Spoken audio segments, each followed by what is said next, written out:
welcome to Tales in the Dark. I know many of you enjoy relaxing with these videos, so I recommend turning down the volume until my voice is barely audible. It'll make the experience even more soothing. Before you close your eyes, let me know in the comments where you're listening from. Leave a like and subscribe to the channel. Over 99% of viewers aren't subscribed. It costs you nothing, but it's an enormous support for us to keep creating these relaxing stories. Thank you and enjoy listening. Story 1. The night lay hushed, veiled in a delicate mist that swirled through the air like a ghostly waltz. Nestled in my cherished armchair, a plush burgundy velvet piece beside the grand antique mirror, I lost myself in a book under the gentle glow of a vintage lamp. The pendulum clock's steady ticking wove a hypnotic melody, while the fireplace's warmth wrapped me in a cozy cocoon. Amid this serene moment, a peculiar sensation crept into my awareness. Initially, it was a fleeting whisper, akin to catching a glimpse of movement in the corner of your eye. Lifting my gaze from the book, I gazed at my reflection in the aged mirror. The golden frame, adorned with intricate floral motifs, shimmered softly in the flickering firelight. Yet, as I studied my mirrored self, a subtle shiver traced its way down my spine. An imperceptible wrongness hung in the air. Tilting my head slightly, I noticed a delayed response in my reflection, as if it strived to mimic rather than mirror my actions naturally. I tried to dismiss it as fatigue or the play of flickering firelight casting deceptive shadows. But the longer I scrutinized, the more unsettling the reflection became. Raising my right hand, the mirrored image hesitated briefly before replicating the movement. When I smiled, the reflection's lips curved with a barely perceptible delay. The crackling of wood in the fireplace now bore an ominous tone, as if attempting to convey a message. The room's atmosphere thickened, charged with a subtle tension that urged me to breathe in slow, measured breaths. The scent of candle wax mingled with an ancient aroma, redolent of forgotten tomes and faded memories. Rising from the armchair with deliberate languor, I noticed how the reflection mirrored my movements with an unnaturally fluid grace, as if executing a choreographed dance rather than echoing my spontaneous gestures. The mirrored eyes seemed to hold depths unknown to me, veiling secrets beyond my reach. Drawing closer to the mirror, I discerned further disquieting details. The reflected room differed slightly from my own. The books on the shelves stood in a different order, and unfamiliar objects dotted the scene. An old framed photograph, once depicting a tranquil seascape in my room, now revealed a blurred visage that appeared to watch me intently. The pendulum of the clock maintained its relentless swing, yet in the reflection, time seemed to flow at a languid pace, as if existing in a realm apart. The shadows cast by the fireplace cavorted on the walls, forming shapes hinting at silent observers. Tentatively reaching out to touch the chill surface of the mirror, I watched as my reflection extended a beckoning hand. Our fingertips met on the icy glass. But while I felt the coldness of the crystal, the expression on my mirrored self hinted at a different sensation altogether. Stepping back from the mirror, I observed as the reflection hesitated momentarily, as if deliberating whether to follow or remain behind. And when it finally moved, its actions grew increasingly independent, as though forging its own will. Retrieving an old velvet cloth from a drawer, I draped it over the mirror's surface, obscuring that unsettling doppelganger of myself. Since that fateful night, the mirror has remained shrouded. Yet in the stillness of the darkest hours, whispers of movement seem to emanate from behind the velvet, as though someone paces in a mirrored replica of my own room. And during the quietest interludes, when the house slumbers in profound silence, I ponder whether that reflection lingers, watching, living a parallel existence to mine in a realm of silvered glass. The truth eludes me. I cannot discern if what transpired that night was real or a figment of my imagination. But ever since, each time I pass by a mirror, I find myself questioning if the reflection staring back truly mirrors me, or if it embodies something else, so adept at imitation that it blurs the line between reflection and reality.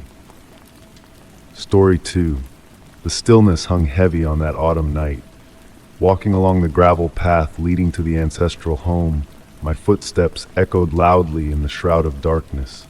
Dry leaves swirled lazily around my feet, guided by a gentle breeze, whispering secrets through the ancient tree branches.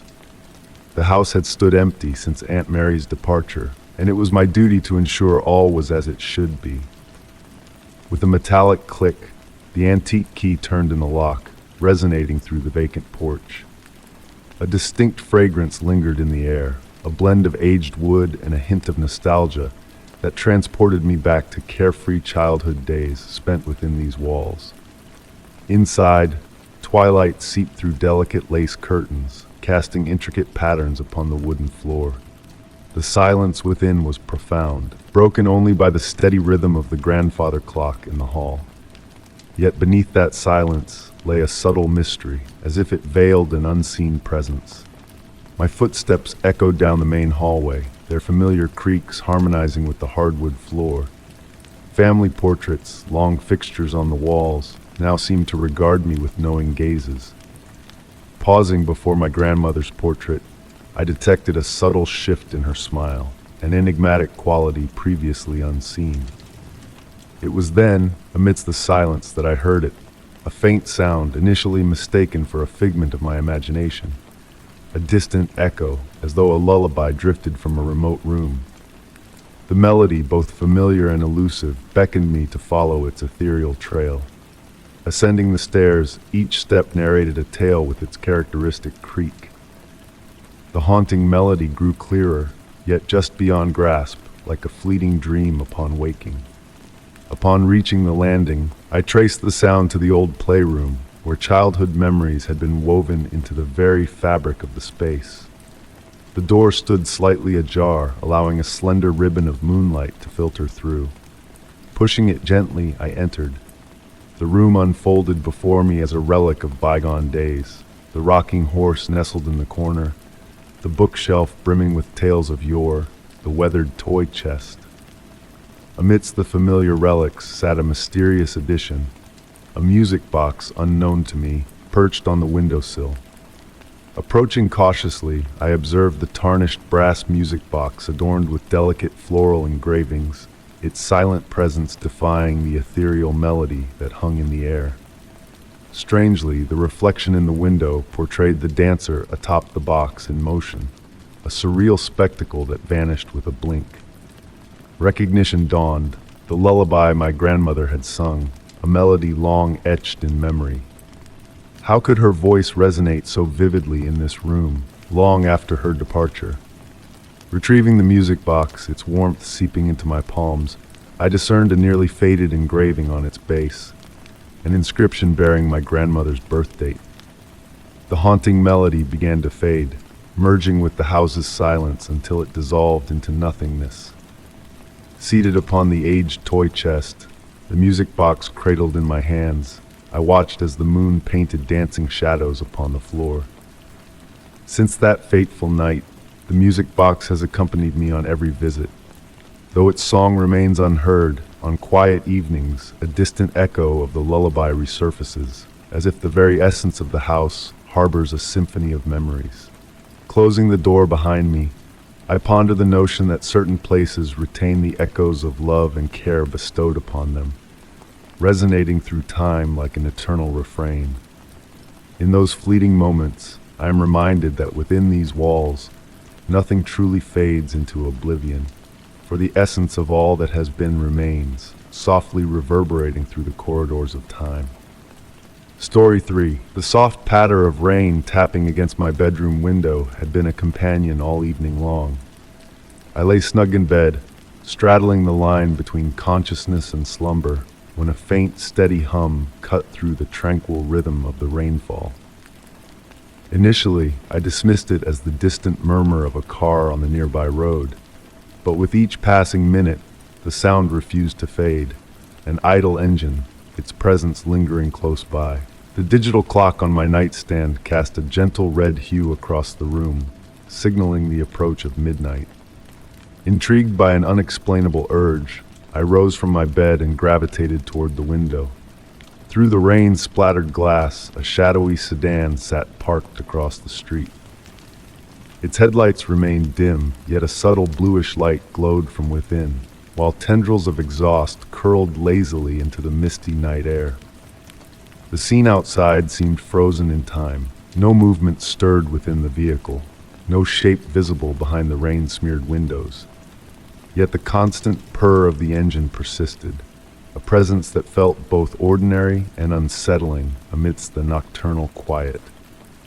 Raindrops cascading under the glow of a street lamp cast fluid patterns on the car's hood, lending it an almost liquid appearance in the darkness.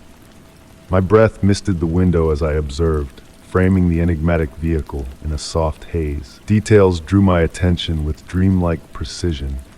The way water clung to its surface, the dance of exhaust mingling with mist to form fleeting shapes that dissolved into the night. The longer I gazed, the more questions unfurled in my mind. Who would abandon their car running at this late hour? Why here on this nondescript street? In response to my silent ponderings, the engine's hum subtly shifted, its tone dipping lower. A faint vibration resonated through the air, more felt than heard. I then noticed that the car's windows had fogged entirely, concealing any glimpse of the interior. Yet the opacity hinted at a presence rather than emptiness. My hand hesitated near my phone, contemplating whether to call for help, the police maybe, though I couldn't pinpoint any crime being committed. Rational explanations attempted to quell the unease. A person awaiting another, a tired driver seeking respite, a neighbor warming their vehicle before a late shift. But these reasons felt inadequate against the weight of the scene's peculiarity. Time seemed to stretch as I stood by the window. The rain continued its gentle symphony, and the car held its silent watch. Minute alterations caught my eye. Patterns of condensation shifting on the windows, the evolving shapes of exhaust clouds. Yet the car remained unchanged at its core, akin to a photograph stirred to a fraction of life. Gradually, drowsiness crept over me, the allure of sleep beckoning at the fringes of my awareness. Retreating from the window, heading back to bed, a sudden impulse compelled me to glance once more. The car lingered, engine purring, and this time I could swear a flicker of movement behind in the fogged windows, a shadow, a trick of light dancing through the rain. Nestling under the covers, the engine's hum now amplified, permeating through walls and glass. Drifting towards slumber, the sound melded with the rain into a peculiar lullaby. My final waking thought fixated on those misted windows, pondering what lay obscured behind them, observing, awaiting in the hushed depths of the night. When morning arrived, I hurried to the window, half expecting an empty street, the events of the night dismissed as a mere dream. But in the soft dawn light, clear tire tracks imprinted the wet pavement where the car once sat. Beside them, a small pool of water glistened, mingled with a substance catching the morning sun, perhaps transmission fluid, its iridescent sheen oddly captivating in the early light. The car never reappeared, yet on quiet, rainy nights when the world hushes, I sometimes catch a distant echo resembling an idling engine. And I ponder, as I lay awake, how many others listen too, peering through rain-streaked windows, yearning to catch a glimpse of the enigma veiled beyond those misted panes of glass. Story 4. The autumn fog draped the park in a gentle embrace, like a hazy veil of gray silk. Leaves pirouetted lazily in the moist evening breeze as I strolled along the gravel path, inhaling the earthy aroma and relishing the soft crunch of my footsteps. The street lamps cast muted halos through the mist, casting a faint glow on the path ahead. And there, on a weathered wooden bench, lay a dark coat, neatly folded as if placed with meticulous intention. The park was deserted, and the coat exuded a sense of quiet mystery, beckoning me closer. Approaching cautiously, I observed the woolen fabric absorbing the moisture in the air, still warm to the touch as if recently shed by its owner. Intrigued, I searched the empty pockets, finding only a solitary bus ticket from 1985, its yellowed paper bearing witness to the passage of time. Sitting beside the coat, I let my mind drift as the fog thickened around me, enveloping me in a cocoon of tranquility. A delicate fragrance of lavender and pipe tobacco wafted from the coat, weaving a tapestry of nostalgia and memories. Upon closer inspection, I discovered faded initials JM intricately embroidered inside, a whisper of identity lost to time. The park's silence was broken by a distant melody, an echo of bygone eras, its source elusive yet hauntingly familiar. As I rose to trace the music's origin, the coat seemed to shift imperceptibly, its once perfect fold disrupted, a button catching the light in a new way. Despite my solitude, a sense of presence lingered, a subtle shift in the fabric of reality. Time meandered languidly, shadows dancing in the lamplight, while the haunting melody ebbed and flowed in the mist. Lost in reverie, I felt a fleeting touch on my shoulder, a whisper of a caress from an unseen hand. Startled, I turned to face the fog, its tendrils swirling in a silent dance. The coat appeared weathered, its colors muted, as if bearing the weight of years in an instant. Respecting the enigma before me, I left it undisturbed, a silent guardian of secrets. As I departed, the music swelled briefly, a waltz of unknown origin tugging at my heartstrings. The following morning, drawn by curiosity, I returned to the bench, finding it empty, save for the lingering impression of the coat's presence, etched in the dew-kissed wood. And there, a new bus ticket awaited me, dated for that very day. Even now, on misty evenings, I catch a whisper of that haunting melody and the lingering scent of lavender and tobacco. Sometimes, amidst the flickering streetlights and dancing shadows, I glimpse the silhouette of a dapper figure fading into the park's embrace, only to vanish upon closer inspection, leaving behind a trail of unanswered questions in the evening breeze. Story 5. The night held its breath, a symphony of whispers merging with the gentle patter of rain on the rooftop. Stirring from slumber, a familiar yet unfamiliar sight greeted me. On the nightstand, bathed in the silver glow seeping through the curtains, lay an ancient brass key.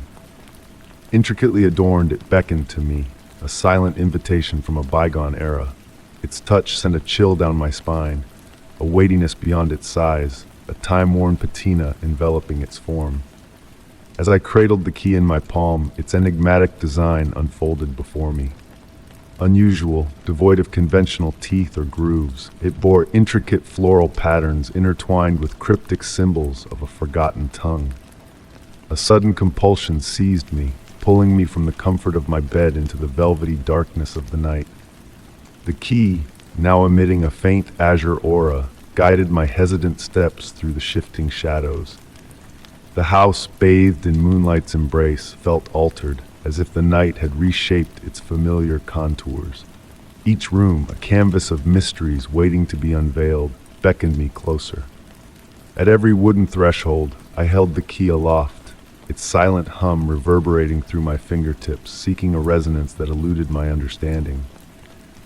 It was in my sanctuary, the study bathed in the scent of aged parchment and weathered timber, that the key's purpose began to unfold. Approaching the ancestral bookcase, a subtle harmony hummed between the key and the ancient wood. Tracing the key along its surface, a melodic vibration resonated through the room, as if an invisible chord had been struck.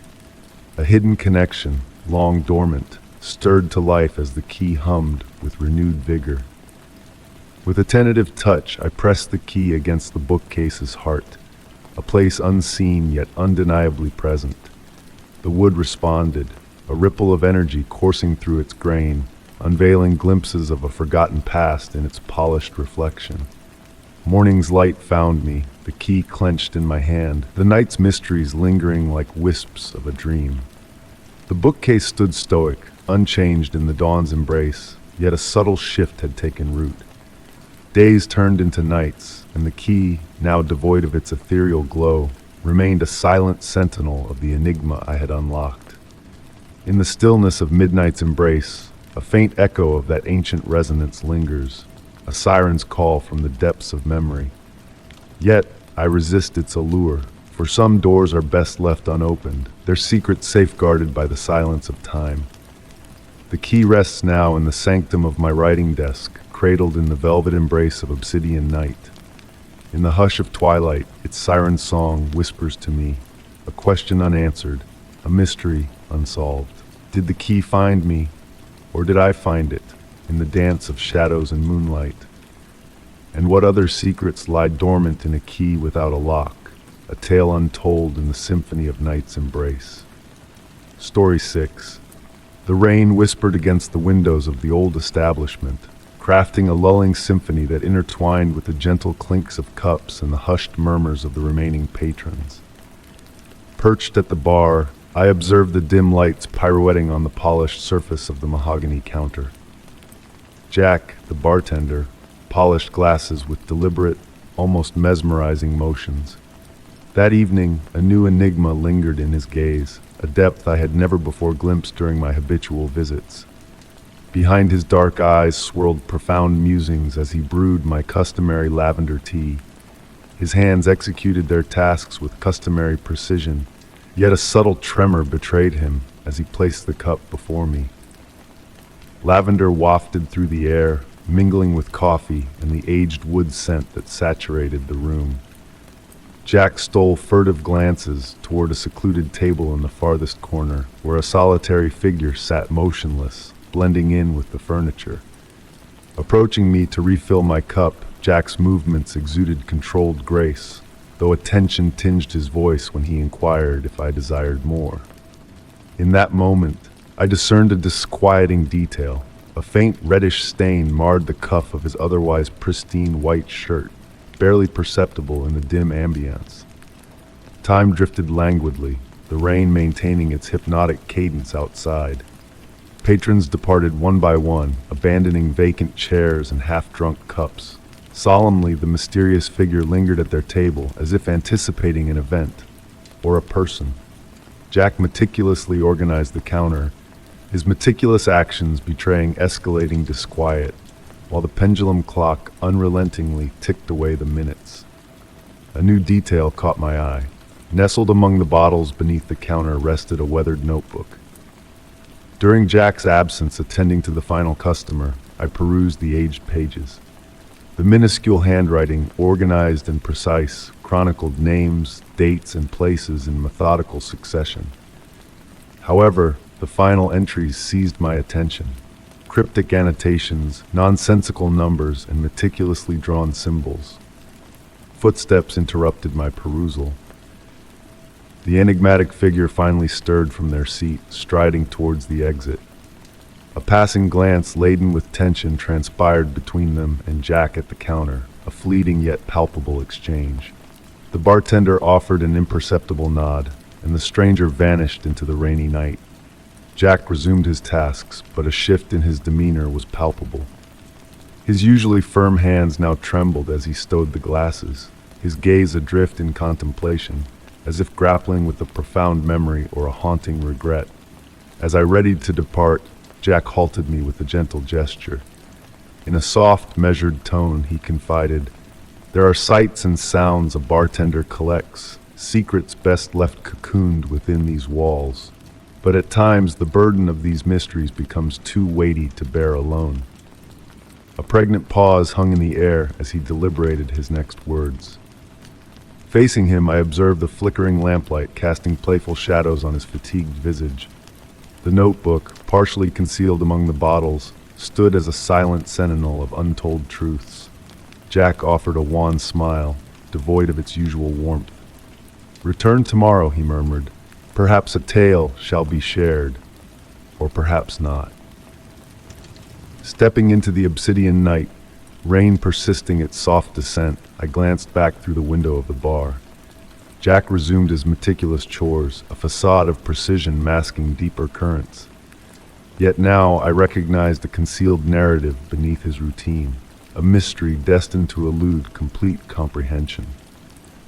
The establishment's lights dimmed as I retreated, allowing darkness to shroud the enigmas harbored within those walls. I pondered how many similar tales lay veiled beneath bar counters, how many taciturn guardians akin to Jack safeguarded burdensome secrets. The answer dissolved amidst the steady, comforting patter of rain in the starless night. Story 7. The gentle warmth of the setting sun filtered through the sheer curtains, casting soft shadows that danced across the walls of my cozy study. This room, filled with well-loved books and cherished memories, usually brought me solace. But on this particular evening, there was an unmistakable shift in the air. Maybe it was the unusual calmness that enveloped the atmosphere, or the lingering autumn light that bathed everything in hues of amber and gold, painting a surreal scene. My gaze wandered to the new portrait hanging above my vintage writing desk, a Victorian masterpiece depicting a woman in a rich burgundy gown, her expression a riddle I could never quite decipher. The aged dealer who sold me the painting had hinted at its intriguing past, but at the time I was too preoccupied with its costly price tag to pay much heed to his words. As I settled into my worn leather armchair with a steaming cup of Earl Grey tea, tendrils of steam curling upward delicately, I noticed a peculiar detail about the portrait. The woman's eyes, previously fixed slightly to the side, now seemed to pierce through me, locking onto mine. Dismissing it as a trick of shifting light and the wariness from a day of writing, I immersed myself in my work. The grandfather clock in the corner marked time with its gentle ticking, a sound that usually brought me comfort. Yet that evening, each tick felt like a beckoning, drawing my focus back to those enigmatic eyes in the painting. I found myself stealing glances at the portrait between paragraphs, convinced that subtle changes were occurring, a tilt of her head, a shift in her smile, a new intensity in her gaze.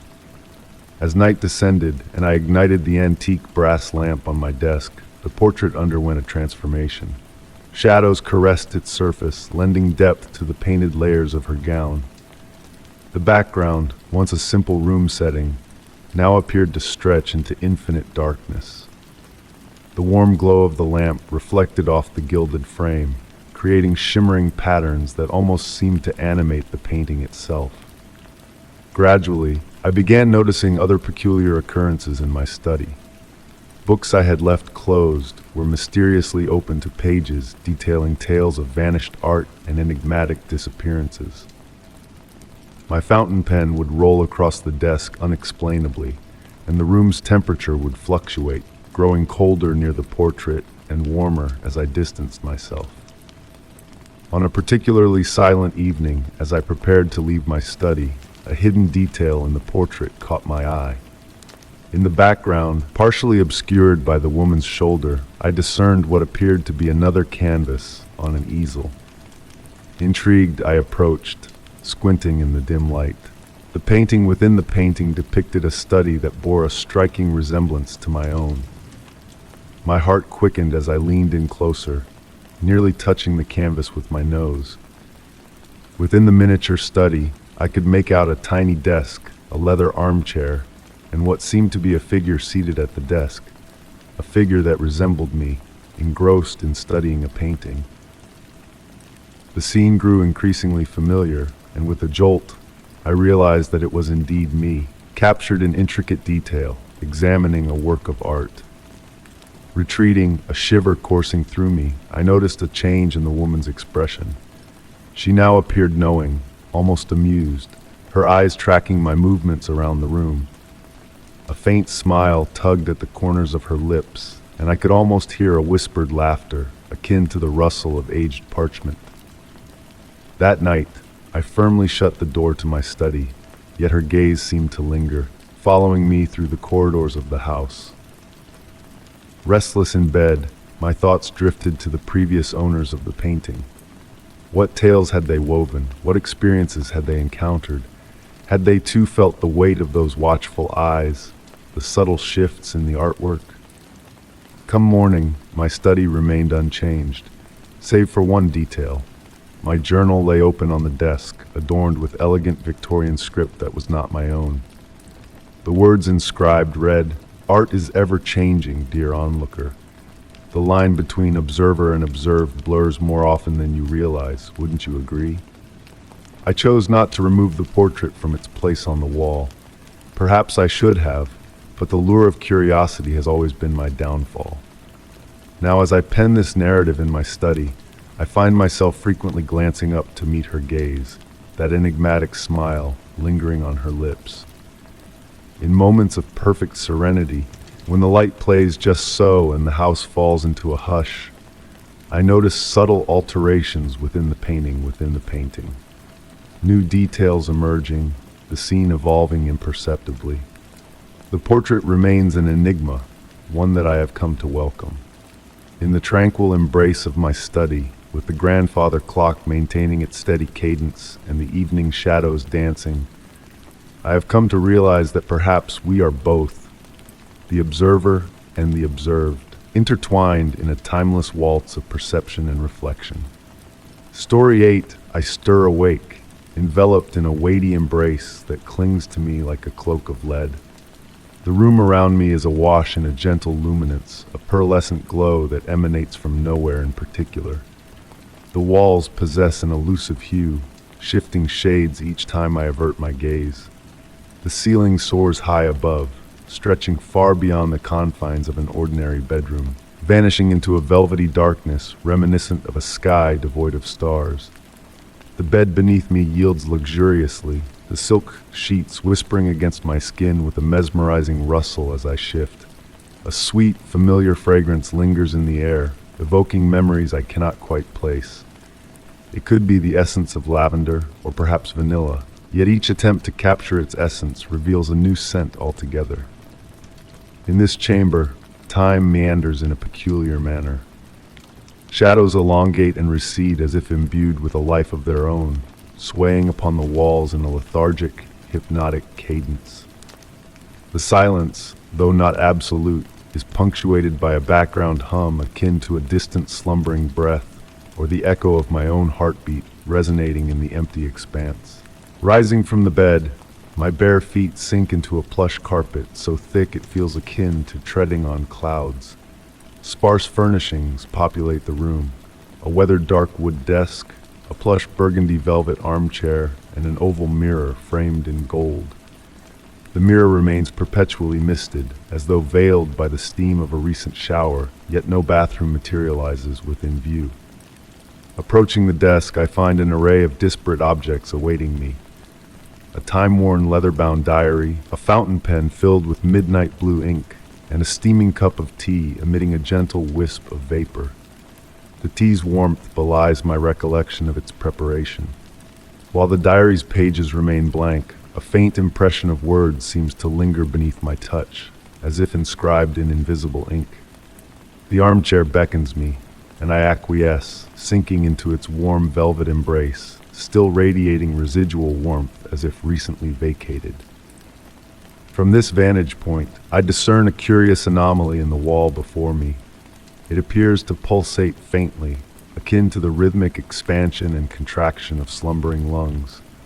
Drawn to investigate further, the wall solidifies upon my approach, relinquishing all semblance of movement. My hands trace the walls in search of an exit, a door that must surely exist somewhere within this enigmatic space. My fingers comb every minute irregularity, every minute crevice. Occasionally, the outline of a handle teases my touch, only to dissolve like mist upon grasping. The misted mirror captures my gaze. Through its obscured surface, I glimpse my reflection, yet something feels amiss. Movements appear slightly delayed, as if my mirrored self hesitates before mimicking my actions. At times, when the mist momentarily disperses, a faint impression of another presence flickers, gazing back at me through the glass. Time ebbs and flows erratically within this room. The light waxes and wanes in intensity, following a cadence divorced from the cycle of day and night. I may find myself seated in the armchair, perusing the diary for what seems like mere moments, only to discover that the shadows have shifted as though hours have slipped by unnoticed. Reclining upon the bed once more, I gaze up at the seemingly boundless expanse of the ceiling. The sheets envelop me tenderly, as though possessing a life of their own, cradling me in a comforting embrace. The fragrance in the air intensifies, now redolent of my grandmother's perfume, the aroma of freshly baked cookies, or the scent of rain upon a summer meadow. Drifting into a slumberous state, I acknowledge that upon opening my eyes, the cycle will begin anew. This room detains me, ensnared in a liminal realm betwixt dream and wakefulness, where time folds upon itself like a Mobius strip. Uncertain whether I dream the room or it dreams me, I ponder if an exit truly exists, or if perhaps I harbor no desire to seek it. The room has become an extension of myself, or perchance I have always been an element of the room, a perpetual cycle of waking and dreaming, wherein the boundaries of reality and fantasy meld harmoniously, akin to hues blending in a freshly painted canvas. Story 9. The rain softly tapped against the windows of my aged country home, weaving a hypnotic melody with the gentle creak of the hardwood floor beneath my steps. On that autumn eve, the line between reality and fantasy blurred, as tree leaves swayed in the darkness, casting elusive shadows on the hallway's cream walls through misty panes. Seated in my cherished armchair, holding a now cool cup of chamomile tea, I absent-mindedly watched as the floor lamp's glow painted a golden halo on the ground. A peculiar air enveloped the evening, a subtle yet persistent feeling that eluded identification. Was it the thickness of the air or the profound silence of the house that seemed almost tangible? Slowly I stood, lured by a flicker caught in my periphery. The hallway leading to the bedrooms appeared elongated, stretching beyond its known boundaries. Shadows in the corners grew darker, denser, as if alive. Pausing at the threshold of the living room, I peered into the thickening darkness down the hall's length. The temperature subtly dropped as I moved forward, the floor sounding unfamiliar beneath my feet. Family portraits on the walls seemed to gaze at me with altered eyes, as if the familiar faces had shifted. Halfway down the hall, I halted. An ancient fragrance of old books and damp wood, foreign to my home, lingered in the air. Glancing to the window on my right, rain had etched intricate patterns on the glass, following an enigmatic design. And there it was, a shadow darker than the rest, moving fluidly along the far wall. Unattached to any visible object, it possessed a solidity, as though formed from condensed mist. The shadow glided with unnatural grace, aware of my presence. Observing without fear, I felt an odd sense of recognition, as if it had always lingered, waiting to be acknowledged. Pausing at the guest room door, the shadow adopted a vaguely human shape. Drawing nearer, it responded to my presence, flickering slightly. The rain sound shifted to a constant whisper, as if conveying a message. Straining to listen, unfamiliar words in a comprehensible yet unknown language seemed to emerge. The air grew cooler, a pleasant chill akin to silk on a summer night. The shadow advanced towards me, moving as if in a slow dance. Motionless, I watched as it neared. Halting a few steps away, it stilled. Amid the house's silence, my heartbeat echoed, steady and calm. The shadow tilted slightly, a silent greeting. Acting on instinct, I raised a hand. Mirroring my gesture, the shadow almost revealed a hand emerging from its nebulous form.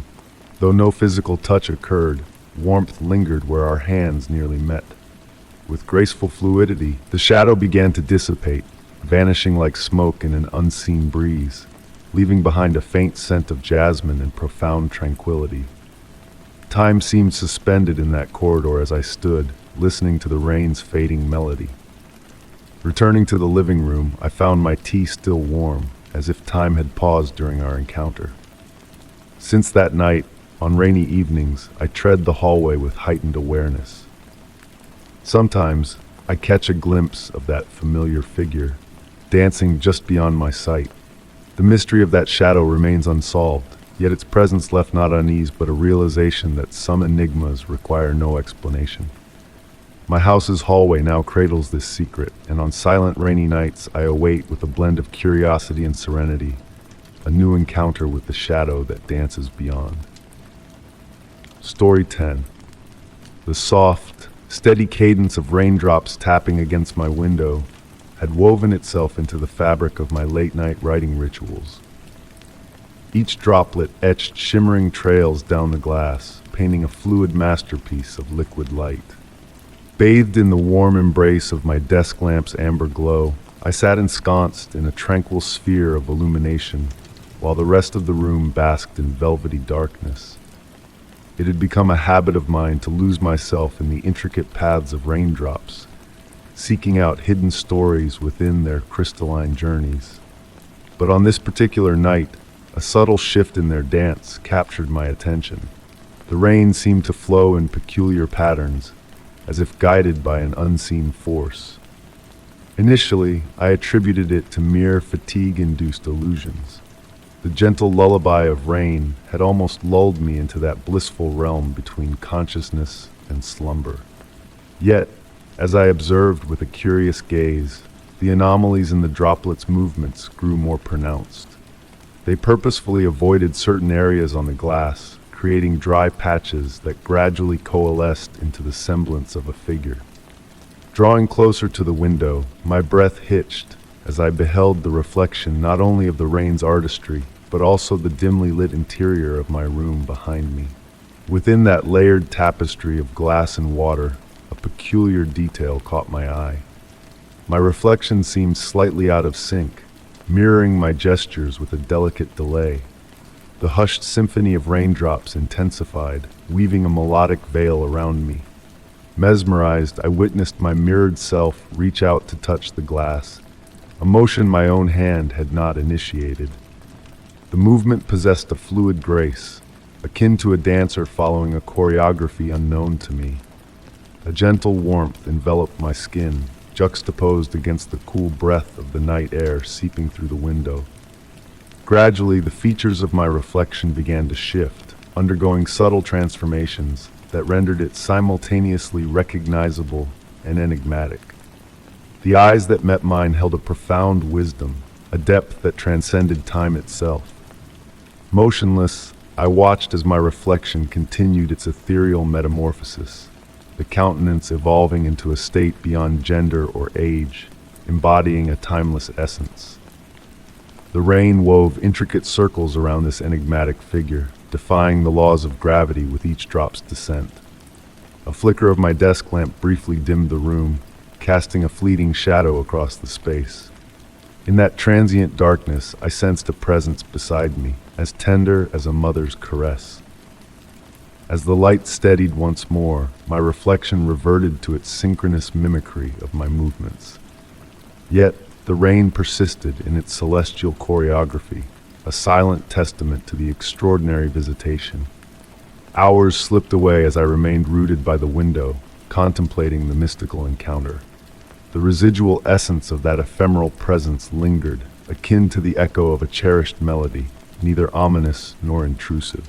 With the gradual ebbing of the rain as dawn approached, the window bore only mundane water stains in its wake. Since that fateful night, a magnetic pull draws me to that window on rainy evenings, abandoning pen and paper on my desk. In those rare moments when the rainfall orchestrates a perfect mirror, I glimpse my other self peering back through the silvered veil. A silent understanding passes between us, acknowledging that certain enigmas are destined to be felt rather than deciphered. The rain continues its timeless descent, each droplet carrying the promise of another ethereal rendezvous. And in the liminal space between observer and observed, I ponder if, in a parallel realm of existence, another iteration of myself sits by their own window, yearning to catch a fleeting glimpse of my world through the gossamer threads of rain. Story 11. The fall breeze whispered through the trees, orchestrating a serene melody that harmonized with the hushed murmurs of the passing crowd. Seated on my favorite bench in the park, I observed the steady stream of people meandering along the paved pathways. The air held a crispness, carrying the fragrance of moist earth and dewy wood. Though I held a book in my hands, my focus was captivated by a subtle, almost elusive sensation that had lingered with me for days. It began quietly. One morning on my way to work, a tingling sensation crept up my neck, as though unseen eyes were fixed upon me. I glanced around, only to find the usual swarm of commuters rushing toward their destinations. In the ensuing days, that feeling grew more pronounced, more tangible. It followed me during lunch breaks, while shopping for groceries, even as I lingered in my treasured coffee spot. As individuals continued to pass by my bench, some solitary, others accompanied, a woman in a crimson coat paused to check her phone. An elderly man strolled leisurely with his gleaming wooden cane. I sensed a subtle shift in the familiar scenery, something indefinable yet palpable. Closing my book, I rose from the bench, opting for a leisurely stroll. The sky began to paint itself in amber hues, with streetlights flickering to life one by one. I ambled down the main thoroughfare, the sound of my footsteps mingling with the gravel's soft crunch. The sensation persisted, akin to an unseen shadow trailing me at a fixed distance. Halting before a storefront, I feigned interest in the wares on display. Peering at my reflection in the glass, I discreetly scrutinized the figures passing behind me. It was then that I discerned an anomaly, a face in the throng that seemed ever present, indistinct, elusive, slipping through the crowd with eerie fluidity. Resuming my walk, now more attuned, I veered onto side streets, then another. The crowd thinned, yet the presence endured. Settling on a bench in a tranquil square, surrounded by illuminated windows of ancient edifices, the evening air turned brisk, unveiling the first stars in the darkening sky. A disquieting realization dawned upon me. It wasn't a solitary gaze tailing me, but a multitude. A clandestine ensemble of gazes seamlessly passing the baton amongst themselves in a silent, choreographed ballet. Various faces surfaced more frequently than others. A young woman with a cobalt scarf, a bespectacled middle-aged man, a backpack-toting boy. Rising slowly, I made my way home, burdened by the weight of those unseen eyes on my back. The streets now lay deserted, yet the sensation only heightened in the silence of the evening. Seated by my window in the apartment, observing the street below, the ebb and flow of passers-by continued. Some pausing fleetingly, others proceeding on their way. I pondered how many of them truly had destinations, and how many were part of this enigmatic choreography where I unwittingly took center stage. Most unsettling was their utter normalcy, blending seamlessly with the masses. As the city lights flickered to life, illuminating the dusk one by one, I contemplated the enigma of this silent vigil. Who were these watchers? What drove their surveillance? And most perplexing of all, why me? Unanswered queries hung in the air while night descended, shrouding the city in its velvety cloak. Since then, I've acclimated to this newfound awareness. At times, I attempt to identify my observers. At others, I feign ignorance. Yet they persist, like phantoms skirting the peripheries of my everyday existence. And in the hush of the night, as I gaze from my window at the dwindling streets, I wonder if they too contemplate me, concealed within their abodes, preparing for another day of this cryptic ballet of gazes and apparitions. Story 12. Autumn nights in our neighborhood always held a touch of magic, the air crisp with the scent of fallen leaves, the sound of footsteps muffled by the damp streets. Lately, on my walk home from work, a peculiar occurrence has caught my attention. It revolves around the streetlight on the corner of Maple Street and Rose Avenue. Unlike its counterparts, this particular light behaves in a most curious manner. As I draw near, its glow begins to fade, as though concealing a secret from my eyes. Initially, I dismissed it as a mere malfunction, a neglected relic in need of repair, but the anomaly persisted. The light dimmed only in my presence. I observed others pass by unaffected, the light unwavering. Intrigued, I conducted an experiment one evening. Leaning against the old Art Deco building, I watched from a distance. The light stood strong, casting elongated shadows and illuminating the dew-kissed grass in the nearby garden. With each step closer, the light faltered. At 15 feet away, it barely flickered, casting a faint glow around me. Standing beneath the dimmed light, a peculiar stillness enveloped me. The silence of the night deepened, as if even the city sounds dared not intrude upon that sacred moment. Peering up at the glass, faint marks etched an indecipherable pattern. A sudden gust, as I attempted to shed light on the mystery with my phone, stirred the leaves, and I sensed a subtle movement within the glass. In the days that followed, I altered my route to pass beneath that enigmatic streetlight. The ritual repeated itself. The fading light, the thickening silence, the sensation of unseen eyes observing from above. Details emerged. The light's color subtly shifted, as if conveying a message through its hues. On a moonlit night, a melodic hum emanated from within the pole, resonating through my hand as I touched the metal. Documenting each encounter meticulously, I discerned a correlation between the light's behavior and lunar phases. The new moon nearly extinguished the light, while full moons sustained its glow. The light always restored itself precisely after 23 seconds. Gradually, the streetlight's influence altered my routine, compelling me to partake in its silent performance. Motionless beneath its dimmed halo, I listened to the murmurs of ages past. I refrained from seeking a rational explanation, content in the mystery that embraced me alone. Each night, as I approach, the streetlight awaits, ushering in our twilight rendezvous. In that fleeting darkness, amidst the dance of shadows and light, I find solace in a larger enigma, a narrative woven in silence and illumination. Story 13. Snow drifted down soundlessly one evening in my quaint antique shop. The flakes pirouetted behind the windows, bathed in the soft glow of vintage lamps, weaving a tapestry of warmth and tranquility.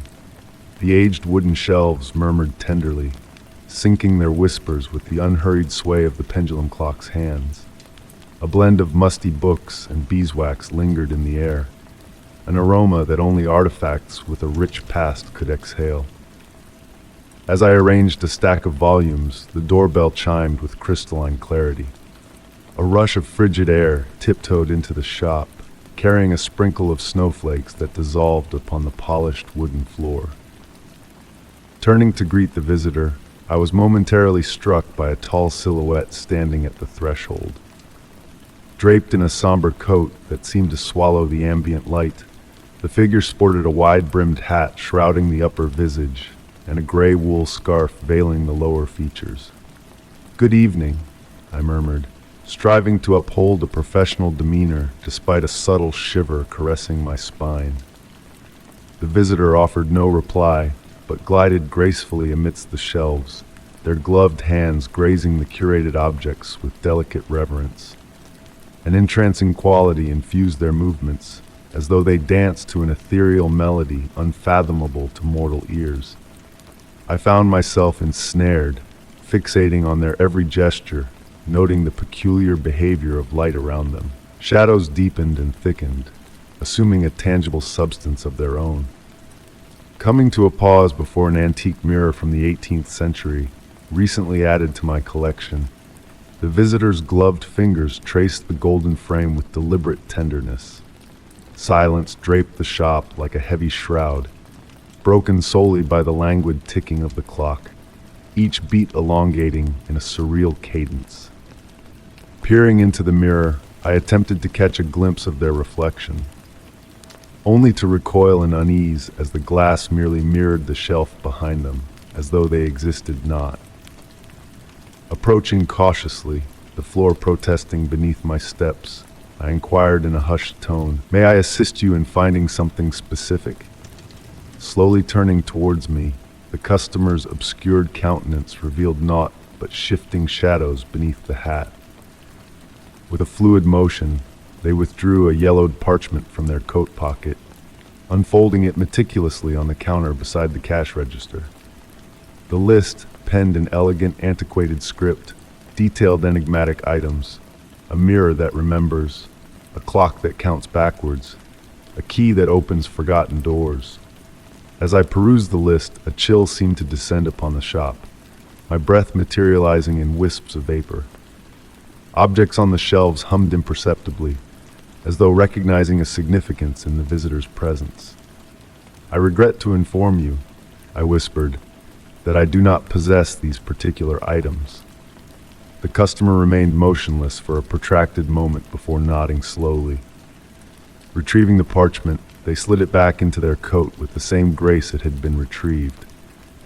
Making their way towards the exit, the visitor paused before departing.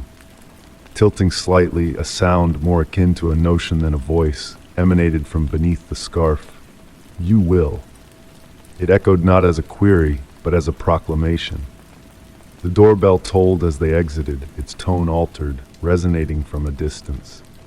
Outside, the snow continued its descent, yet for an instant the flakes seemed suspended in time, frozen in midair. Later that night, after securing the shop, I examined the antique mirror. Its reflective surface appeared profound, concealing a mystery within its silvery depths. The pendulum clock, the steadfast timekeeper, had halted precisely at the moment of the visitor's arrival. Henceforth, each evening as shadows lengthened and light waned, I found myself gazing towards the door, anticipating the familiar chime.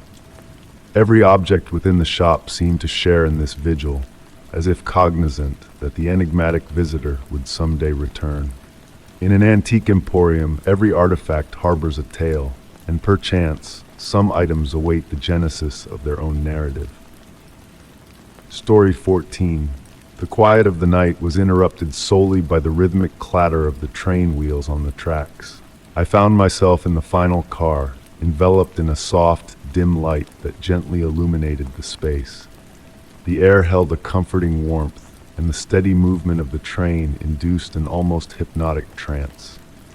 Gazing through the window, I watched as the fog elegantly waltzed in the darkness, morphing into fleeting shapes that dissolved into the night. In that moment, I believed I was the sole passenger in that car, or so I thought.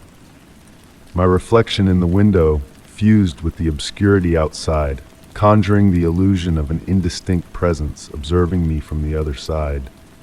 The sound of the rails carried a soothing quality, akin to a mechanical lullaby coaxing me towards slumber.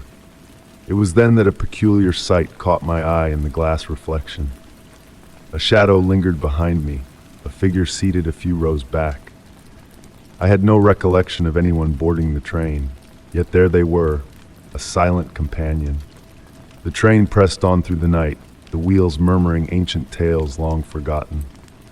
I turned cautiously, not wanting to disturb the eerie tranquility.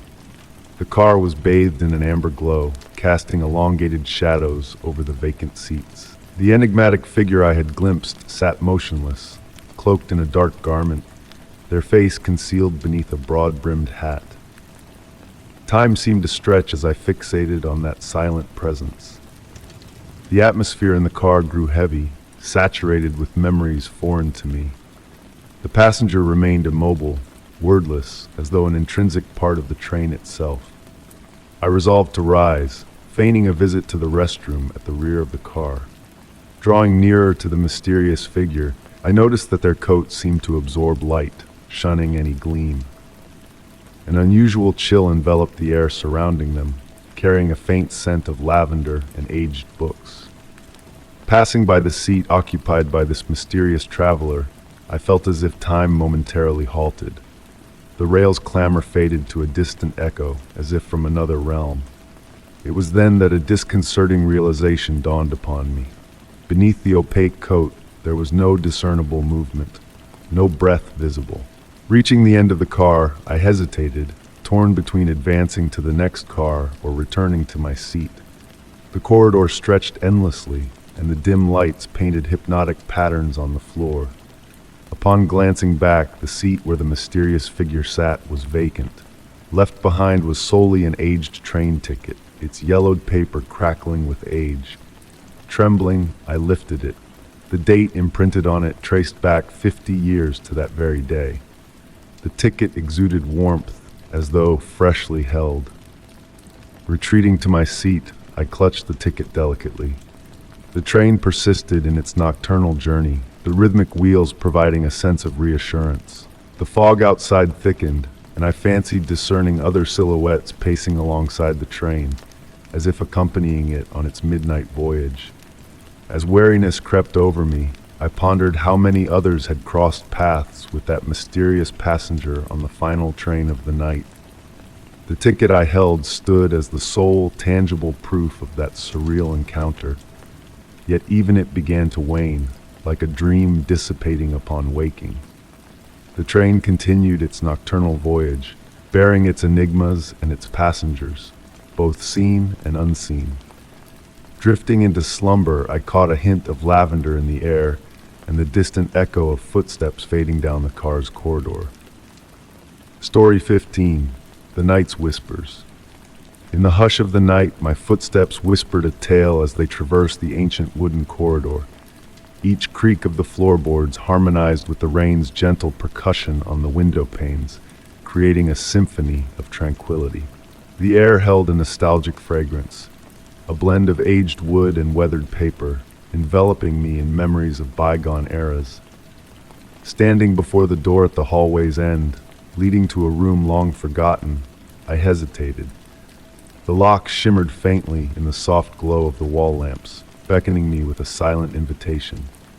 I vividly recalled locking it last, the ritual of turning the key thrice and testing the handle, a ritual that had become a comforting routine.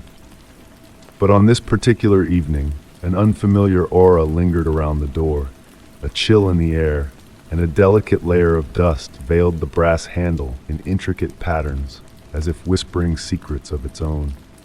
Intrigued, I drew nearer, observing the concentric circles etched by the dust, a mysterious message left by unseen hands. The door's surface emitted a subtle warmth, a curious sensation in a room devoid of heat. Placing my palm on the wood, I listened intently, and amidst the silence, a faint sound, akin to a slumbering breath, drifted to my ears. Retrieving the key from my robe, its unexpected warmth surprised me as I inserted it into the lock with deliberate care, trying not to disturb the quiet. The key met resistance when I attempted to turn it, an anomaly that quickened my pulse not with fear, but with a blend of curiosity and anticipation, a premonition of revelations to come. Adjusting my grip, I turned the key in the opposite direction, and with a smooth motion, it yielded to a soft click. Upon swinging the door open, a wave of warm, fragrant air embraced me, reminiscent of freshly brewed vanilla tea. Moonlight filtered through sheer curtains, casting a luminous sheen upon the room that felt both familiar and foreign. The books on the shelves appeared rearranged in intricate patterns. The velvet armchair subtly shifted, and an empty porcelain cup sat abandoned on the side table, a puzzling addition to the scene. Approaching the mahogany desk, my fingers traced ghostly imprints in the uneven dust, as if phantom words had been inscribed and erased. Beside the inkwell lay a yellowed sheet of paper bearing a cryptic message in a handwriting akin to mine, yet unfamiliar. Time flows differently here.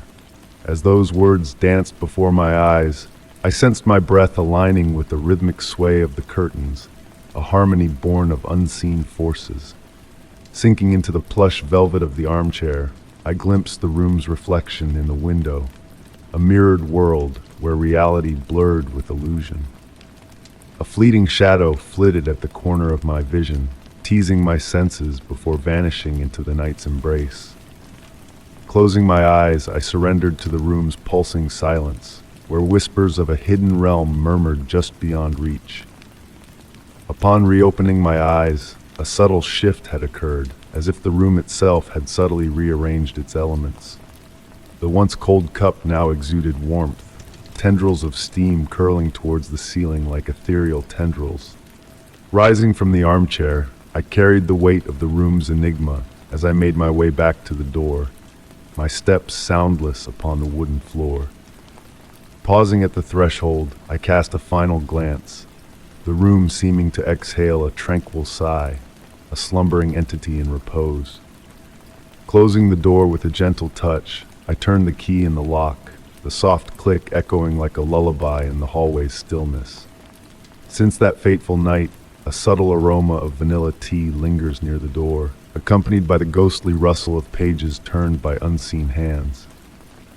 Though the room remains veiled in secrecy, its mysteries a whisper carried on the night's breeze, I have yet to unlock its secrets again, content to let its enigmatic existence slumber in silence, a realm untouched by time's unyielding march.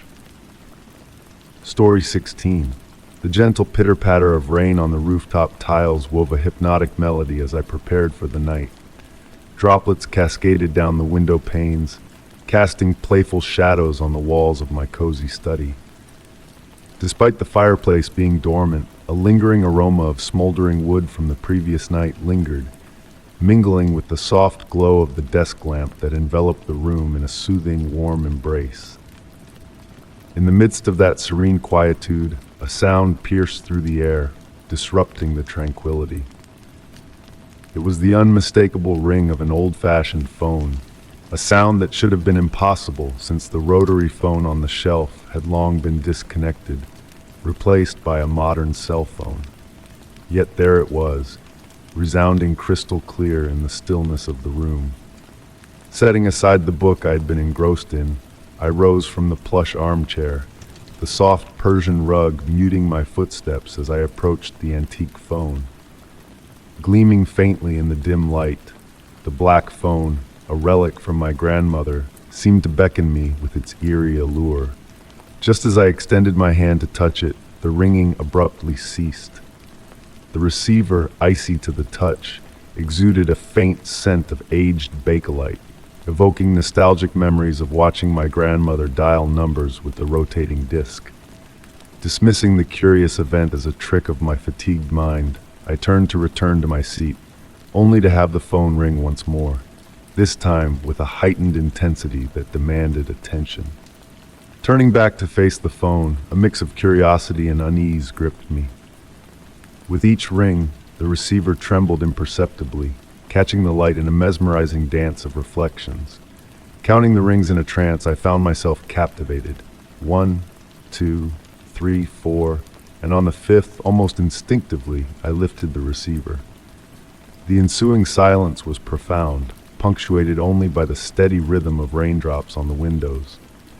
Bringing the receiver to my ear, the chill of the bakelite against my skin, I awaited the familiar dial tone or electronic hum, but instead there was only an eerie void, a vacuum of sound that chilled me to the core. Then a breath, a slow, steady exhalation, reached my ear from the other end of the line, as though someone patiently awaited my response. The rhythm of that breath stirred ancient memories within me, reminiscent of my grandmother's serene breathing as she dozed in her cherished armchair, always within arm's reach of the phone. "Hello?" I whispered tentatively, my voice barely audible over the rain's persistent drumming. The breath on the line seemed to pause, as if contemplating, before morphing into a long, sorrowful sigh that tugged at my heartstrings. Entranced, I remained still, the receiver pressed to my ear as the breath intertwined with the rain's melody. No fear gripped me, only a peculiar blend of tranquility and nostalgia. In that suspended moment between reality and reverie, a silent tale unfolded, wordlessly weaving a narrative of its own. The breathing persisted, punctuated by pregnant pauses brimming with unspoken significance. With eyes closed, I surrendered to the haunting serenade, allowing it to envelop me like a familiar shroud. Time seemed to lose its relevance as I basked in the ethereal ambiance, until eventually, when I reopened my eyes, the room had transformed. The lamp's glow felt warmer, more embracing, and a subtle hint of lavender, my grandmother's beloved fragrance, perfumed the air. Reluctantly, I returned the receiver to its cradle, the phone now exuding a comforting presence, as if it had imparted its message to me.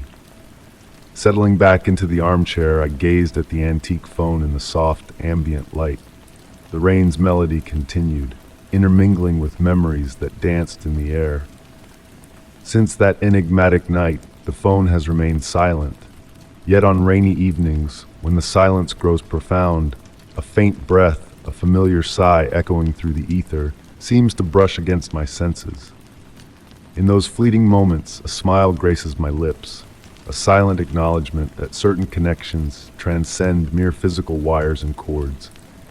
The mysterious call of that bygone night lingers, a reminder that some bonds endure, unbroken by the simple act of unplugging a cord from the wall.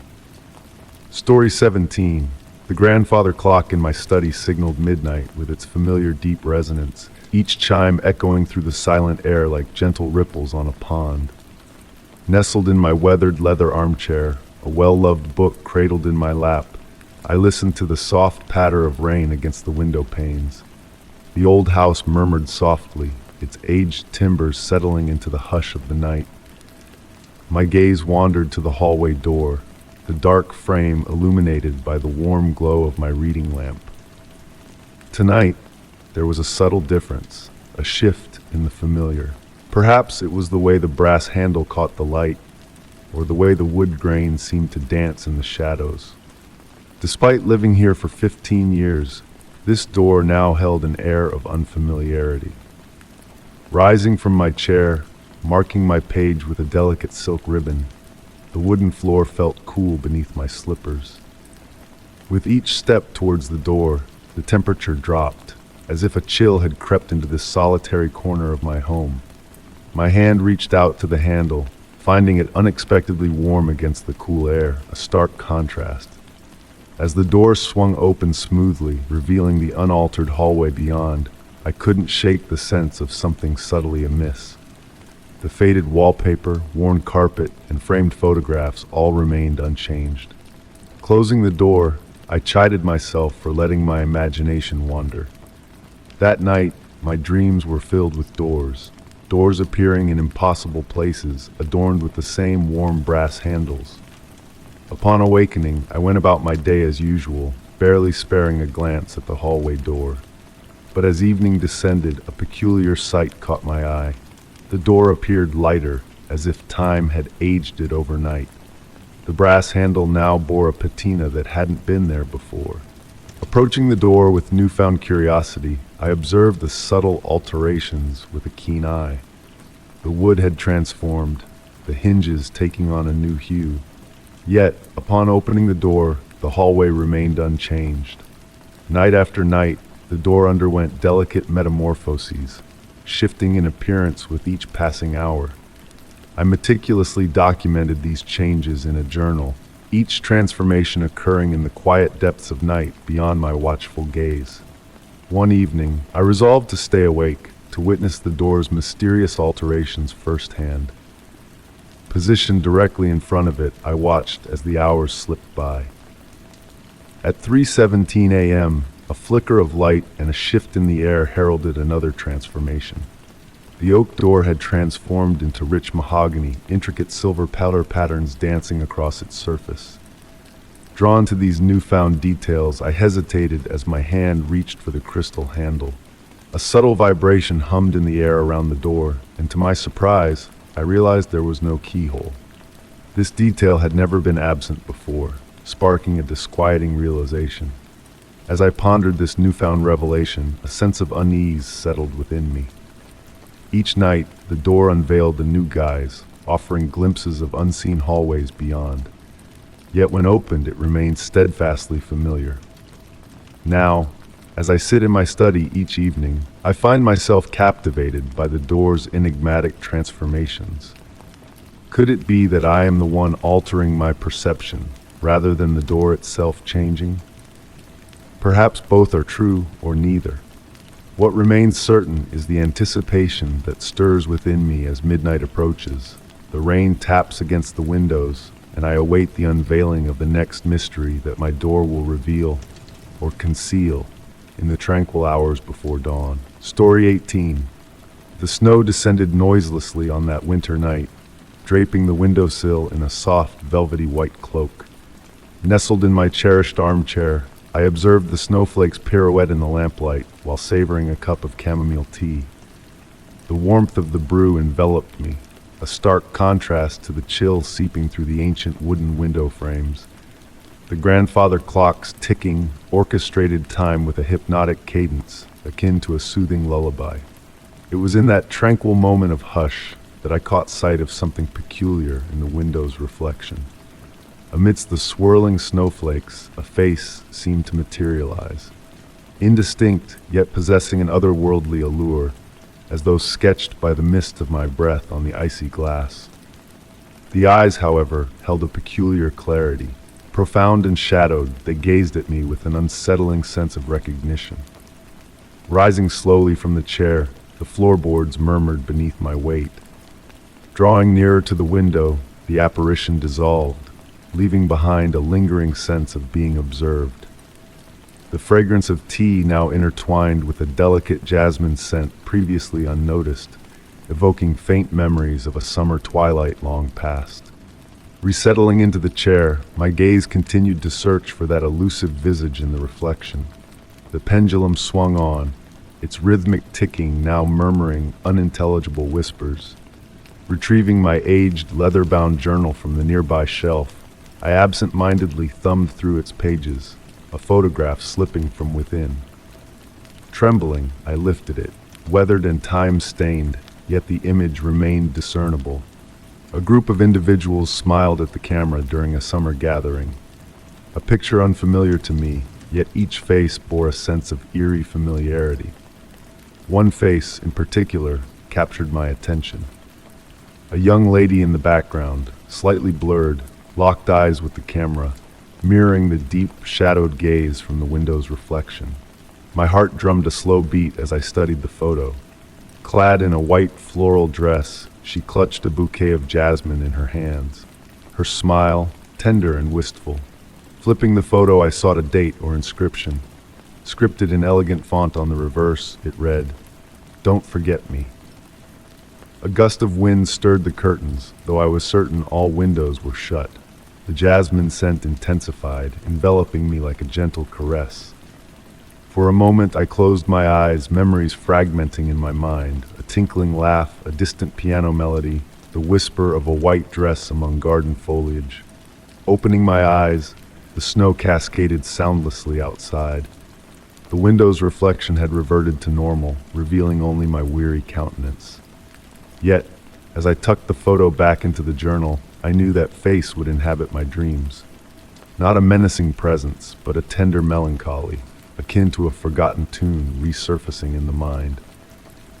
Draping myself in a cozy blanket on the couch, the pendulum's hypnotic sway persisted.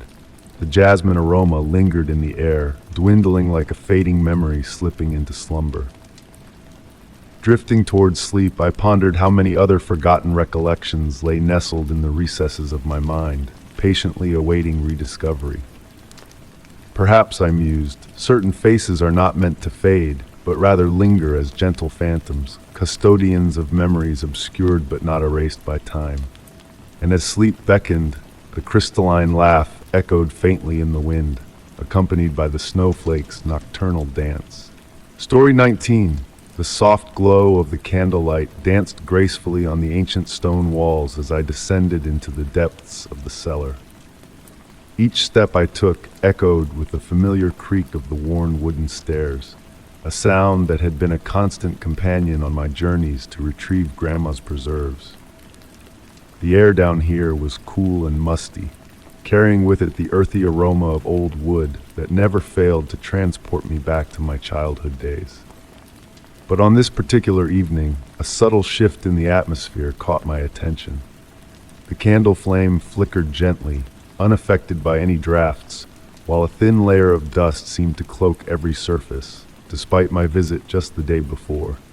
Shadows stretched ominously along the walls, reaching out into the darkness that lurked at the bottom of the stairs.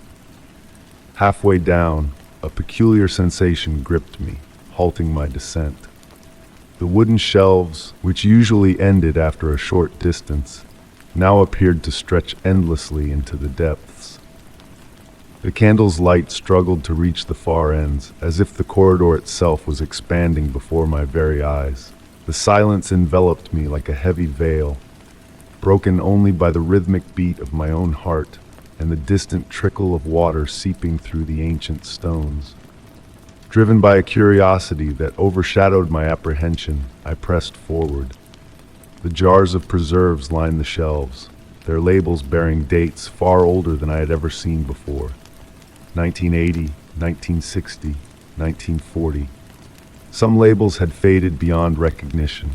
The air grew colder, carrying with it a musty scent mingled with the ancient fragrance of forgotten manuscripts. As I ventured deeper, the shelves continued to stretch into the unknown, revealing walls adorned with intricate patterns of ancient bricks. Strange symbols, unfamiliar to me, were etched into the stone with a precision that defied the era in which the cellar was built. I paused before a particular shelf, where a single jar captured my gaze. Crafted from dark glass that seemed to swallow light, the jar bore a label marked with a perplexing date, 1820.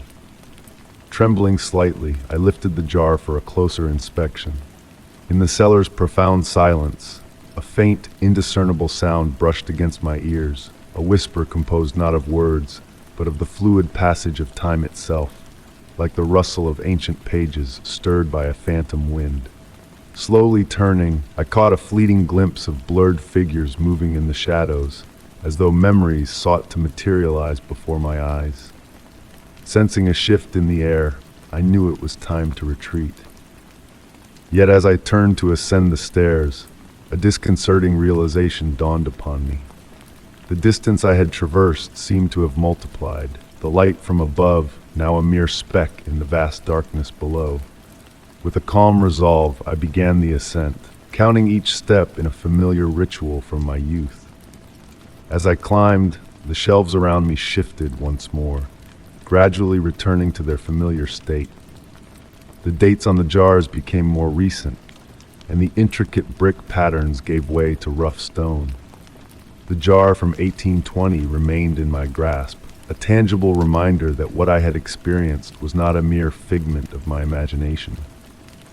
Emerging into the warm embrace of the kitchen's light, I placed the jar on the first step and cast a final glance into the cellar's depths. In that fleeting moment, a shadowy movement caught my eye, hinting at a distortion of time itself, a subtle bending of reality. Sitting at the kitchen table with a steaming cup of tea cradled in my hands that night, I pondered the events that had unfolded.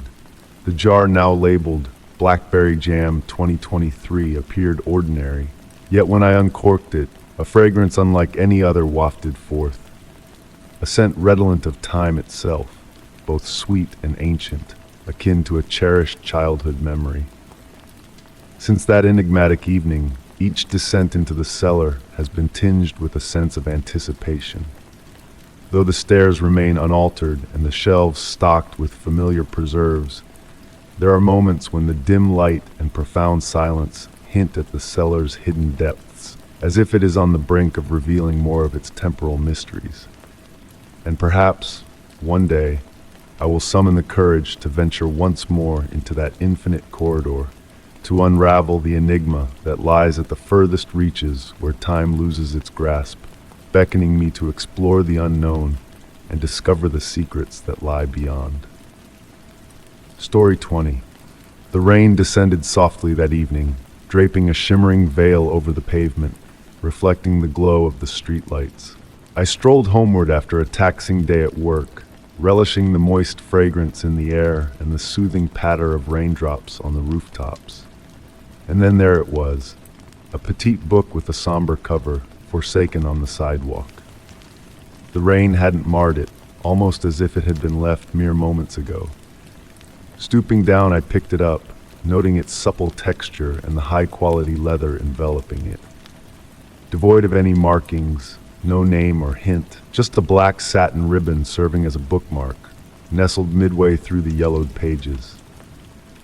The book felt weighty in my grasp, disproportionate to its size, as if harboring more than mere paper. I delicately unfurled the first page, sheltering it from the rain beneath the eaves of a nearby balcony.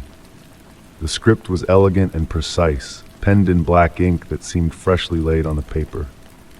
The date at the top indicated the current day, yet the year was 1887. The initial lines seized my attention at once. I have stumbled upon something that should not be. Shadows transcend their nature, and time meanders askew. I must chronicle all ere it's too late. A chill coursed down my spine, not born of fear, but of profound intrigue. Flipping the page, the narrative unfurled, recounting ever more captivating occurrences. The author elucidated recurring instants, objects shifting during the night, mirrors reflecting images with a slight delay. As I perused, I discerned a shift in the rain's cadence, nearly melodic. The raindrops seemed to descend in a precise sequence, as if attuned to an imperceptible symphony. Glancing around, I realized the street lay deserted. The street lamps cast flawless circles on the glistening pavement, merging into geometric patterns hitherto unnoticed. The diary delineated akin phenomena, concealed patterns in the mundane fabric of reality, unveiled only at certain junctures, when perception expanded to encompass broader vistas. The author had started noticing these intricacies subsequent to encountering a peculiar object, an aged brass key with inscrutable engravings. Just as I read about this key, a metallic glint caught my attention from the pocket of my jacket. Sliding my hand within, I unearthed a key I didn't recollect possessing. It mirrored the one detailed in the diary. Antique brass, adorned with cryptic symbols etched upon its surface.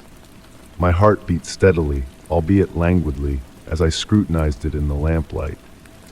The ensuing pages chronicled a door. Not a tangible door, but a threshold between realms, visible solely when light struck reflective surfaces at a precise angle. The author had ascertained that the key didn't unlock a conventional lock, but seemed to influence the curvature of reality around its possessor. Raising my gaze from the diary, I espied the shadows cast by the street lamps contorting into impossible shapes. They elongated and retracted unnaturally, weaving patterns reminiscent of ancient scripts. The rain's cadence grew more hypnotic, akin to a lullaby murmured by a distant voice. The final written page bore a caution. If these words meet your eye, the diary has singled you out. It's no accident. Coincidences are a fiction at this echelon of reality. The key shall unveil the verity, but heed, certain doors once opened remain ajar. Gently shutting the diary, I felt the key's heft in my pocket. The rain persisted, yet each drop seemed to carry within it a fragment of a grander melody. The street lamp's radiance waltzed on the edifice's walls, casting shadows that pirouetted like figures in a shadow play. Resuming my journey homeward, the diary clasped to my breast, the key pulsating faintly in my pocket. The world around me assumed a dreamlike aura, as though I floated betwixt wakefulness and reverie. I mused on how many predecessors had chanced upon this diary, how many had unearthed the key within their pockets. Approaching home, I discerned that the shadows on my building's wall delineated what appeared to be a door. It had not existed before, I was certain of it. Or perhaps it had always been there, yet only now did I possess the sight to perceive it. The key in my pocket seemed weightier, as though recognizing its purpose. Standing motionless, I pondered that door of shadows as the rain continued its nocturnal serenade. The diary had found a fresh custodian, and perchance, a new chapter was on the cusp of initiation. Nevertheless, that tale awaited another night, another moment suspended betwixt reality and reverie. Story 21. The whispers of the autumn wind danced through the leaves as I meandered down the quiet country road, bathed in the warm hues of the setting sun, painting the sky in shades of orange and purple. The GPS had deserted me a few miles back, but a sense of calm enveloped me instead of worry. I believed I knew this area like the back of my hand, or so I thought. The dirt road twisted gently between hills adorned with bare vineyards. A breath of fresh air crept in through the cracked window, carrying with it the fragrance of moist earth and fallen leaves. In that fleeting moment, the world seemed to slow down, granting me the luxury of relishing each passing second. Guided by an aged wooden sign worn by the passage of time, I made a right turn. It was then that I stumbled upon something peculiar. This road was absent from my mental map of the area. I paused, attempting to reorient myself. The shadows stretched lazily, casting mystifying shapes among the trees bordering the path. The road beneath my car's tires felt unusually smooth, too pristine for a forgotten country lane. Not a single pothole or crack marred the surface, just a seamless ribbon of asphalt disappearing into the misty evening. Dead leaves pirouetted leisurely in the air, as though time itself had chosen to linger in this space. I pressed on at a cautious pace, my curiosity piqued by the evolving landscape around me. The trees flanking the road appeared ancient and twisted, unlike any I had encountered before. Their canopies intertwined overhead, forming a natural tunnel through which the dwindling twilight filtered gently. In the distance, faint lights flickered like misplaced fireflies, darting gracefully among the tree trunks, materializing and fading like fleeting memories. The silence grew palpable, broken only by the soft hum of the engine and the rustle of leaves stirred by the breeze. As I advanced, the road seemed to undergo a subtle transformation. The borders blurred, as if veiled by an unseen brush. The shadows deepened, not in a menacing manner, but in a way that softened reality itself, blunting its sharp edges. Abruptly, a sight caught my eye. An ancient brass mailbox stood at the roadside, its impeccable condition belying its age. Devoid of any name or number, it bore an intricate engraving depicting a compass rose. When I reached out to touch it, a faint warmth seemed to emanate from the metal, defying the cool evening air. The road continued to wind gently, revealing increasingly peculiar details. Small milestone stones lining the edge exuded a faint inner glow, as though imbued with phosphorescent paint. Yet, upon closer inspection, the luminescence appeared to radiate from within the stones themselves. The sky above me had assumed an indefinable hue, a color seemingly unique to this forgotten realm. Stars timidly emerged, their presence altered, as if I gazed upon a sky from a different era or dimension. Time seemed to warp, elongating the minutes into what could have been hours or mere moments. Finally, I arrived at what seemed to be the zenith of a hill. The road opened onto a small circular clearing, its surface paved with weathered stones of yore. At its center stood an ancient wrought iron lamppost, casting a warm, inviting glow. Bringing my car to a stop, I stepped out into the eerily tranquil air, where time hung suspended in a breathless pause. From my vantage point, I glimpsed the distant city lights I had departed, yet they appeared distant, as though veiled from this reality by an unseen divide. Surveying the panorama, I noticed the metamorphosis in the road I had traversed. No longer was it the modern asphalt from moments earlier, but a path paved with ancient stones, etched by the passage of countless souls. Despite my certainty of driving on a contemporary surface not long before, this revelation left me bewildered. Retrieving the road map from my glove compartment, I unfolded it beneath the lampost's glow, scrutinizing every detail with precision. As suspected, this enigmatic road was absent from the map, as though I had ventured through a realm existing solely in dreams. Furling the map, a sudden gust of wind caused it to flutter in my grasp. Fleetingly, golden lines seemed to materialize on the paper, tracing a faintly glowing path before fading into obscurity. I blinked, yet the vision had evaporated. Remaining in that surreal enclave a while longer, I savored the tranquility it exuded. Eventually, I resolved to depart, only to find the lamppost extinguished in silence. The road ahead lay shrouded in darkness, yet an unspoken assurance nudged me forward, guiding me homeward. As I journeyed back towards the city, I stole glances in the rearview mirror. The lamppost had rekindled, its glow diminishing as I distanced myself. A gilded luminescence danced in the air as if stardust had been scattered upon the road uncharted by any map. In the ensuing days, I endeavored to rediscover that elusive road. Hours I spent traversing the countryside, tracing every fork and trail.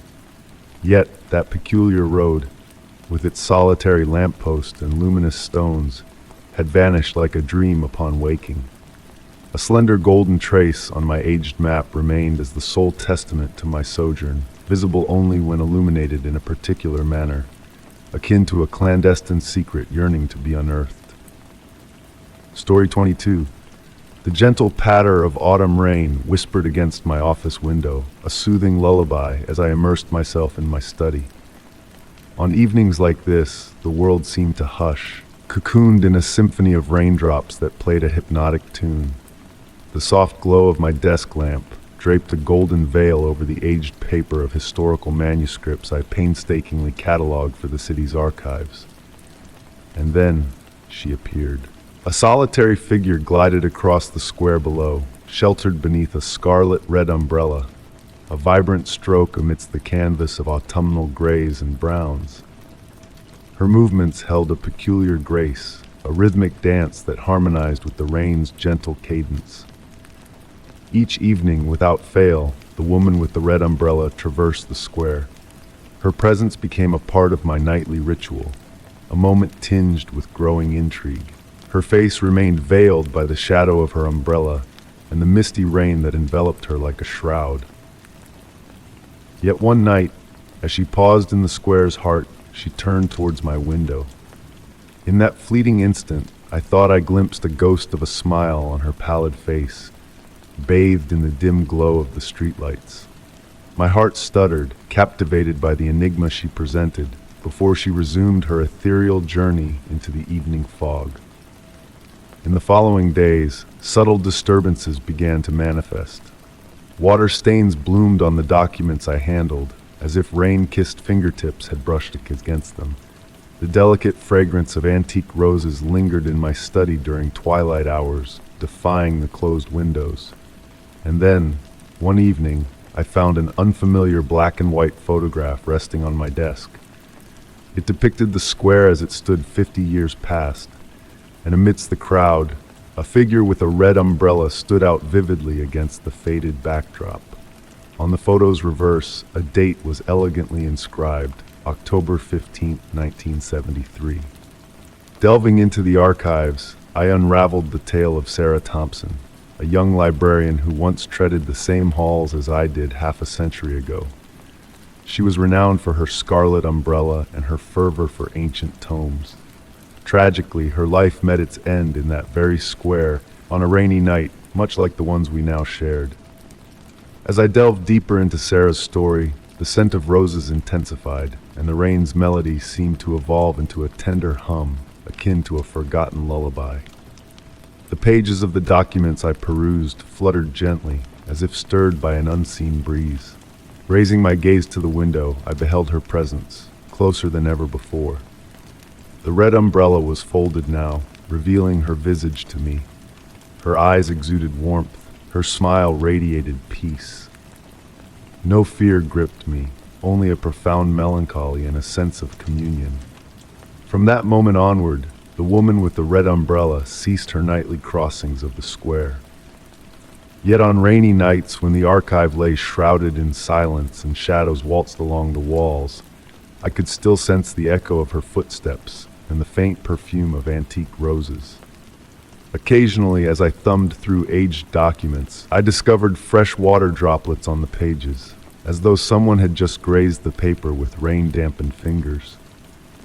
I often pondered whether Sarah lingered, a guardian spirit watching over her cherished books, her eternal stroll in the rain with her red umbrella unabated. This tale I've shared with none, choosing to cradle it as a tender secret between myself and the library's ghosts. And whenever rain's melody taps against the windows, a smile tugs at my lips, for I know that somewhere, within the folds of time, a woman with a red umbrella continues her timeless promenade. Story 23. The chilly November breeze danced with the dry leaves scattered on the driveway, setting a serene scene as I gazed at the silhouette of the forsaken mansion against the heavy, overcast sky. Known as the never-inhabited house, a title that didn't quite fit since whispers of a past inhabitant lingered in the air. But time had veiled the identity of the previous resident in mystery. Approaching the weathered gate, the touch of the cold wrought iron sent shivers through my fingers. A distinct scent of moss and damp stone filled the air, adding to the enigmatic atmosphere. The garden had surrendered to nature's embrace, with tangled brambles and nettles weaving through the cracked walls, yet the mansion exuded a haunting elegance despite its neglect. In my role as a real estate agent, I was tasked with assessing the property for its valuation. The elderly owner, residing in a distant land, had never laid eyes on the house he had inherited from a long-lost relative, and now sought to part ways with it.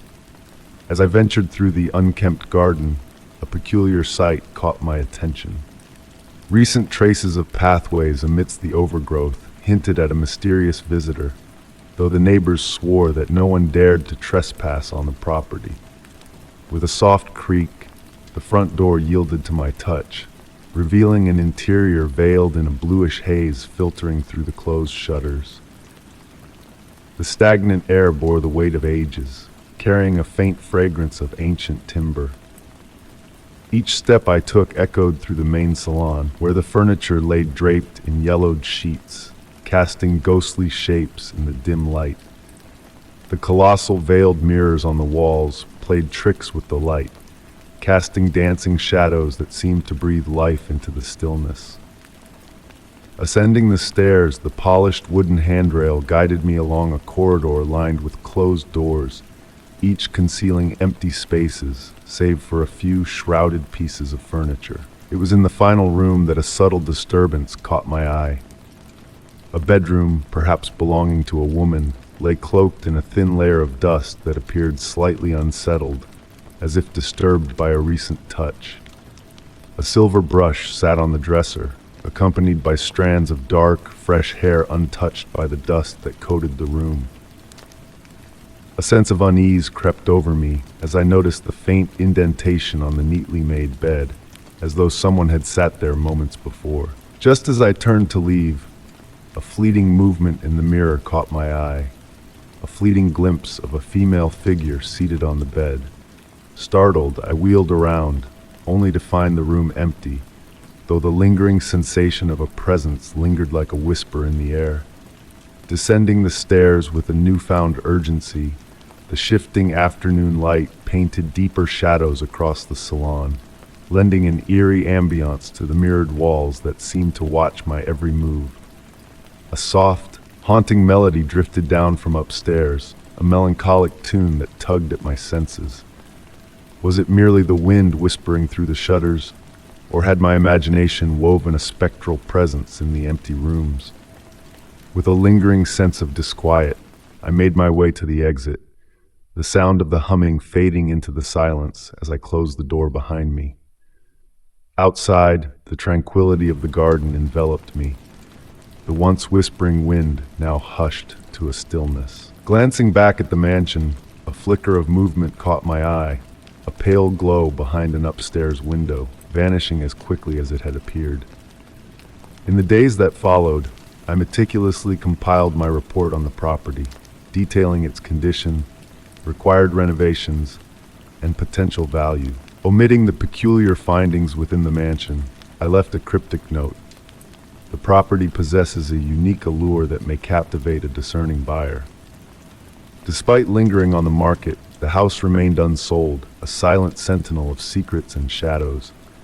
Occasionally, drawn by an unseen force, I would pause by the rusted gate, peering at the mansion's facade.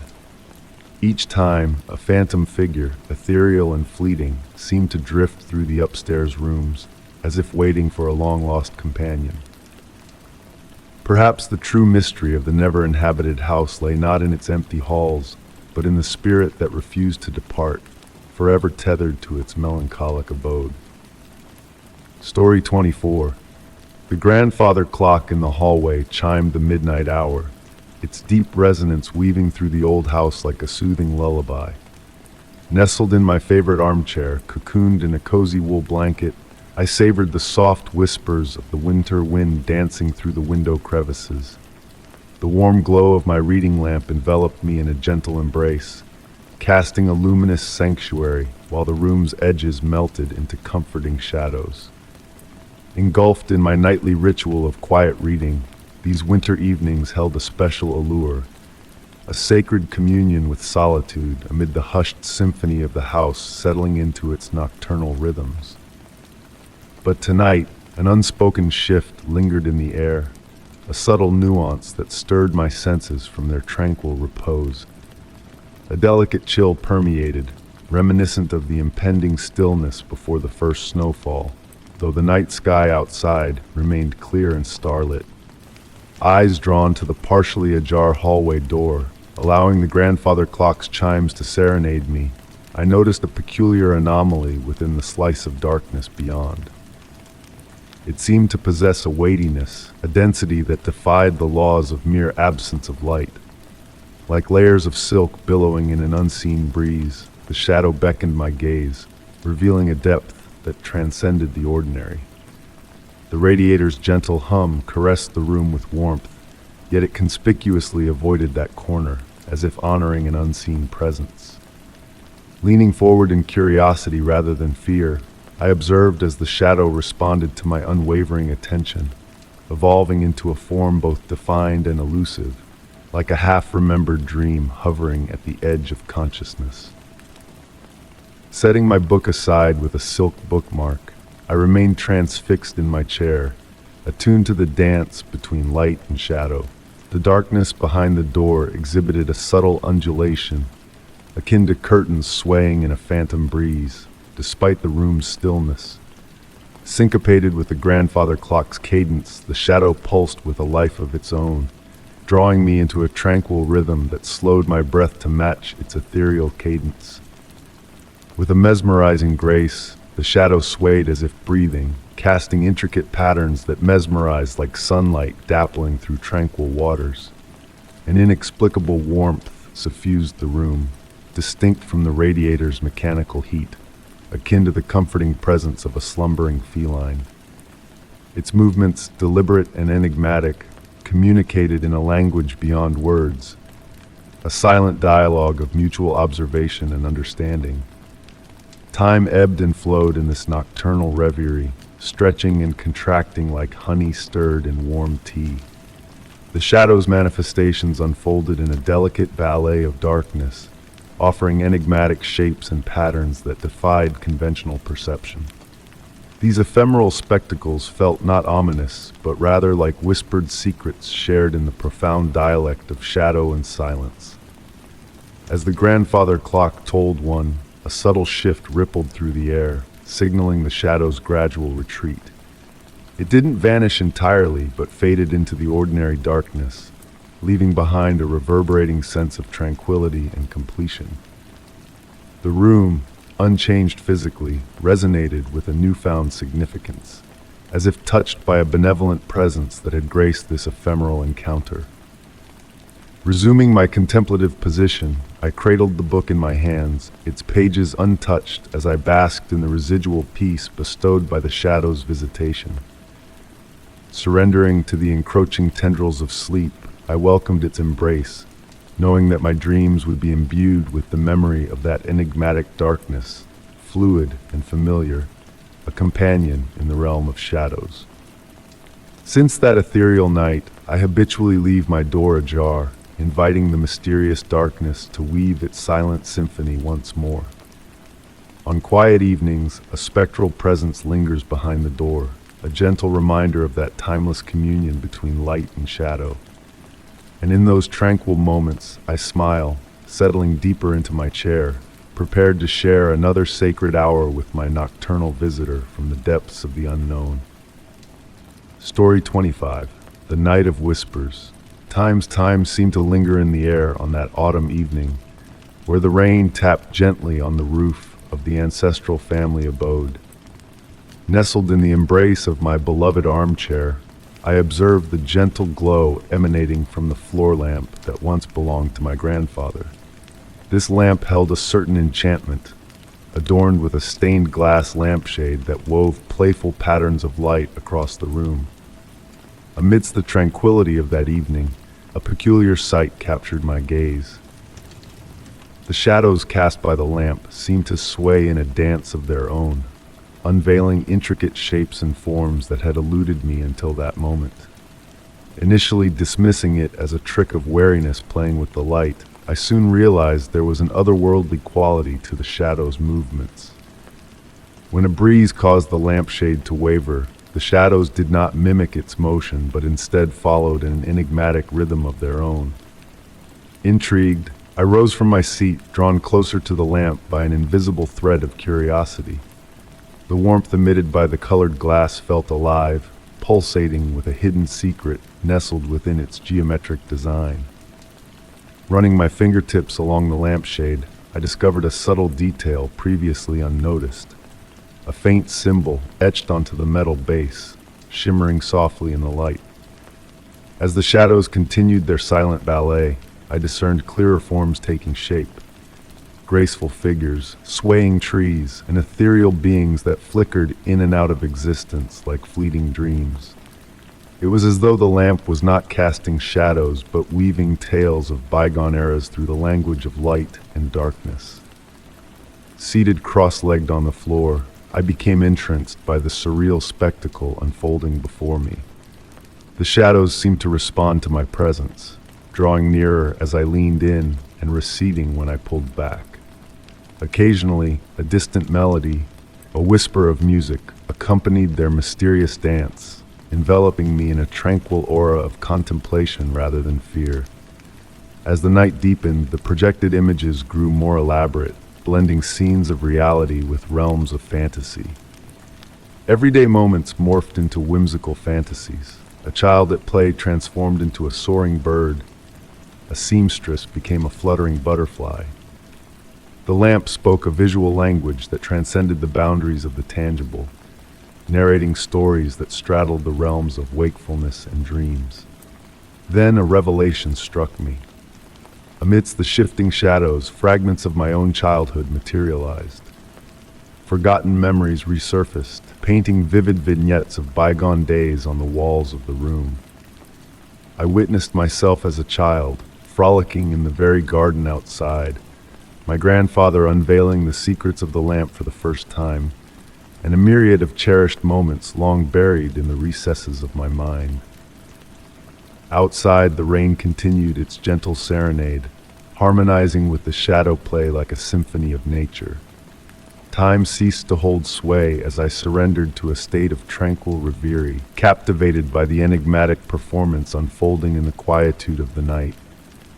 The figures on the walls began to slow their dance, their movements languid and graceful, akin to dancers bidding adieu after a mesmerizing performance. As the shadows softened and the room hushed into a cocoon of stillness, I rose from my seat, awakened from the reverie. The rain had ceased, leaving behind a serene silence that enveloped the space. Though the shadows had reverted to mere projections, a subtle shift had occurred. Gazing at the ancient heirloom, I sensed a newfound reverence, understanding that the lamp held untold stories waiting to be unfurled during nights of peaceful solitude. Drifting onto the couch, I succumbed to the gentle embrace of the lamp's light, lulling me into the realm of dreams. In the fleeting moments before slumber claimed me, I fancied a final shadow pirouetting on the wall, a phantom of my grandfather's smile, a silent assurance that some mysteries are best left uncharted, cherished for their enigmatic allure. Story 26. The night draped itself around the house, shrouding it in a hushed stillness. The wind whispered softly through the leaves of the ancient tree in the garden. In the cozy embrace of my bedroom armchair, I watched as shadows waltzed across the walls, illuminated by the flickering lamplight. Sleep beckoned, its gentle call weaving through the room, yet a peculiar resistance held me back. Night after night, a recurring dream had woven its threads into my slumber, each time with meticulous precision. The room exuded warmth, the pendulum clock ticking steadily, lulling me into a drowsy state. My gaze fell upon the open diary resting on the desk, its pages filled with my own script detailing the repetitive dream. The spiral staircase of gray stone spiraling downwards, the distant echoes of water droplets, and the imposing wooden door adorned with cryptic symbols. Leafing through the diary, a newfound realization dawned upon me.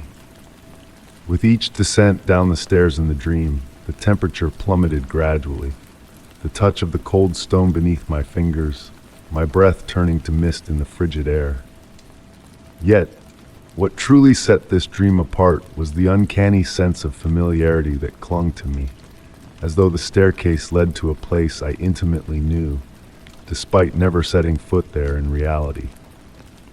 At the staircase's end, the closed door awaited, its enigmatic symbols captivating my every night, fluid shapes that seemed to shift and breathe, alive under my gaze. In the dream, my fingers traced the intricate carvings, a subtle vibration resonating through the wood with each touch. That night, as I readied for bed, a foreign object caught my eye in the room. Nestled next to the lamp on the nightstand rested an ancient bronze key, its design oddly reminiscent of the door's symbols in my dreams. Picking it up, the weight and chill of the key surprised me. Its origin eluded my memory, yet its presence felt as natural as the air I breathed, as though it had always belonged. Settling into bed, the key clutched tightly in my hand, I sensed a shift in the air. The dream unfolded as usual. The spiraling staircase, the haunting drip of water, the chill deepening with each step. But this time, a subtle pulse emanated from the key in my grip, resonating with the door's symbols. With trembling anticipation, I approached the door, the key finding its place within a hidden lock. A soft, melodic click echoed as I turned the key, unlocking the door with a whisper of ancient secrets. Beyond the threshold lay not another chamber, but a mirror reflecting the staircase behind me. In the mirror's gaze, the steps ascended instead of descended. Awakening in the soft light of dawn, the key still nestled in my palm, now pulsing with a warmth that seemed almost alive. A new page adorned the diary on the desk, etched with characters akin to the door's symbols, shifting and morphing like ink on water. Since that night, the dream has not revisited me. The key rests on the nightstand, occasionally vibrating in the quiet of night. I ponder what awaits at the apex of the mirrored staircase, questioning if one day I will summon the courage to ascend. For now, I find solace in observing the dancing symbols in the diary's pages, whispering a tale that perhaps my mind is not yet prepared to decipher. Story 27. The night's hush was broken by a distant, gentle melody. Nestled in my cherished armchair, a woolen blanket draped over my knees, and a forgotten cup of chamomile tea by my side, I lifted my gaze from the book in my hands. The notes floated like ethereal snowflakes, barely perceptible, yet undeniably present. It was a piano, I was sure, playing a tune unfamiliar yet hauntingly reminiscent, akin to a blurred memory of a bygone dream. The house cloaked in shadow, the sole illumination emanating from the small lamp beside me cast a warm circle of light. Shadows pirouetted on the walls, swaying in synchrony with the enigmatic music. Standing up, the blanket cascading to the floor in a soft whisper, my steps on the wooden planks murmured as I drew closer to the living room window. Beyond the glass, the night lay tranquil and mute. The full moon bathed the garden in its silvery glow, unveiling the tree silhouettes swaying gently in the nocturnal breeze. No signs of life stirred in the neighboring homes, all veiled in darkness. Yet the melody persisted, seeming to emanate from all directions and none simultaneously. Traversing room after room within the house, I quested for the origin of the ever-shifting melody. In the kitchen, it beckoned from the living room. In the living room, it whispered from the stairs. On the stairs, it descended from the upper floor. A hypnotic play of echoes and reverberations led me in a silent waltz through the familiar chambers of my abode. Upon reaching my upstairs bedroom, I espied the slightly ajar door, though I was certain it had been left open that morning. Moonlight filtered through the gossamer curtains, painting intricate patterns on the floor.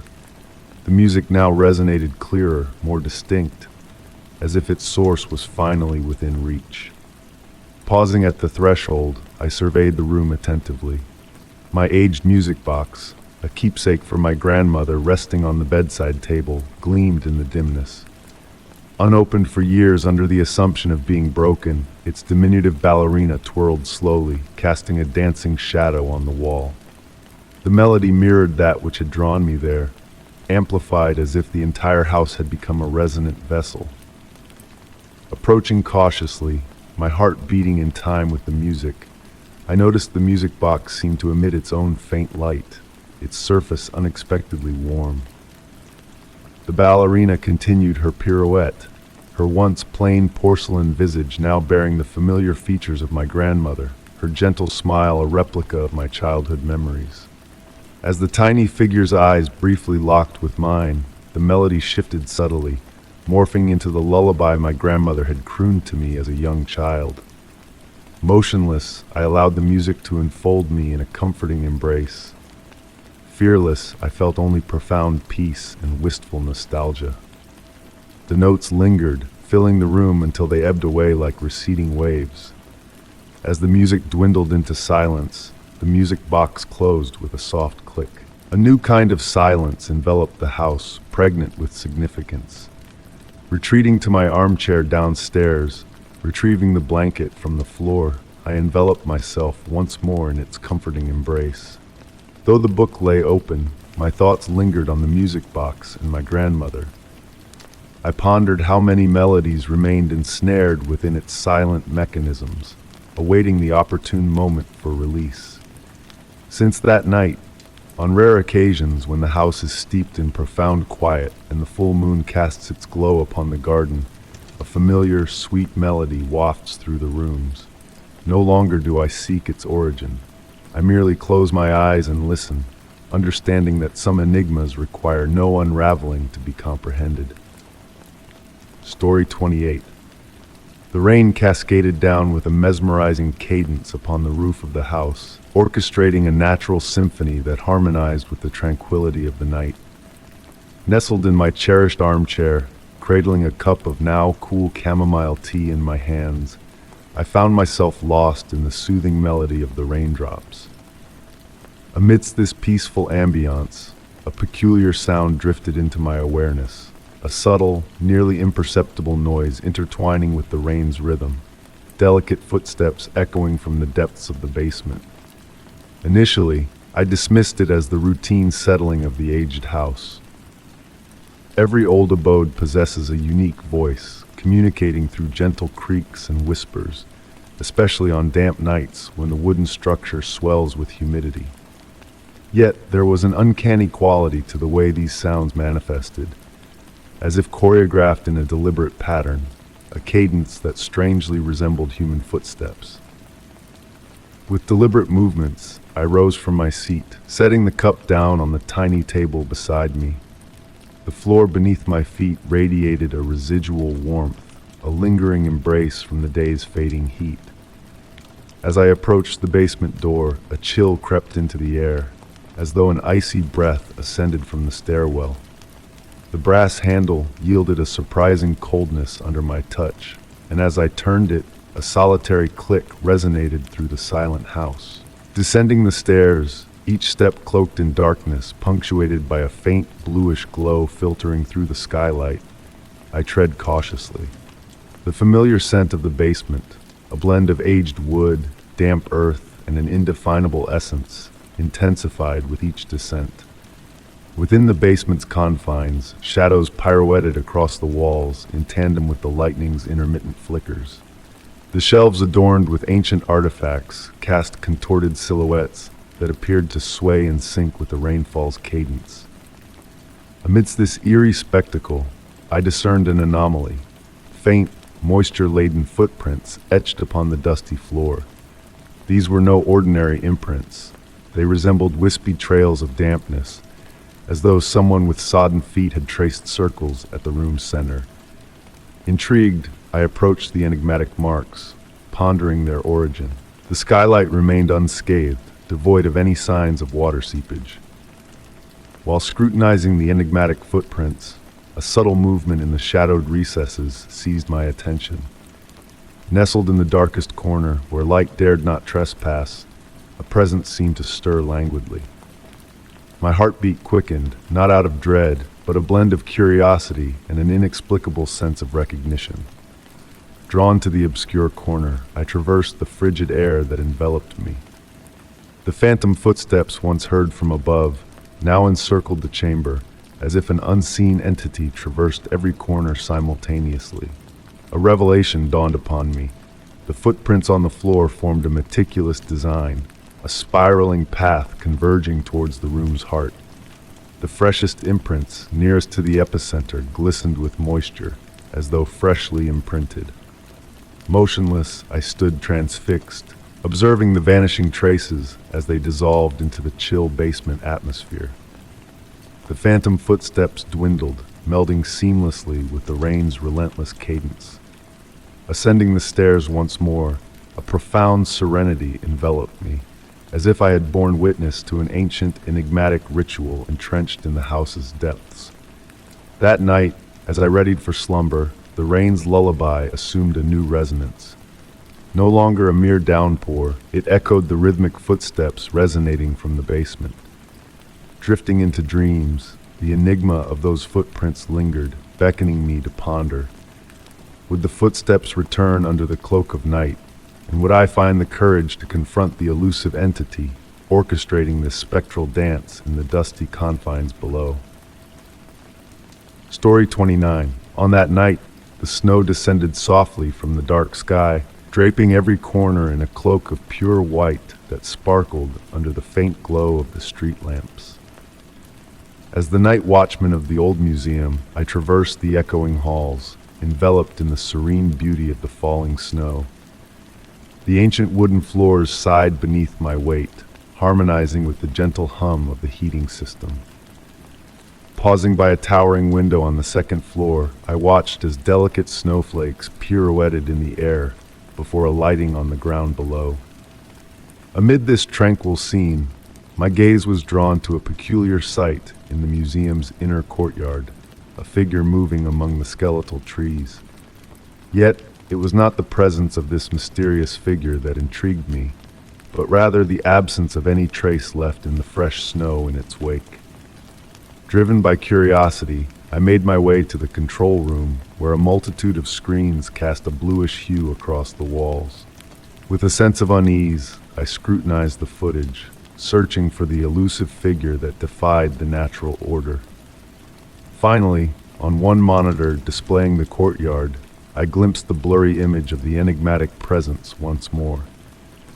Determined to unravel this enigma, I ventured out into the silent depths of the museum. The stillness that enveloped the halls seemed to hold its breath as I descended to the ground floor, my footsteps reverberating through the empty corridors lined with relics of the past. The air crackled with an otherworldly energy, presaging the inexplicable events about to unfold. Peering through the glass doors leading to the courtyard, I observed the snow descending in a ceaseless cascade, a backdrop to the ethereal figure that moved with an eerie grace among the shadows. Cloaked in darkness, the figure appeared human, yet its movements defied the laws of nature as it glided noiselessly over the snow-covered ground. Fearing the unknown, I grasped my flashlight tightly, its beam passing through the figure as if it were a specter from another realm. Slowly, the figure turned towards me, its features blurred and indistinct, melding into the nebulous substance of its form. Compelled by a mixture of professional duty and primal instinct, I approached the door leading to the courtyard. The chill of the glass beneath my fingertips, a stark reminder of the reality of the situation. As the figure drew closer, a palpable coldness filled the air, my breath materializing in wispy clouds before me. The temperature plummeted, a thin frost creeping across the glass as if heralding the arrival of an otherworldly presence. To my astonishment, the very fabric of reality seemed to warp in the figure's wake, distorting the objects around it and casting a surreal aura over the scene. The man halted just a few strides away, his gaze penetrating despite the lack of defined features. A sense of profound familiarity washed over me, a connection that defied logic and reason. Raising a hand towards the glass, the figure made a gesture that felt more like a greeting than a threat. In a mesmerizing display, intricate patterns of frost began to unfurl on the glass, as if weaving a cryptic message in a language long forgotten. Straining to decipher the enigmatic symbols, my attention was momentarily diverted by the distant toll of bells. When my focus returned, the figure had vanished without a trace, leaving behind a courtyard pristine and untouched by human presence. In the days that followed, I pored over the security footage, hoping to catch another glimpse of the enigmatic figure that defied explanation. Yet, the screens revealed only the falling snow, a silent witness to the mysteries that eluded my understanding. And so, on nights when the museum lay shrouded in silence beneath a blanket of snow, I would find myself drawn to that same glass door, a silent sentinel waiting for the return of the inscrutable figure. In those rare moments when the light danced just so and the snow whispered its secrets, I fancied I could discern a shapeless form moving among the flakes, a ghostly reminder of a truth beyond comprehension. Perhaps that encounter was a harbinger of greater mysteries, a whisper from a realm where truths leave no trace, much like the enigmatic figure that graced the pristine snow with its presence. Story 30. The weariness of a long day's labor clung to me like a heavy cloak as I entered my study sanctuary. The soft amber glow of the desk lamp painted gentle shadows on the walls adorned with rows of ancient bookshelves. The familiar scent of aged paper and ink enveloped me, offering solace as I sank into the embrace of my worn leather armchair. My eyes fell upon my treasured old diary, resting on the polished wooden desk exactly where I had left it in the morning.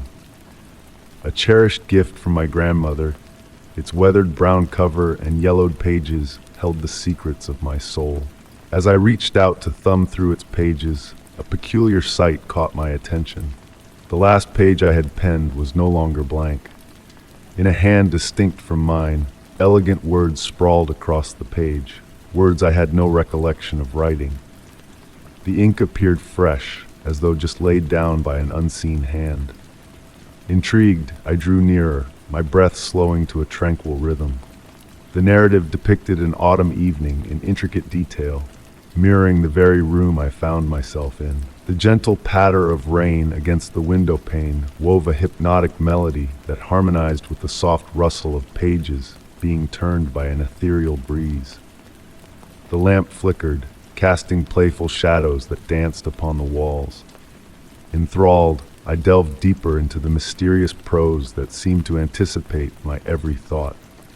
Curiosity beckoned him to turn the page, the script whispered, and as I read those words, my fingers obeyed, flipping the parchment. A surge pulsed through me as new words materialized before my eyes, as if an invisible hand inscribed them in real time. The ink flowed seamlessly, capturing the exact sensations I felt in that moment. The warmth of the lamplight against my skin, the deepening rhythm of my breath, even the subtle shiver down my spine, all detailed with uncanny accuracy. I stood, unable to tear my gaze from the pages being filled before me. The sentences now described the titles of books on the shelves. Volumes I had no memory of owning yet stood present in the room. The writing cadence mimicked a hypnotic pendulum, marking time in the hushed chamber. Seating myself on the corner couch, I watched as the diary remained open on the desk, its pages turning of their own accord.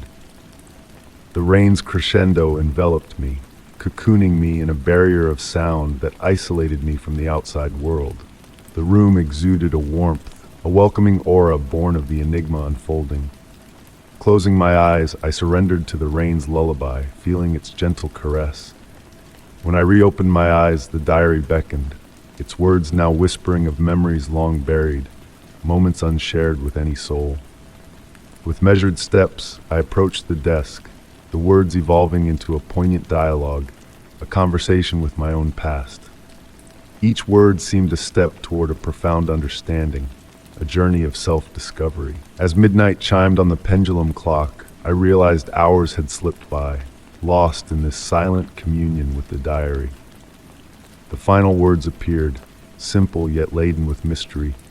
Some enigmas need not be unraveled to be comprehended. Tenderly closing the diary, I felt the familiar leather beneath my fingertips. The rain outside had transformed into a melodic accompaniment rather than mere background noise. As I retired for the night, I cast a final glance at the study. The diary lay still on the desk, outwardly unchanged. Yet inwardly, a transformation had taken root. The night cloaked the study in a hush, the lamp's amber glow a silent witness to a mystery that defied explanation.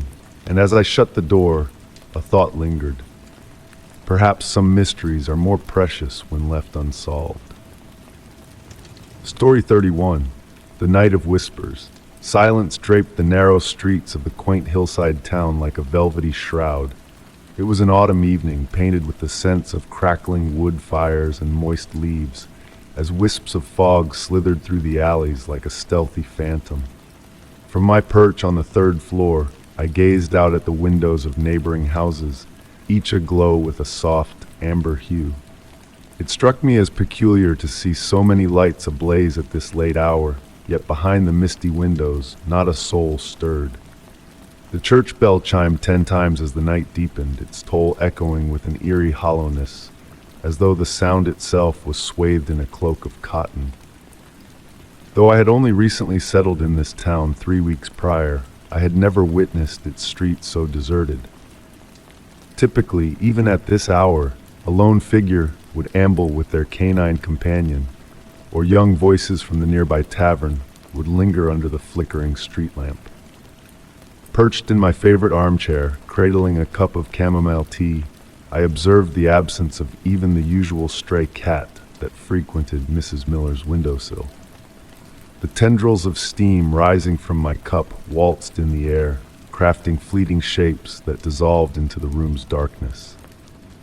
Opting for a small reading lamp, its gentle glow casting delicate shadows upon the cream-colored walls, I settled in for the night.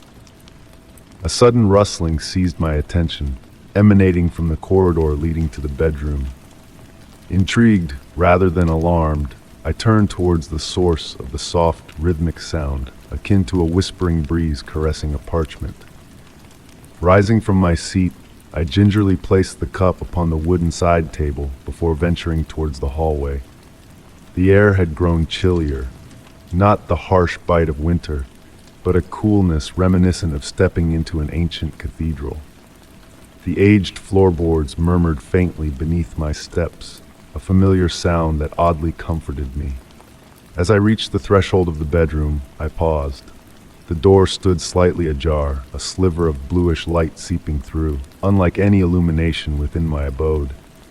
Pushing the door open with a muted creak, I found the window shut, yet the curtains swayed as if stirred by a gentle breath. Resting upon the floor beneath the window lay a single sheet of paper. Bending to retrieve it, I recognized it as a newspaper page, its masthead bearing the date October 15, 1954. The headline emblazoned across the yellowed paper seized my attention: Mysterious Night of Silence in Pine Grove. The article recounted a night when the town's denizens had remained sequestered within their homes, as if bound by an unspoken pact of silence whose origin had faded into obscurity. Engrossed in the narrative, a movement outside the window drew my gaze. Across the street, the lights in the houses flickered out one by one, like candles extinguished by a phantom breath. Yet behind the veiled windows, motionless silhouettes seemed to gaze towards the empty street. A buzz from my phone in my robe's pocket interrupted the stillness. A message from the building's WhatsApp group. Tonight, stay indoors. It is imperative. Returning my gaze to the window, I noted that all lights had dimmed, save for my own. Enveloped by an escalating hush, I discerned the steady cadence of my own heartbeat slowing, synchronizing with some primordial rhythm. Perching on the edge of the bed, the newspaper sheet cradled in my grasp, I marveled at its remarkable softness, as though tenderly caressed through the ages. Beyond the window, the fog thickened, ensnaring the streetlights in a milky embrace. From my vantage point, the entire main thoroughfare lay deserted, an eerie tableau under the shroud of mist. Recalling the article's accounts, wherein the residents of yore had awakened devoid of memories from the silent night, I rose to extinguish the light. Before succumbing to the beckoning embrace of sleep, I stole a final glance through the window. The fog had metamorphosed into sinuous, almost dancing forms, within which elusive figures seemed to pirouette, ephemeral as shadows adrift upon a sea of milk. With the room plunged into darkness, I reclined upon the bed, still garbed in my attire. The silence burgeoned, punctuated solely by the metronomic ticking of the nightstand clock. Drifting towards slumber, I pondered whether dawn would unravel the enigma of this night, or if, like the town's residents of yore, I would awaken oblivious to the cyclical mystery woven into our lives. And as consciousness ebbed away, the distant tolling of midnight bells lingered in my mind, their resonance muted, as if heralding from a realm untouched by time, where silence reigned as the universal tongue. Story 32. The antique clock in my study chimed midnight, its deep tones enveloping the room in a familiar embrace. Peering up from my leather-bound journal, I anticipated the customary single chime, yet the resonance lingered on, each reverberating note seamlessly melded into the next, weaving a perpetual symphony that seemed to elongate time itself. The soft glow of the lamplight bathed my vintage desk, casting shadows that danced along with the rising steam from my cup of chamomile tea.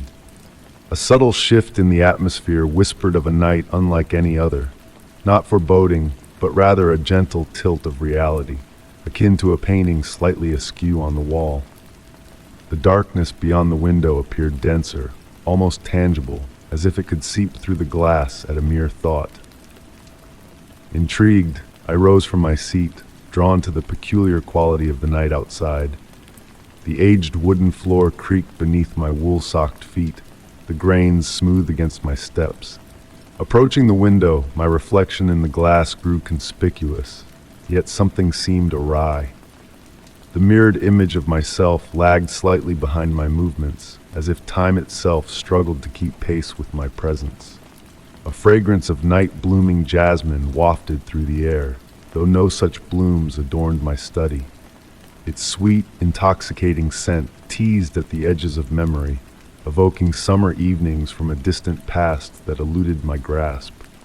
Meanwhile, the clock persisted in its enigmatic chimes, the intervals between each note expanding like honey trickling from a spoon.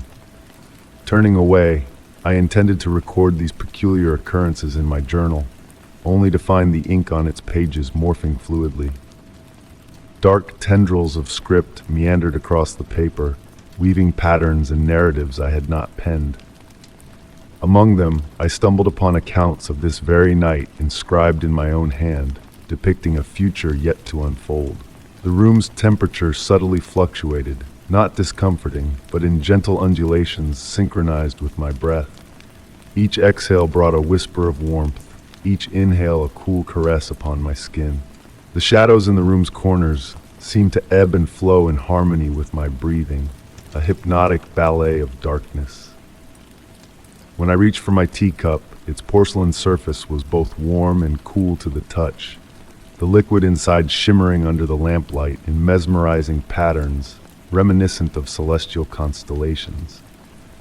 Each sip appeared to replenish itself, the tea level remaining constant despite my consumption. The rhythmic ticking of my wristwatch synchronized with the grandfather clock's timeless tolling, forming a tranquil cadence of time.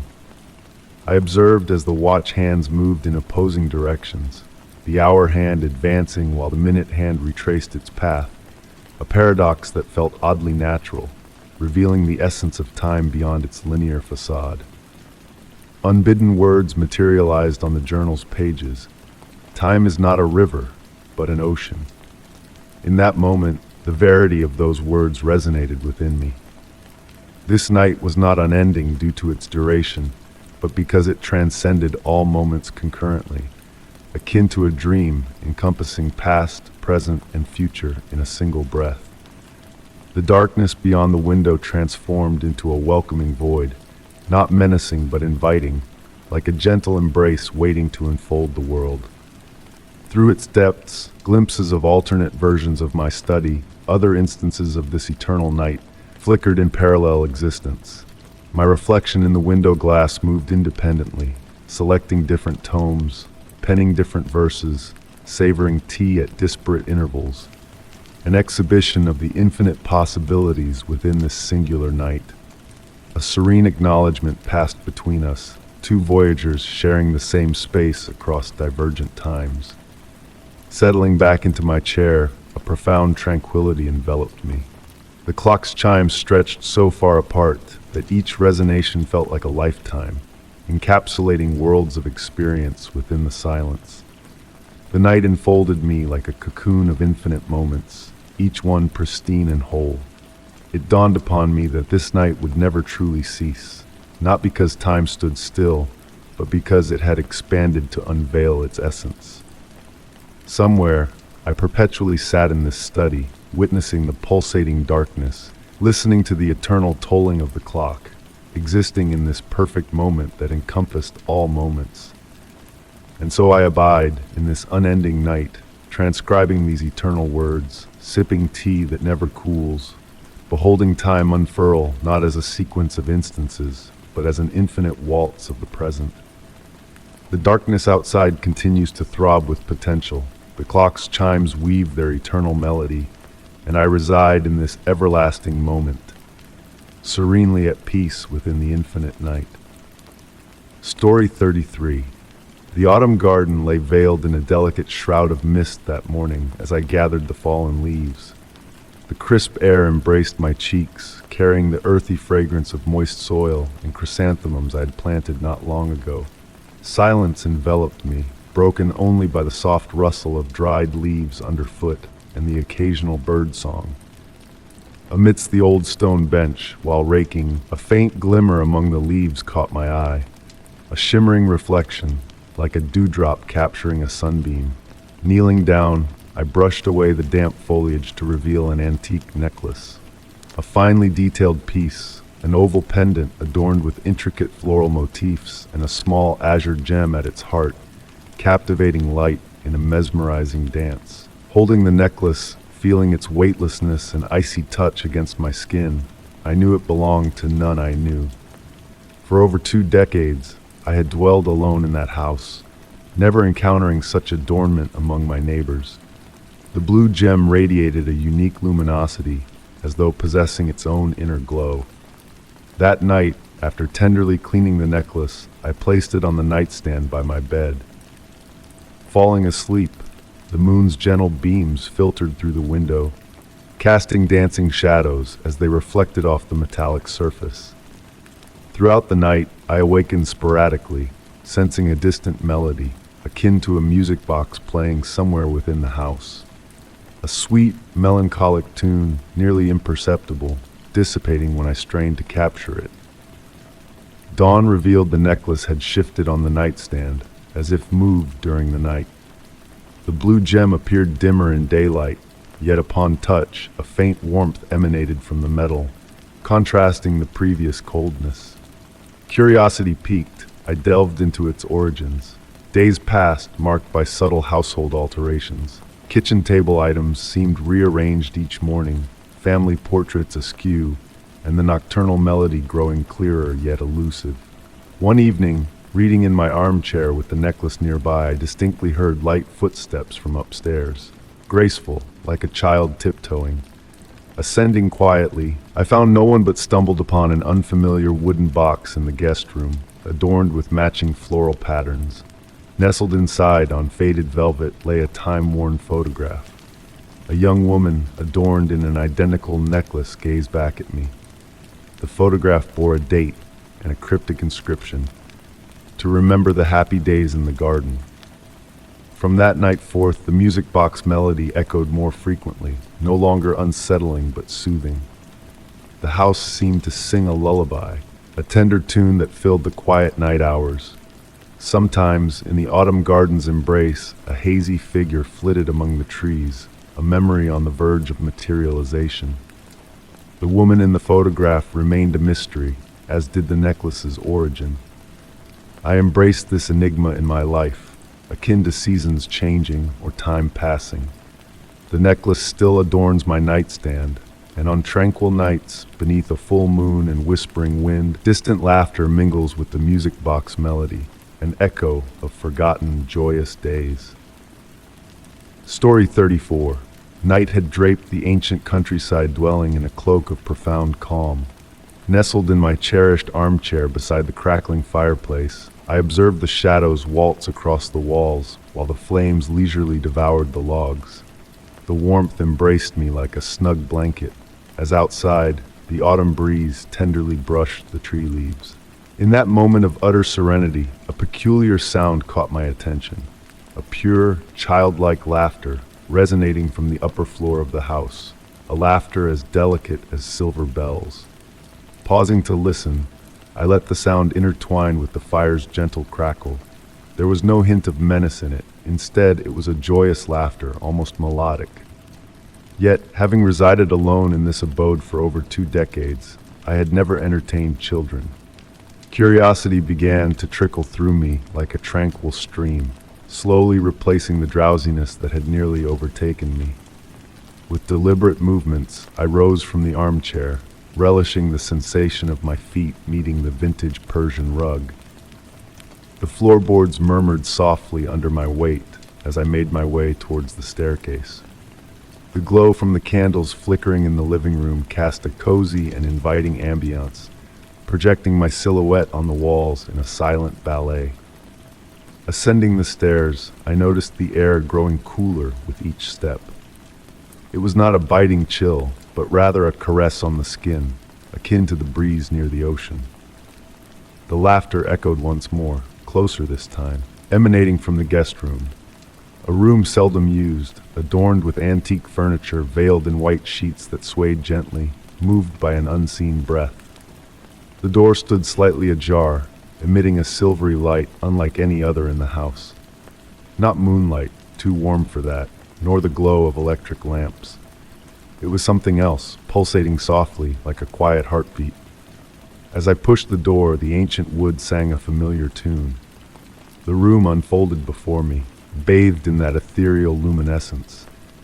The draped furniture formed gentle, reassuring shapes, resembling clouds in a clear sky. And there, perched on the windowsill, I beheld a sight that stole my breath. Not a distinct figure, but a play of light and shadows resembling a child. The laughter rang out once more, clearly originating from that radiant presence. No fear gripped me, only a profound sense of awe. The light child seemed to toy with the rays it emitted, crafting luminous patterns on the walls as if painting with light itself.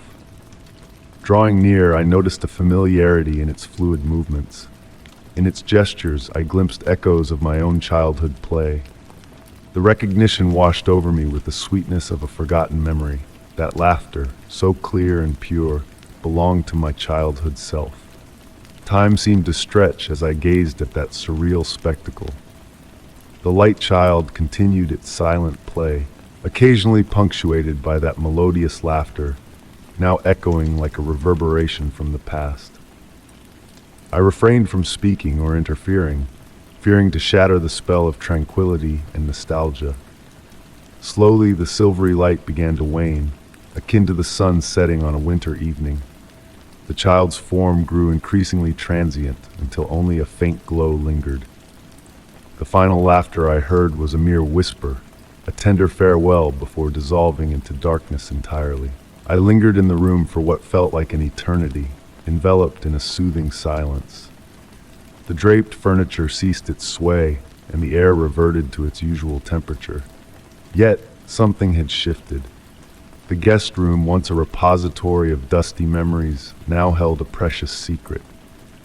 Returning to my armchair by the fireplace, where the embers smoldered softly, I settled among the cushions. It dawned on me that I would never truly unravel the enigma of that night. Was it a dream, a recollection, or perchance something deeper, a message from the past conveyed through a child's laughter in the shadows?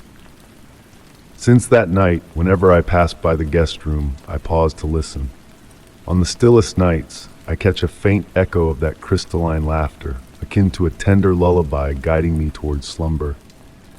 And with a smile, I allow the mystery to endure, a sweet secret shared between myself and the child who laughs in the darkness.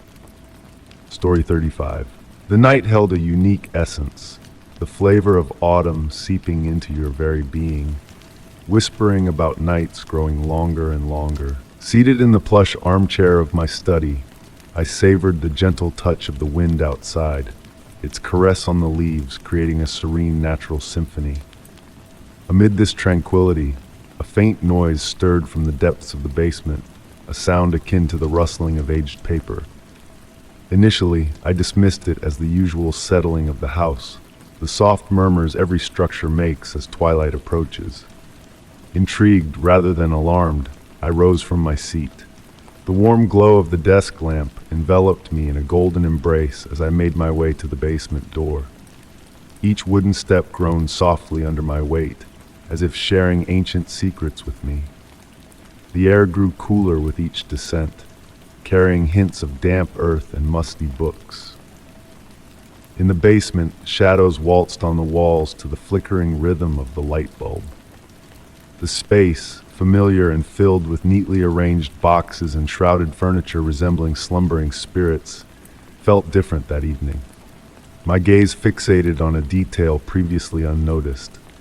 Nestled in the far corner, where light struggled to penetrate, stood a door. Unadorned and crafted from dark wood, the door bore no distinct markings. What struck me as odd was my inability to recall ever seeing it before, despite spending countless hours organizing in the basement. The brass handle gleamed as though recently polished, drawing me towards it. The floor beneath me pulsed with a life of its own as I approached, my fingertips grazing the weathered surface of the wood. The door seemed to quiver slightly at my touch, almost as if acknowledging my presence. The once quiet basement now echoed with the thud of my heartbeats.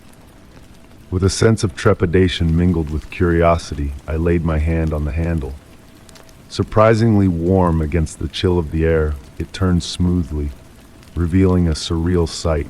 Instead of a wall or another room, a thin, silvery mist swayed gently beyond the threshold, as if stirred by an unseen wind. Emitting a soft, entrancing light, the mist exuded a comforting allure, akin to the fading memory of a pleasant dream. A delicate, distant melody, like a piano tune from afar, resonated from within the mist. The air carried a sweet, familiar fragrance of spring blooms or freshly brewed tea. Standing at the doorway, torn between the urge to venture forth and the caution to hold back, I watched the mist dance, forming fleeting shapes that eluded clear definition. Faces, landscapes of unknown realms flickered before me, blurring the lines between reality and the enigmatic depths beyond. Retreating slowly, I closed the door gently. The soft click of the lock seemed to dispel the enchantment. Familiar sounds of the house returned, the clock's tick upstairs, the rustle of wind in the trees, a distant dog's bark in the tranquil neighborhood. Ascending the stairs, I carried with me the sensation of having stumbled upon something extraordinary. In the ensuing days, I revisited the basement, only to find the door vanished, replaced by an unyielding brick wall. Yet, on the quietest nights, when the world teeters between slumber and wakefulness, I catch echoes of that distant melody, pondering if the door still lingers, concealed somewhere, awaiting rediscovery by another soul. Some doors, I learned, unveil themselves only at specific junctures, when the fabric of time and space bends beyond comprehension. Perhaps it is best this way, for the mystery of that basement door taught me that not all riddles demand solutions, and some enigmas retain their allure when shrouded in secrecy. akin to dreams brushing reality fleetingly before dissolving into the silvery mist of memory. Story 36. The gentle patter of rain on the roof orchestrated a soothing symphony as I readied myself for another tranquil evening within the walls of my rustic country abode. Each droplet traced a meandering path down the window, crafting intricate patterns that waltzed in the soft glow of the flickering candlelight I had ignited to combat encroaching shadows. Outside, the breeze murmured through the trees in the garden, a natural lullaby rustling the leaves in a hypnotic dance. Nestled in my beloved armchair, cradling a steaming cup of tea in my hands, I idly observed wisps of vapor spiraling gracefully into the air. The house murmured its familiar chorus, the gentle creaking of aging timber, the rhythmic ticking of the hallway clock's pendulum, the faint whistle of wind whispering through unseen crevices. All appeared ordinary, yet an intangible sense of disquiet began to stir the peace of my evening. It was in the midst of a sip of tea that I first detected a peculiar occurrence. The upstairs bedroom window, visible through the mirror's reflection in the hallway, seemed to exude a peculiar radiance, akin to a candle's gentle glow. However, I knew unequivocally that no light source resided within that room. Placing my cup on the nearby table, I rose gradually and made my way towards the staircase. Each wooden step groaned beneath my weight, a familiar sound after years of dwelling in this quaint abode. Yet on this evening, every creak carried a different resonance, as if the house itself sought to convey a message. The air grew chillier with each ascent, a thin veil of moisture clinging to the walls of the upper corridor. Upon reaching the bedroom door, I hesitated briefly before turning the cold brass handle, the chill almost seeping into my very bones. With a soft squeak, the door yielded, revealing the room shrouded in shadows. The window, the same one I glimpsed in the mirror's reflection, remained firmly shut. Yet to my astonishment, the lock began to shift of its own accord, a ghostly movement as if guided by unseen hands. The window commenced its gradual opening, inch by inch, devoid of any visible force propelling it. The breeze that wafted in lacked the strength to justify such motion, carrying with it a faint, ancient fragrance of dried blooms and aged timber. Approaching with caution, I observed raindrops pirouetting into the room, forming delicate puddles upon the wooden windowsill. To my wonder, the droplets defied gravity, dancing in midair before alighting gently on the floor. Amidst this inexplicable display, a stirring caught my eye. Upon the glass pane, words materialized as if an invisible hand traced them upon the misty surface. The script unfolded slowly, too blurred to decipher clearly. Drawing nearer, my heart thrummed with a steady yet intense rhythm. The curtains swayed gently, though no tangible draft stirred the room, their movement akin to the rhythmic breaths of a slumbering being. Moonbeams, filtered through rain-laden clouds, cast undulating shadows on the walls, whispering silent tales. Extending a hand towards the window, I felt the cool night air caress my fingertips. In the moment before contact, the window closed softly, mirroring its earlier unhurried motion. The latch clicked with a delicate finality, dispersing the lingering fragrance that permeated the room. I stood transfixed for minutes on end, enveloped in the continuing melody of rain outside. The room had reverted to its usual state, yet a subtle shift had transpired. It felt as though the house had unveiled a glimpse of another realm, a world existing parallel to our own, visible solely in those rare instances when the veil between reality and mystery thins to a whisper. Since that fateful night, whenever rain descends, I find myself ensconced in my armchair, gazing at the window's reflection in the hallway mirror. Sometimes it remains motionless, while on other occasions it opens gradually in a silent ritual that has woven itself into the fabric of my existence. The origin of this phenomenon remains a mystery, a secret shared solely between myself and these ancient walls. On the quietest of nights, when the wind murmurs through the trees and rain cascades gently, I almost sense a familiar presence, a silent guardian observing from the shadows, an invisible entity that has chosen to inhabit this space alongside me, manifesting through a window that opens of its own accord. Story 37. The gentle breeze whispered secrets through the night, carrying the scent of earth and fragrant blooms.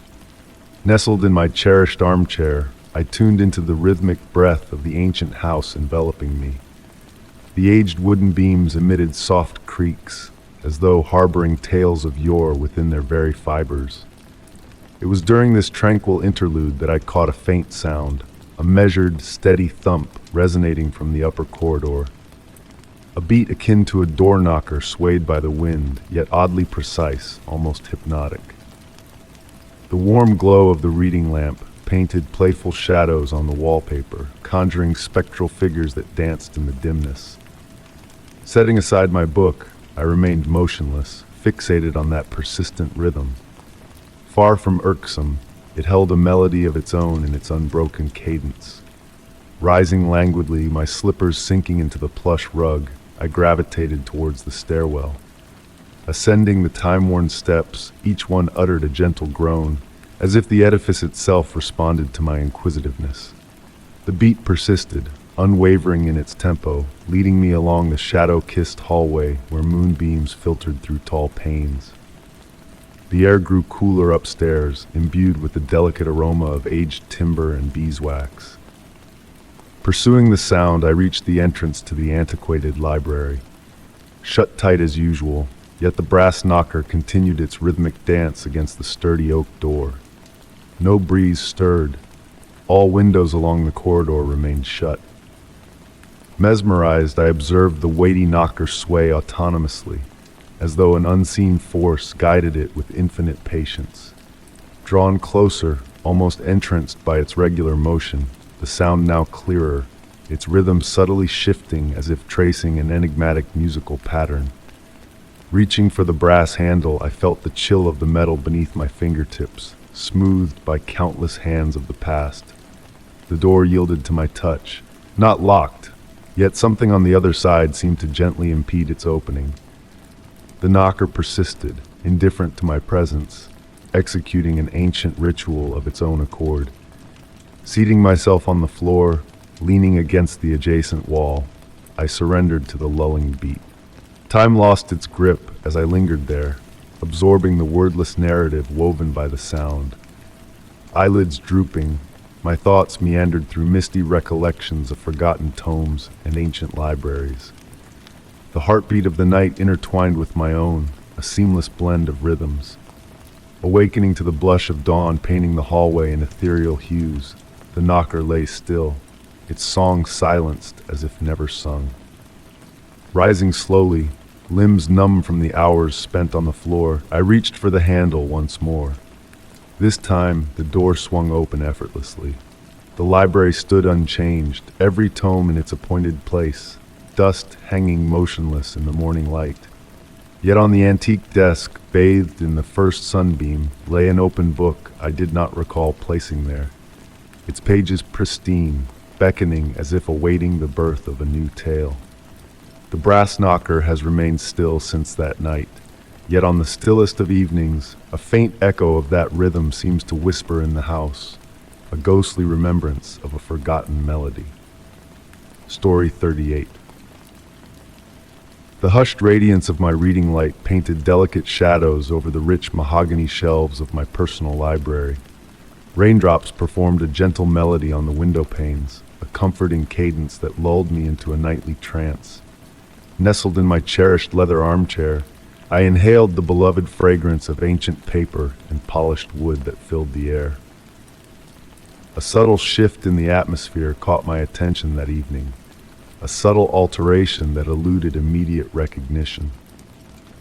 My gaze wandered over the meticulously arranged volumes, each one meticulously positioned according to my precise organizational scheme. The luxurious leather-bound collections shimmered softly in the cozy glow, their gilded titles occasionally catching a gleam. And then a discrepancy seized my notice, a void between two books, a gap that had no place there. The space mirrored the exact dimensions of a single volume, as if it had been extracted with deliberate precision. Rising from my seat, the soft creak of leather accompanying my movement, I tread upon the whispering wooden floorboards as I drew near the enigmatic shelf. Tracing my finger along the dust-free emptiness, a faint chill emanated from the vacant spot. The neighboring books stood undisturbed, my treasured assortment of 19th century supernatural tales. Yet, the absent volume, a rare find acquired just a month prior, had vanished without a trace. The puzzling aspect was that I resided alone, with no other soul granted entry to my sanctuary of books. I always kept the library secured when unoccupied, distinctly recalling seeing the missing book in place during my morning inspection. As I pondered this enigma, another anomaly caught my eye. The books flanking the gap were impeccably clean, while a fine film of dust cloaked the adjacent volumes. Stepping closer, a faint sweet aroma wafted from the emptiness, evoking memories of aged parchment and an elusive undertone I struggled to identify. Perhaps hints of vanilla or weathered leather, yet with a mysterious floral essence lingering beneath. Tentatively pulling out a neighboring book in search of the vanished volume, I found only the solid back of the bookcase. Upon replacing the book, a subtle motion captured my attention. Within the crevice between the volumes, a glimmer of light flickered, akin to moonbeams dancing on water. An impossibility, for there were no windows on that wall in my library. Extending my hand into the gap, my fingers met an unexpected warmth, as if the very air pulsed with a gentle vitality.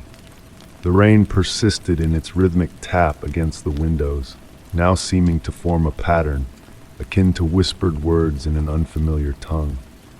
I found myself drawn to that vacant space, losing myself in prolonged moments of silent observation, half expecting the missing book to materialize before my eyes. The lamplight seemed to curve slightly around the gap, casting ethereal patterns that tantalized the periphery of my vision. Throughout the night, I caught myself repeatedly glancing at the void, each time noticing subtle alterations.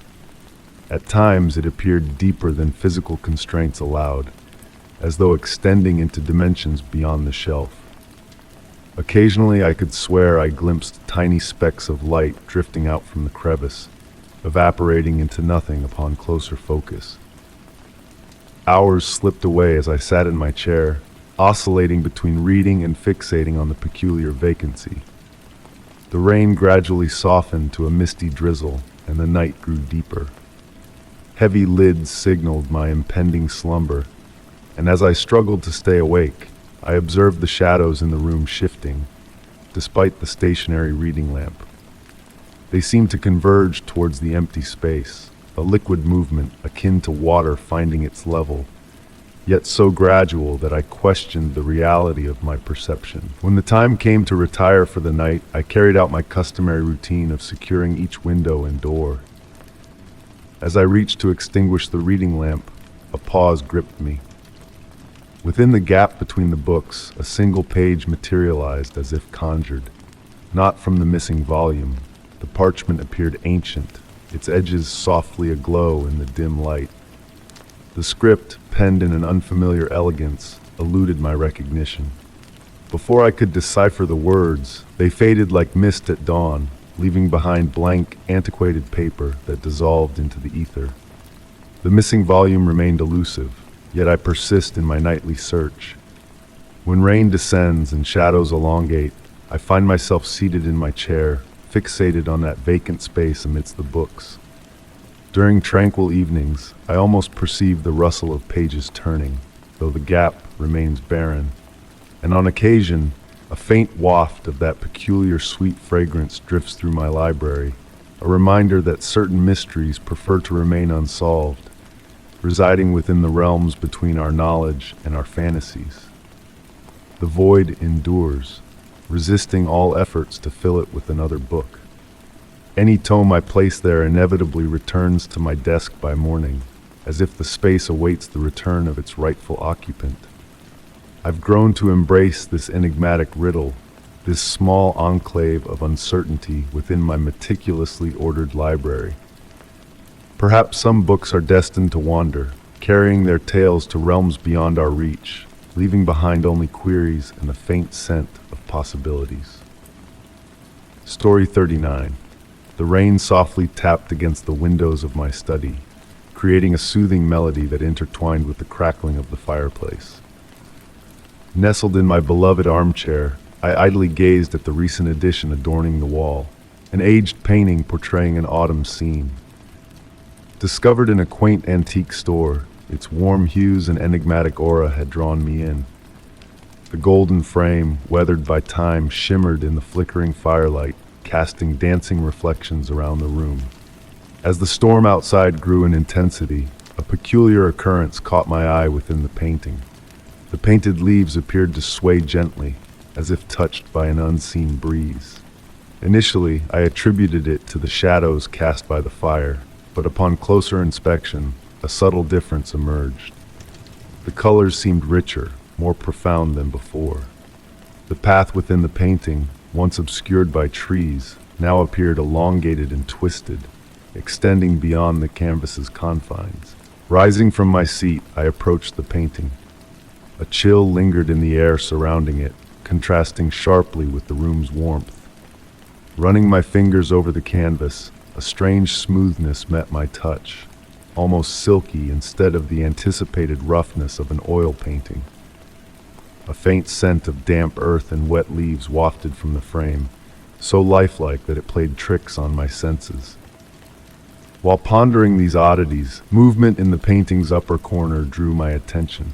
Amidst the tree branches, something stirred, not a mere play of light and shadow, but a purposeful motion, as if a hidden entity lurked among the painted foliage. My heart fluttered, not from fear, but from an escalating curiosity. Stepping back, I sought a clearer view. It was then that I noticed the brushstrokes shifting direction autonomously, crafting new pathways and forms within the landscape. The trees bent ever so slightly, as if swayed by an invisible breeze. In the distance, where mist had obscured before, a faint outline of what seemed to be a small structure emerged. The rain's patter outside transformed into a gentle whisper, harmonizing with the painting's movements. Reclining in the armchair, I became wholly entranced by the unfolding spectacle. The room expanded, deepened, as if the painting slowly extended its boundaries into reality. Throughout the night, the painting metamorphosed gradually. Autumnal hues intensified and dimmed in a mesmerizing cycle, blending shades unknown to my eyes. The distant structure grew clearer, a stone house with a smoking chimney and windows aglow with a golden light. I pondered if inhabitants resided within that painted abode, and whether they could peer at me, seated in my armchair, observing them through that enchanted window disguised as a painting. Surprisingly, the notion didn't unsettle me. Instead, a tranquility washed over me, as if I had stumbled upon a hidden passage where reality and fantasy intertwined gently. As time slipped away, the painting divulged its mysteries with patience. At times, I glimpsed figures strolling along the path, while others they dissolved into mere shadows, frolicking among the trees. Any attempt to focus on these apparitions resulted in their gentle dispersal, akin to fading dream memories upon waking. With the blush of dawn painting the sky pink, the painting gradually reverted to its original state. The leaves ceased their dance, the colors stabilized, and the distant house faded into the morning mist.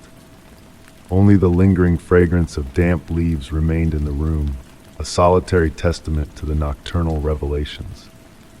Since that night, I sit in my armchair each evening, watching the painting, waiting patiently. Sometimes it unravels its secrets, and other times it remains silent like any ordinary artwork.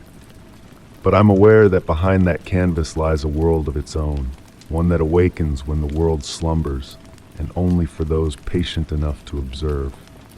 Story 40. The soft patter of raindrops against the window panes created a tranquil melody in my grandmother's ancient house. My task was to sift through the layers of time stored in the dusty attic, a duty that felt both overwhelming and strangely serene. Each step on the creaking wooden stairs released a hint of aged cedar and forgotten tales into the air. The attic awaited me, bathed in a gentle, diffused light filtering through a small round window. Dust motes floated lazily in the pale beam, weaving intricate patterns in the air like delicate dreams. The space seemed alive with echoes of bygone days, each box and trunk holding fragments of lives long past. My fingers brushed against weathered cardboard boxes as I explored, the rain's soft music harmonizing with my journey. In the far corner, obscured by leather-bound photo albums, something caught my eye. A small music box, its surface dulled by time, rested on a faded pink blanket. What drew me in wasn't its appearance, but the slow, steady turning of its metal key, as if someone had just wound it moments before. The subtle movement, barely perceptible yet undeniable, captivated me in the attic's quietude. As I drew closer, a subtle chill filled the air, the temperature dropping imperceptibly. The music box's lid was adorned with intricate carvings of woodland creatures, their features softened by years of handling. It struck me as odd that my grandmother had never spoken of this particular piece, considering her fondness for sharing stories about her cherished possessions. Lifting the music box, I noticed a warmth lingering on its surface, a stark contrast to the attic's cool embrace. The key continued its silent rotation, defying logic and reason. With trembling hands, I opened the lid, expecting to hear a familiar lullaby. Instead, a different sound emerged, the faint giggle of a child, distant and ethereal, drifting through the air like a forgotten whisper. The sound held no fear, but carried a deep sense of longing and solitude that resonated within me. Nestled beneath the music box was a small porcelain doll, no larger than my hand. Its painted face bore a serene expression, yet one glass eye gazed slightly askew, giving it a knowing aura. The doll's once white dress had taken on the hue of aged ivory, its delicate lace trim akin to spider silk. What struck me most were the doll's tiny hands, outstretched as if yearning to be held. As I studied the doll, the rain's rhythm shifted, growing more deliberate, resembling footsteps traversing the attic floor. Dust motes danced in peculiar shapes, briefly forming what seemed like miniature handprints before dissolving back into the ether. The air grew cooler, though not unpleasantly so, more akin to a gentle breeze on a summer night. Memories not my own surfaced, vivid yet distant, like watercolor paintings tinged with truth. I glimpsed a young girl playing in the attic, her laughter reverberating off the rafters as she cradled the porcelain doll. These scenes felt like faded memories, their edges softened and colors muted, yet undeniably real. Somehow I knew I was witnessing my grandmother's childhood, though the certainty of this knowledge eluded explanation. The music box's key came to a halt, and the spectral laughter faded into silence. Holding both objects, a compelling urge stirred within me to bring them downstairs, to breathe new life into them in the warmth below. Yet a hesitance held me back. The doll's gaze seemed to penetrate beyond me, fixated on something, or someone, unseen. Carefully, I returned the items to their original places, arranging the pink blanket meticulously. A subtle shift in the air, akin to a sigh of satisfaction, enveloped the attic. The rain resumed its gentle cadence, and the dust settled into its leisurely dance in the sunlit beam. In that moment, a profound understanding washed over me. Some toys defy oblivion, lingering in the liminal space between memory and reality, between past and present, frolicking with phantom children in the silent hours when all eyes are averted. That evening, as I prepared to depart, a distant melody from the attic's direction reached my ears, accompanied by the faint sound of tiny feet tiptoeing across ancient floorboards. I chose not to investigate. Some enigmas are meant to remain unsolved, inhabiting the tranquil realm between wakefulness and slumber, where the inconceivable materializes and memories waltz eternally in the dust laden light of aging attics. Perhaps that is why my grandmother never spoke of the music box. Some treasures are destined to be unearthed rather than bestowed, their enchantment unveiled solely to those who chance upon them at the perfect moment, when the rain whispers softly and the world hushes enough to heed the echoes of yesteryears. Story 41. The night had enveloped the old house in a soft shroud of quiet, broken only by the gentle patter of autumn rain on the window panes. Nestled in my cherished armchair, cradling a warm cup of tea, my gaze drifted absently to the painting hanging across from me. An heirloom from my grandmother, it portrayed a woodland scene at dusk. Though not a valuable piece, it never failed to draw me in with its melancholic tranquility. As the golden glow of the floor lamp cast flickering shadows around the room, a peculiar sight caught my eye. The painting appeared askew, aslant to the right, though I could have sworn it had always hung perfectly straight. Setting down my cup on the nearby table, I rose slowly, the floorboards murmuring beneath my feet as I neared the wall. With gentle fingers, I righted the painting, feeling the rough texture of the antique frame. Sinking back into my chair, I returned to the book I had momentarily abandoned. The tea's warmth and the soothing rain outside lulled me into a contented drowsiness. It was only after some time that I glanced up, finding the painting tilted once more, this time to the left. A subtle shiver traced my spine, though I tried to dismiss it as fatigue or a trick of light. Rising again, more cautiously this time, I approached the painting. Something new caught my eye. The sunset hues seemed richer, almost pulsing with life, while the tree shadows stretched longer than before. Tentatively, I brushed the canvas with trembling fingertips, sensing a warmth as though it had absorbed the room's heat, yet the paint seemed to shimmer differently in the light. In the days that followed, I found myself drawn to the painting, noticing subtle shifts each time I entered the room. Sometimes the changes were barely perceptible, while other times they were striking. The tilt varied, and the landscape's details seemed to subtly morph. Trees grew denser, clouds reshaped in the sky. I began photographing the painting daily, comparing the images meticulously. The alterations, though slight, were undeniable. Within the painted woods, hidden details emerged and vanished. A nest in the branches, a secret glade, a faint path that hadn't existed before. The sunset's progression felt imperceptible, as if time within the painting flowed at a different pace. One tranquil evening, seated in my armchair, I caught movement from the corner of my eye. The painting shifted on its own, a slow, almost imperceptible tilt. Instead of fear, I felt a profound curiosity mingled with a surreal calm. The movement was fluid, as if an unseen hand caressed it gently. I approached the painting once more, unhesitating this time. The canvas seemed to hum under my gaze, and in the glass's reflection, a fleeting image flickered. The blurred outline of my grandmother, smiling as she adjusted the painting, a memory made manifest. Since that moment, I've embraced these subtle changes as part of the house's enchantment. Each night, before retiring, I spend a few moments studying the painting, seeking its new secrets. Perhaps it's my grandmother's way of assuring me she remains near, watching over me through this mystical canvas that breathes and shifts like a living thing. I've kept this tale close to my heart, sharing it with none, treasuring the sweet mystery.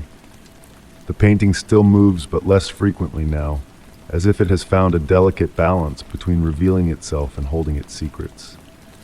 And so, every evening, I sit in my armchair, tea in hand, lulled by the rain's soft rhythm on the windows, sharing a silent conversation with the painting that lives its own quiet life, a dialogue understood only by us two. Story 42. Winter nights always cast a unique spell over me, especially when the fog blankets the world in a hushed embrace. In my cozy study, wrapped in a woolen blanket, I gazed out the window to see the landscape dissolve into a shimmering mist. The soft glow of the lamp on my desk painted dancing shadows on the walls adorned with shelves of books.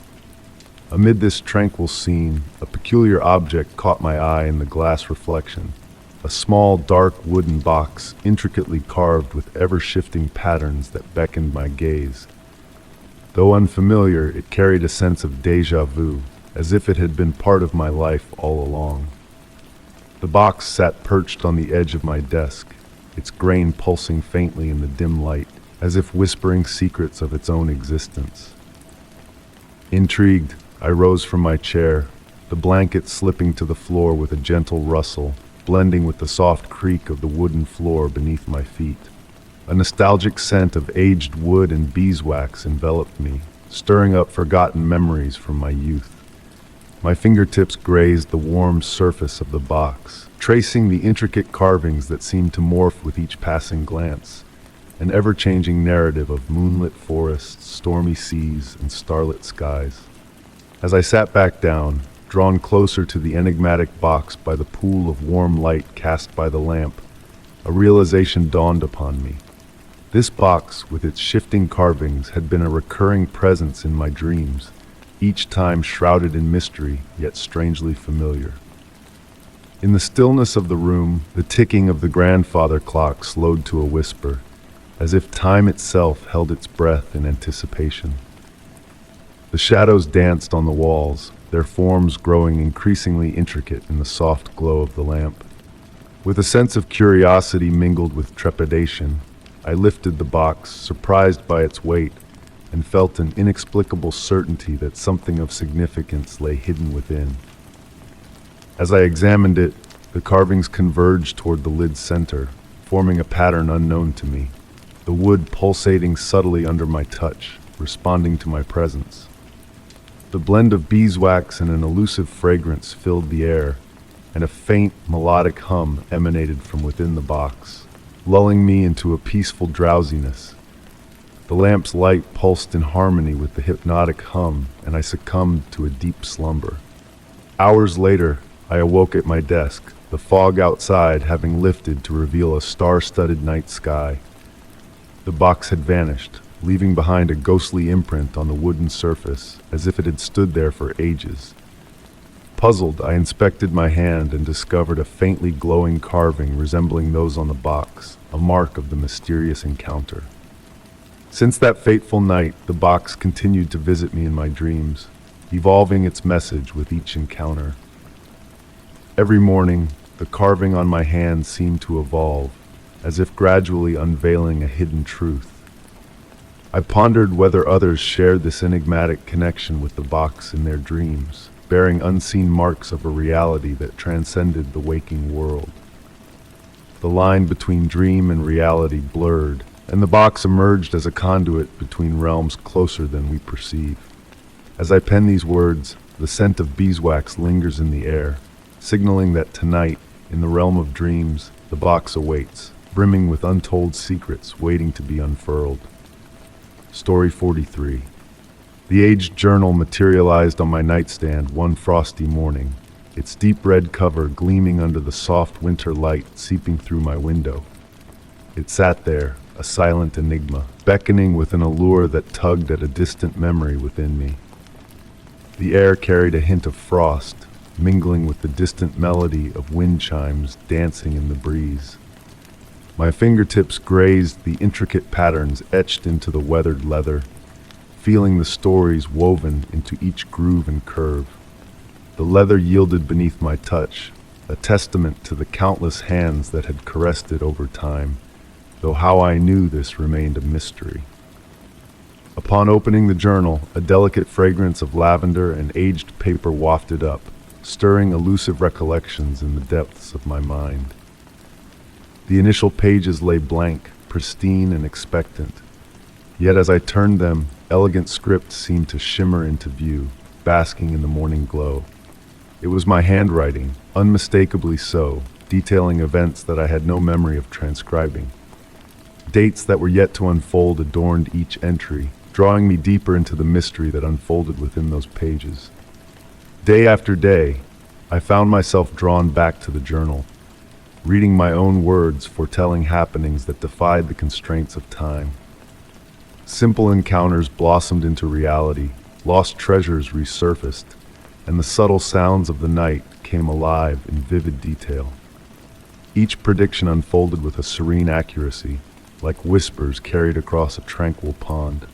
The narratives grew more intricate as the days wove together, painting a portrait of a future that seemed to blend seamlessly with the present.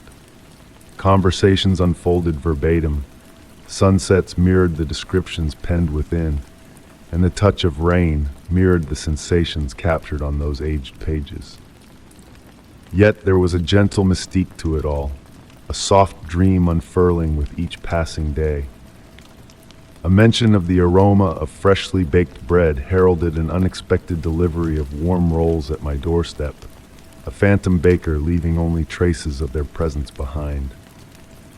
Another entry hinted at a melody drifting through the garden, played on an ethereal instrument that defied identification, leaving me to ponder the unseen musicians that graced my world. Time itself seemed to shift in the presence of the journal. Mornings became a dance of anticipation, evenings a canvas for quiet contemplation. The nuances of existence revealed themselves in newfound clarity. The play of shadows, the whispers of impending rain, the symphony of silence that enveloped me each night.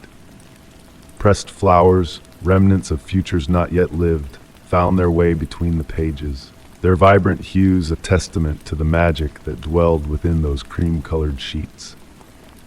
With each passing week, the entries would fade into the parchment once their prophecies had come to pass, leaving room for new revelations to take shape. The journal, a silent guide, led me through a delicate balance of mystery and solace. Its origins remained a puzzle, a secret whispered only to the winds, reminding me that some mysteries were meant to be cherished rather than unraveled. On nights bathed in silver moonlight, I caught glimpses of words materializing on the pages, ink forming letters that danced like ripples in a tranquil pool. I resisted the urge to decipher these nocturnal musings, content to let the future unfold in its own time. The journal became my steadfast companion, a conduit between the realms of what is and what will be. It did not foretell grand triumphs or harrowing trials, but rather illuminated the quiet enchantments woven into the fabric of daily life. Its true gift lay in the art of finding wonder in the ordinary, in the subtle interplay of reality and reverie that graced each passing moment. And as I pen these words, I sense the unwritten tales of tomorrow hovering on the cusp of existence, waiting to be inscribed on the waiting pages. The journal rests beside me, a silent sentinel, ready to unfurl another day's tapestry of gentle mysteries. Beyond the window, the wind chime weaves its timeless melody once more, a reminder of the harmony that echoes through the pages of tomorrow, in a script that is both mine and yet not mine, in a journal that whispers of the days yet to dawn. Story 44. In a quiet autumn evening, as I sat in my study engrossed in an ancient tome, a peculiar phenomenon caught my attention. The natural light filtering through the window began to dim in an unusual manner. Looking up, I beheld a remarkable sight. The sky above my abode gradually darkened, while the surroundings basked in the warm glow of the setting sun. A mysterious contrast unfolded before me, as if an invisible cloud had chosen to linger solely over my rooftop. The air carried the scent of damp earth and fallen leaves, while a gentle breeze caused the lace curtains to sway, their delicate movements weaving a hypnotic melody that accompanied this strange spectacle. In the ensuing days, the phenomenon repeated itself regularly. Each evening, as the sun descended towards the horizon, the portion of sky above my dwelling adopted darker hues compared to the rest of the expanse. It appeared as though a square of the heavens had been painted with strokes of gray and midnight blue, creating a surreal juxtaposition with the surrounding brilliance. I found myself captivated by this nightly display, seated in an old velvet armchair by the window. The wooden floor murmured softly beneath my shifting weight as I tracked the progression of this celestial enigma. The room's atmosphere grew cooler, and a delicate layer of condensation adorned the window panes, forming abstract patterns that danced with the shadows. One day, while immersed in contemplation of this mystery, a new revelation dawned upon me. Amidst the darkened sky, tiny points of light began to flicker, resembling stars that shimmered solely for my gaze. Their movements lacked a discernible pattern, yet possessed a hypnotic quality, almost akin to a musical rhythm. The silence within the house seemed to amplify their presence, while the pendulum clocks ticking in the hallway appeared to synchronize with their dance. As weeks elapsed, I noticed subtle reactions from the objects within my dwelling to this phenomenon. The aged mirrors reflected a softer, more embracing light, while shadows elongated in peculiar ways, evoking ancient symbols. The plants on the windowsill flourished during these moments of selective darkness, as if drawing sustenance from the twilight itself. One evening, as I sat in my study, a gentle touch graced my shoulder, akin to a breeze-carried caress. Startled, I turned, but found no one there. The fragrances of aged books and weathered wood intensified, and for a fleeting moment, time seemed to halt. The clock's hands continued their motion, yet their ticking appeared distant, as if from another realm. I commenced documenting these occurrences in a journal, meticulously recording every subtle shift in darkness and the accompanying phenomena. The pages filled with detailed observations of light fluctuations, shadow movements, and the ethereal vibrations resonating through the air. My writing grew more elegant and fluid during these episodes, as if guided by a gentle, enigmatic force. On tranquil nights, a melody seemed to emanate from that darkened slice of sky. It defied verbal description, manifesting as a sensation that reverberated within me. It felt as though the darkness held an ancient music, a cosmic lullaby audible solely to my dwelling. With time, I embraced this mystery rather than fearing it. My abode had transformed into a conduit between the mundane world and something profound, something vast. While the world outside continued its daily rhythm, I found myself enveloped in the embrace of gentle shadows, immersed in a dance of light and darkness reserved solely for me. Evening after evening, I remained vigilant, watching the sky darken exclusively above my dwelling, realizing that certain mysteries need not be unraveled but merely experienced. My home had become a sanctuary of marvel, where the ordinary mingled with the extraordinary in a perpetual waltz of light and shadow, of the known and the unknown, of reality and dream. Story 45. The night lay still, enfolded in a cloak of mist that turned the streetlights into faint, distant stars. Nestled in my cherished armchair, I gazed absently at the shadows waltzing across the walls of my study, their forms shaped by the flickering flame of a single candle on the nearby table. The aged wooden floor exuded that familiar, comforting scent found only in well-lived homes, while the tranquil air was gently punctuated by the rhythmic ticking of the pendulum clock. In a moment of quiet reflection, a peculiar sight captured my attention. Amidst the usual shadows swaying in harmony with the dancing flame, there was one that moved to its own silent tune. It seemed to glide with purpose, unlike the others. Initially, I brushed it off as a trick of my fatigued mind. After all, I had been toiling late into the night for weeks, and my eyes often played tricks on me. Closing the book that rested in my lap, I rose from my seat to investigate further. As if sensing my scrutiny, the enigmatic shadow timidly retreated to a corner of the room. Drawing closer to the wall, I scrutinized the textured surface intently. While the natural irregularities of the plaster cast small, shifting shadows, the one that had intrigued me was distinct. It possessed a solidity, a substance that defied the mere absence of light. Tentatively, I reached out to touch the wall where the shadow had lingered. The surface felt chillingly cold, markedly colder than the rest. In the ensuing days, I began to observe other curious occurrences. The shadow materialized at varying times, always in solitude, always when the light was dim enough to birth shadows, yet not so dim as to banish them entirely. Sometimes it appeared in the hallway, other times in the kitchen, always displaying the same inquisitive and almost bashful demeanor. One evening, while engrossed in writing at my desk, I felt a presence behind me. It wasn't the disconcerting sensation of being watched, but rather akin to detecting a cat silently observing. Turning slowly, I beheld the shadow projected upon the closed door of my study. This time it held its ground, as though studying me in return. It was then that I made a peculiar realization. The shadow lacked a source. Every shadow we know is cast by something, a tangible object, a person, an animal. Yet this shadow existed independently, as if it were a being unto itself. I began to communicate with it, not through words, but through gestures and movements. In its own enigmatic way, it responded, dancing on the wall, forming shapes that almost resembled letters, only to dissolve before they could be deciphered. At times, I thought I glimpsed a message, while at others, they appeared as mere whimsical patterns.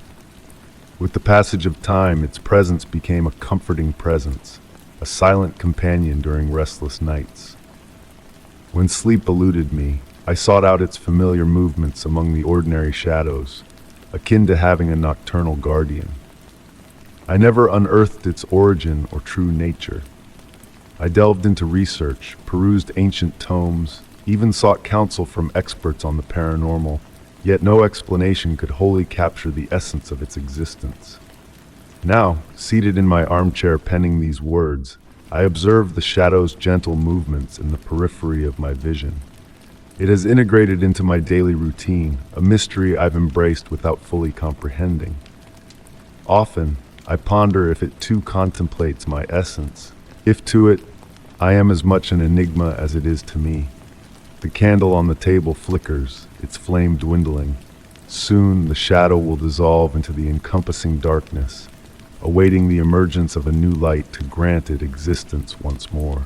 And I shall remain here, awaiting its return, engaged in this silent discourse between a man and a formless shadow. Story 46. In the soft glow of twilight, the antique shop exuded a special allure. Meandering through its narrow passages, I found solace in the gentle groan of weathered floorboards beneath my steps and the mesmerizing dance of dust motes in the warm light filtering through lace curtains from a bygone era. A medley of scents enveloped the air, the scent of old leather-bound books, polished wood, and memories enshrined in forsaken treasures. It was then, amidst this fragrant tapestry, that I caught a faint, enchanting melody drifting like a whispered secret among the shelves. The notes, crisp yet distant, evoked a time when music was etched onto vinyl and unleashed into the world through brass horns. Intrigued, I followed the ethereal tune, its haunting familiarity tugging at my senses, though the melody itself remained elusive. Deep within the shop, past shelves laden with tarnished silverware and porcelain dolls with unblinking eyes, rested a stately mahogany gramophone. Its brass horn arched elegantly towards the ceiling, capturing the dying light in its polished curves. The turntable spun languidly, devoid of any visible record. As I drew nearer, the music neither swelled nor diminished, retaining its ghostly allure. Beside me materialized the shop owner, a silver-haired woman with eyes that sparkled with kindness. "A beautiful piece, isn't it?" she murmured, her voice a soft echo of the phantom melody. "It arrived with an estate collection last week, yet we've never wound it up." I examined the gramophone closely, noting the dormant winding key and the hypnotic rotation of the turntable. The music, a waltz or perhaps a nocturne, continued to weave its enchantment, beckoning me into its enigmatic realm. "Would you like to bring it home?" the shop owner inquired, her gaze holding a wisdom I couldn't quite decipher. "Certain objects choose their owners, you know, and this one seems quite smitten with you." That night, the gramophone found its place in my study, bathed in the moon's tender caress through the window. I devoted hours to studying its every detail. The intricate carvings on its base, the faded maker's mark smoothed by time, the delicate arm that should have held the needle. The music persisted, a soft and intermittent presence, akin to a transmission from a distant epoch. Some evenings it conjured classical compositions, on others jazz standards that might have reverberated through ballrooms a century past. Each melody carried emotions within its strains, joy, yearning, sorrow, hope, as if the gramophone had absorbed the sentiments of all who had ever listened to it. Subtle changes began to manifest in my abode. Books shifted slightly out of place, as if someone had perused them while I slumbered. Curtains fluttered on windless nights. Occasionally, a delicate fragrance lingered in the air, hints of lavender and vanilla, despite my solitary existence. One tranquil evening, rain tapping rhythmically against the window panes, the music metamorphosed, no longer a distant echo, it grew vivid, more tangible. I recognized the piece, Debussy's Clair de Lune, yet it unfolded in a manner alien to my ears. The notes painted images in the air, moonlight on rippling waters, leaves pirouetting in the midnight breeze, lovers ambling along gaslit avenues.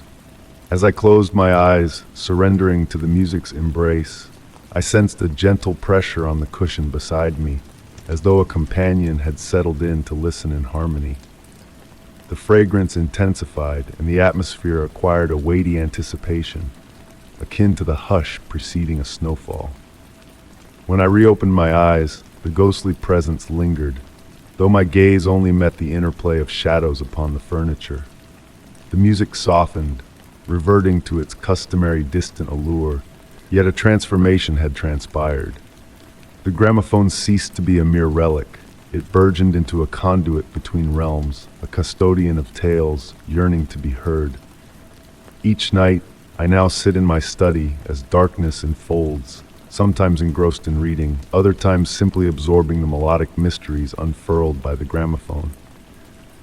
Occasionally I sense that ethereal presence beside me, a silent companion in the dance of notes. I refrained from attempting to unravel the enigma or capturing the music on any recording device. Some enigmas I've come to realize are meant to be lived rather than dissected. The shop owner's words rang true. Certain objects select their keepers. And in choosing me, the gramophone imparted a precious gift, the revelation that music, memory, and enchantment intertwine in ways beyond our full comprehension. As another melody drifts through the chamber, I smile, cognizant that within the cadence lies a truth that speaks directly to the soul, transcending the confines of language and rationale. Story 47. The November rain softly tapped against the windows of Grandma Rose's attic, creating a soothing natural rhythm that always brought me a sense of tranquility. It had been years since I last set foot in this space, now revisiting to sift through her belongings after her passing. The scent of aged wood and weathered books lingered in the air, while the fading twilight seeped through the half-open shutters, casting gentle shadows on the vintage wallpaper. Tucked away in a corner beneath a thin veil of dust sat Grandma's old brass record player, gleaming as if freshly polished. It was a relic of another era, adorned with intricate floral patterns on its mechanical arm, and a turntable that appeared untouched by time. Beside it, a collection of vinyl records neatly stacked in worn cardboard sleeves, each telling a story of its own. As I perused through the records, my fingers paused on one in particular. Its cover was plain white, devoid of any title or author, save for a delicate golden border that shimmered in the dim light. I couldn't recall ever seeing it before, despite being intimately familiar with Grandma Rose's entire collection. Driven by an insatiable curiosity, I resolved to play it. The record player sprang to life with a faint, comforting hum. Carefully, I placed the mysterious record on the turntable and lowered the arm. Initially, there was only the familiar crackle of vinyl, then the music began. It was a melody unknown to my ears, a waltz performed on a piano, Yet there was an uncanny quality to the way the notes intertwined. The music seemed to shift subtly with each revolution of the record, as if the notes were rearranging themselves into new harmonies. I closed my eyes, surrendering to the enigmatic composition. A hint of jasmine, Grandma Rose's beloved flower, seemed to waft through the room, though it was the midst of winter. When I reopened my eyes, I noticed the shadows in the room moving in a peculiar manner, no longer following the natural cadence of the fading light, but swaying to the rhythm of the mysterious melody. Before me, on the wall, a figure's shadow danced distinctly, despite my solitude. The waltz persisted, yet now I could discern, hidden within the piano notes, the soft echo of a laughter I knew all too well. It was Grandma Rose's laughter, clear as a bell, just as I had always remembered it.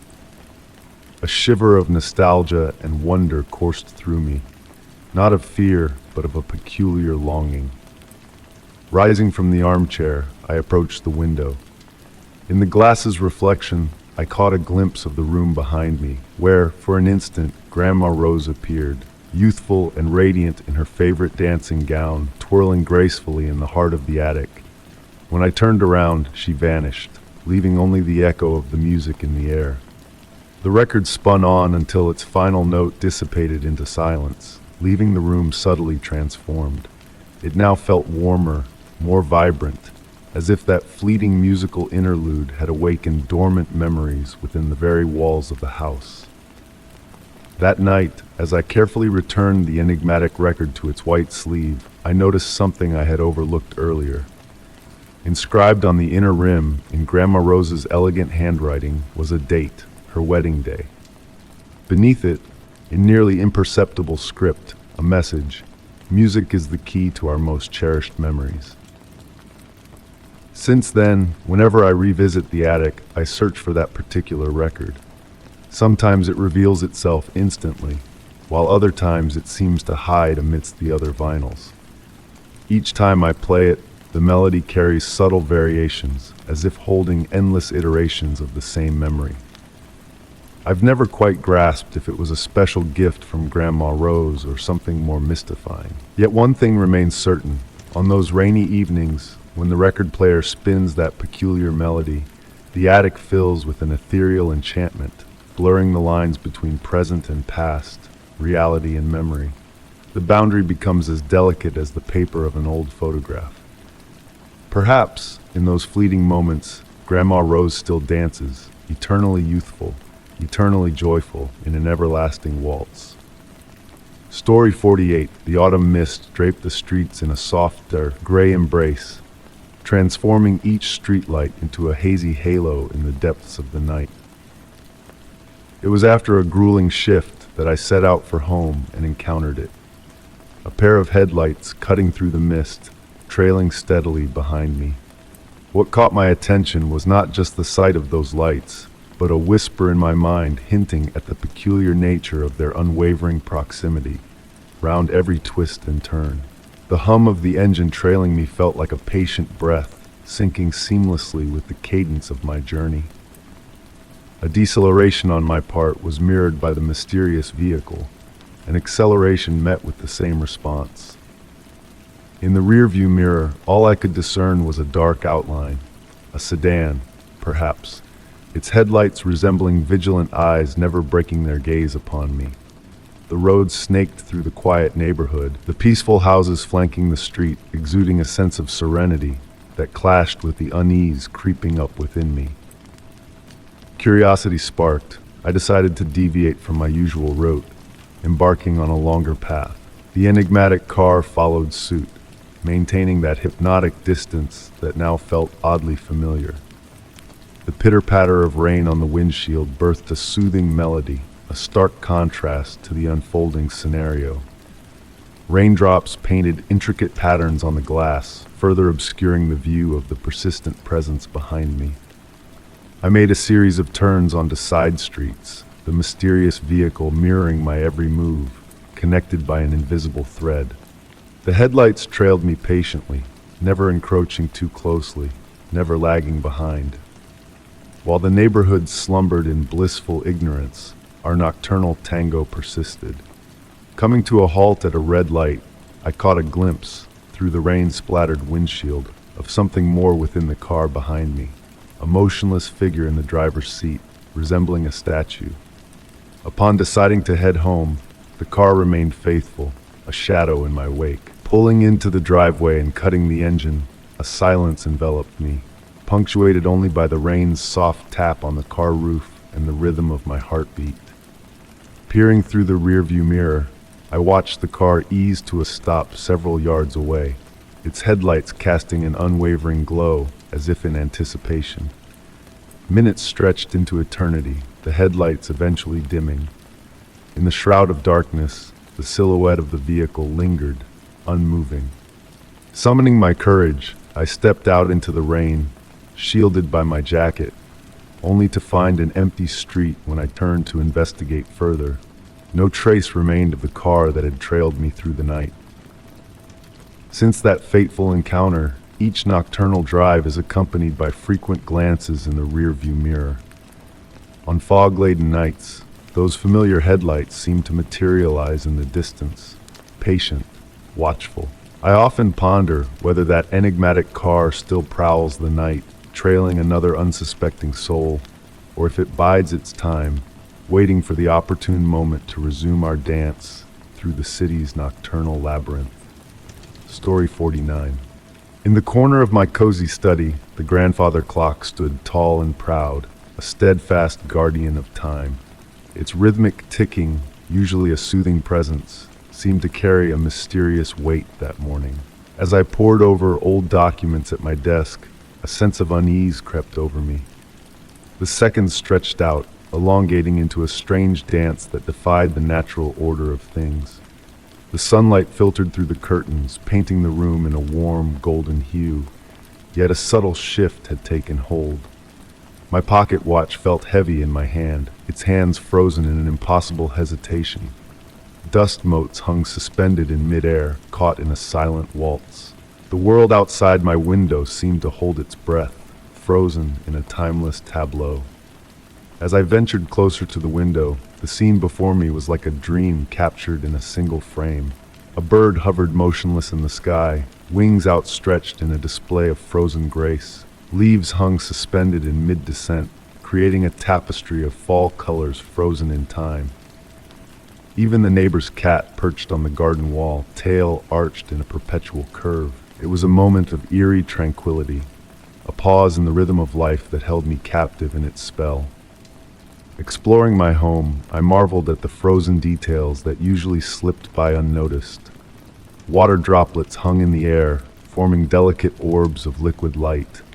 Clock hands stood still, their usual ticking silenced by the strange stillness that enveloped everything.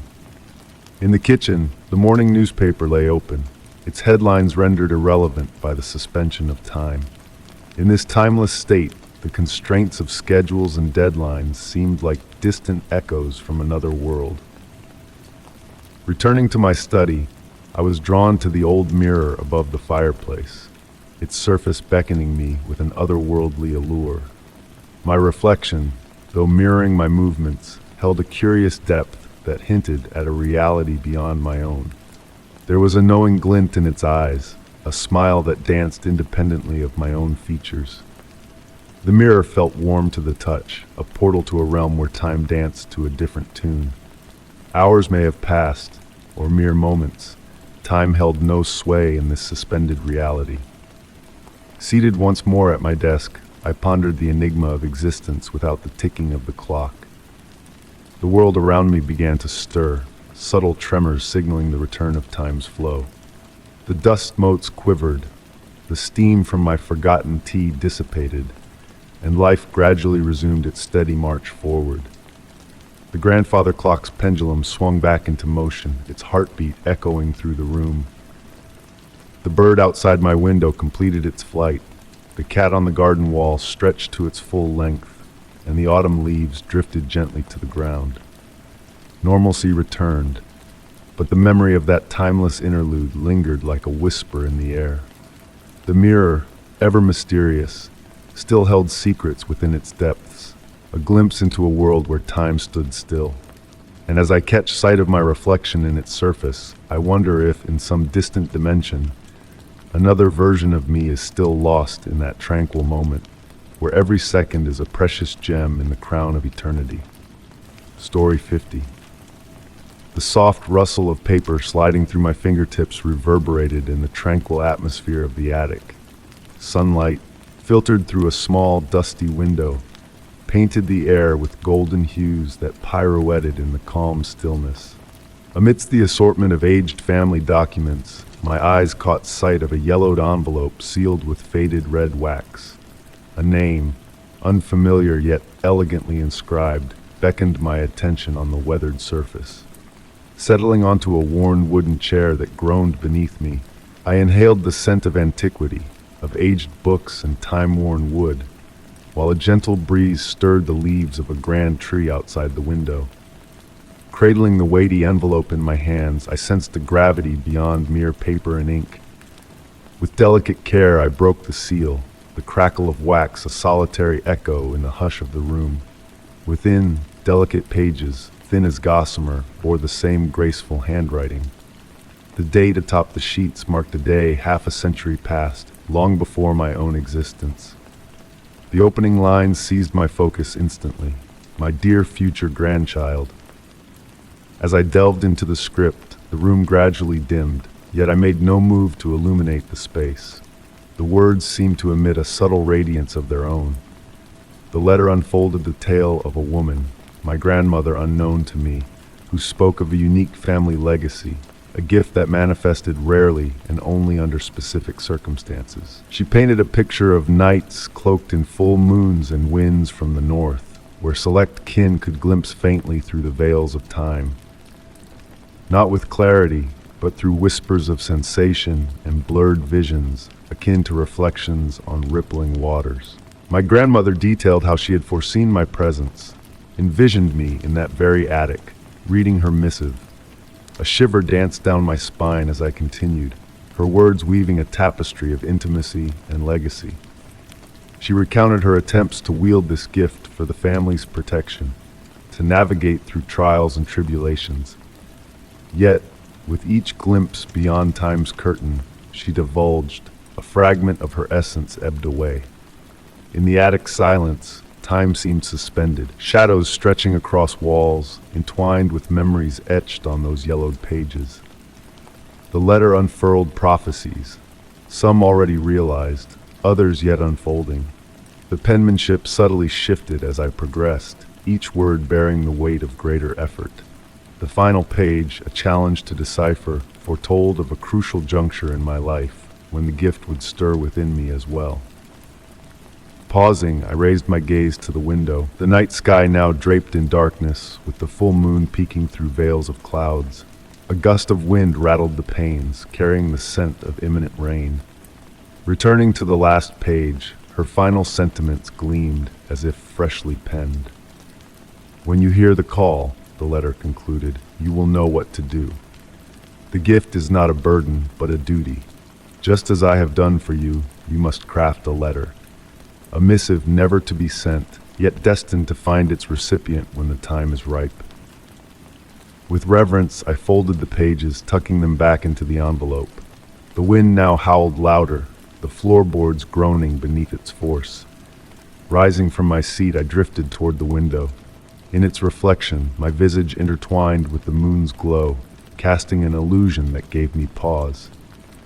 Fleetingly, another figure seemed to materialize, a gentle, elderly woman gracing me with a serene smile. Blinking, she vanished, leaving behind on the desk a blank sheet of paper and a pen where none had been before. Resettling at the desk, bathed in the moon's silver luminescence and the north wind's whisper, I took up the pen and commenced writing, "My dear future grandchild." Story 51. The rain tapped a soothing melody on the roof of the ancestral home, lulling me as I sifted through the remnants of my grandmother's legacy. Nostalgia hung heavy in the air, mingling with the fragrance of aged wood and swirling dust particles basking in the warm hues of the setting sun seeping through the cream curtains. Each item I unearthed seemed to whisper tales of bygone eras, painting vivid memories in my mind's eye. In the final box, nestled amidst forgotten treasures, lay a weathered photo album bound in dark leather. Its time-worn cover bore witness to countless years, yet still cradled a softness that only the passage of time can bestow. Placing it delicately on the antique oak table in the living room, I felt a sense of reverence wash over me. The pages exhaled a musty aroma of old paper and memories, each monochrome photograph a portal to yesteryears filled with familial joy, weddings, birthdays, lazy summer holidays. Smiling at the familiar faces of my ancestors frozen in time, I traced the lineage of features mirrored through generations. The rustle of pages blended with the rain's gentle cadence against the window panes. A particular picture, captured in the garden on a sun-dappled afternoon, caught my eye. There sat my radiant grandmother in a floral dress, surrounded by her siblings, bathed in the golden glow of a blissful summer day. Yet, an enigmatic presence stood on the fringe of the gathering, a figure shrouded in mystery. Her ankle-length light dress and shadowed face beneath a wide-brimmed hat puzzled me. Unfamiliar with this spectral guest, I lifted the photograph for a closer inspection. The date, summer 1956, elegantly scripted by my grandmother, offered no revelation of the unknown woman's identity. A chill breeze rustled the curtains as daylight surrendered to twilight, casting an ethereal haze over the room. Illuminating the scene with a soft glow, the vintage table lamp unveiled an unsettling anomaly. The mysterious figure's shadow defied the laws of light, casting in a diverging direction from the others. Recollections of a hushed conversation between my mother and aunt resurfaced, recounting a nameless woman who had fleetingly graced the family's presence before vanishing without a trace. The rain's hypnotic rhythm intensified, coaxing me deeper into the enigma veiled within the photograph.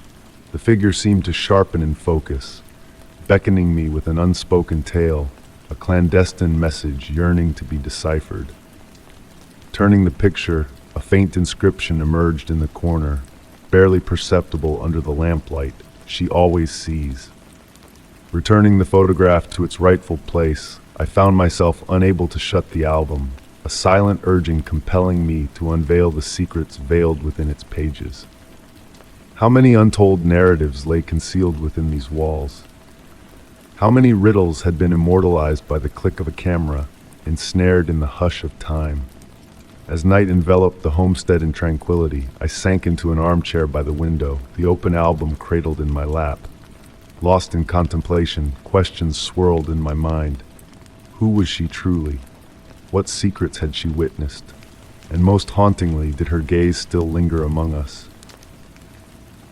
Leaving the album exposed on the table, I retired for the night, stealing a final glance from the threshold. In the flickering lamplight, a fleeting illusion danced before me. Had the mysterious figure shifted, as if acknowledging my presence? Or was it merely a trick of the shadows, a mystery destined to linger, cocooned within the aged embrace of a family heirloom? Story 52. The night was draped in a blanket of stillness, broken only by the gentle hum of the refrigerator and the rhythmic ticking of the kitchen clock. As I sat on the plush couch in my apartment, the world seemed to shrink to just me at 2 a.m., embracing me in its quiet embrace. A soft glow from the reading lamp painted delicate shadows on the walls, and wisps of steam from my chamomile tea waltzed lazily through the air. It was in this serene moment that a peculiar detail caught my eye about the apartment adjacent to mine. For 6 months, I had never seen a soul enter or exit that mysterious door. No sounds, no lights, just an enigmatic stillness. Yet that night, a faint glimmer seeped through the crack beneath the door, akin to a dancing candle flame. Intrigued, I set down my cup and approached the dividing wall, the urge to unravel this enigma pulling me closer. Pressing my ear against the cool surface, I sought any sign of life beyond. The silence was profound, yet an unspoken weight lingered in the air. Returning to my routine, I found myself increasingly captivated by the neighboring apartment. Details previously unnoticed now whispered their secrets to me. No piled-up mail, a spotless doorknob amidst dusty surroundings, and occasional soft rustlings in the dead of night. Curiosity coiled within me, urging me to delve deeper. Researching the building's history unveiled a cryptic past. The apartment had been rented for 2 decades, yet its inhabitants remained a mystery. The elderly janitor shared tales of anonymous rent payments, adding to the shroud of intrigue. One night, a haunting piano melody drifted through the wall, evoking emotions of longing and solitude. Heart racing, I leaned in, but the music vanished, leaving only the echo of my pulse. Encountering the woman from upstairs, I inquired about the phantom piano. Her gaze held a mix of pity and knowing as she revealed the apartment's architectural limitations. It could never house a piano. Rather than dissuade me, her words stoked the flames of my curiosity. Anomalies multiplied. The door's perpetual coldness in winter, the perpetually dry mat on rainy days. One fateful evening, the door stood ajar, emitting the same ethereal light. Frozen in indecision, I grappled with the allure of discovery against the dread of the unknown. Ultimately, I retreated, sensing some enigmas are best left untouched. Each night since, a silent vigil at the mysterious door beckoned me. Faint melodies lingered in the air, accompanied by elusive flickers of light. I refrained from unmasking the secrets shrouded within, finding solace in the enigmatic presence beyond the wall. In a world fixated on explanations, perhaps the comfort lies in accepting the mysteries that defy our grasp. Story 53. In the hotel corridor, a warm amber glow from honey-colored glass lampshades bathed the space in a gentle light. The hour was late, and a quiet hush enveloped the night, broken only by the soft hum of distant air conditioners. Pulling my suitcase along the burgundy carpet, its wheels gliding noiselessly, I made my way towards the elevator. The wariness of a day filled with business meetings weighed heavily on my shoulders. Pressing the elevator button, I watched my reflection blur in the metallic doors. The digital numbers above the elevator ticked slowly. 6, 5, 4. A soft green light emanated from the display, casting a gentle glow on the walls.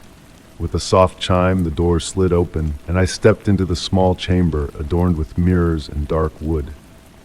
7th floor, the topmost level. I pressed the button and leaned back against the wall, closing my eyes briefly. The elevator began its ascent with a smooth, steady motion, the mechanical sounds a soothing backdrop akin to a deep, steady breath.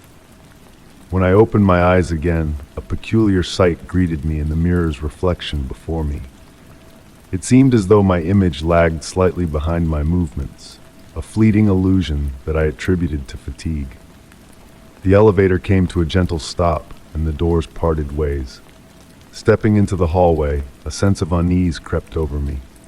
The carpet beneath my feet had transformed from burgundy to a deep green, and the wall lamps bore an antique charm with an Art Deco flair that I had not noticed earlier. Despite the display indicating the 7th floor, the ambiance felt entirely different. The corridor appeared elongated, more confined, with a faint scent lingering in the air, reminiscent of old books and ancient wood. The room numbers puzzled me. 7A, 7B, 7C, deviating from the familiar sequence I had seen during booking. Turning back towards the elevator, I found the doors sealed shut. Pressing the call button yielded no response. The display above remained blank, as if the elevator had vanished into thin air. The silence thickened, almost tangible, as I ventured down the hallway, each step deliberate in an attempt to regain my bearings. The lights flickered subtly, as if drawing breath. Each door I passed appeared identical, yet carried a distinct aura, as though concealing a unique tale behind its polished wood facade. At the hallway's end, a figure sat in an antique armchair, an elderly doorman in a vintage uniform, his snow-white hair impeccably styled.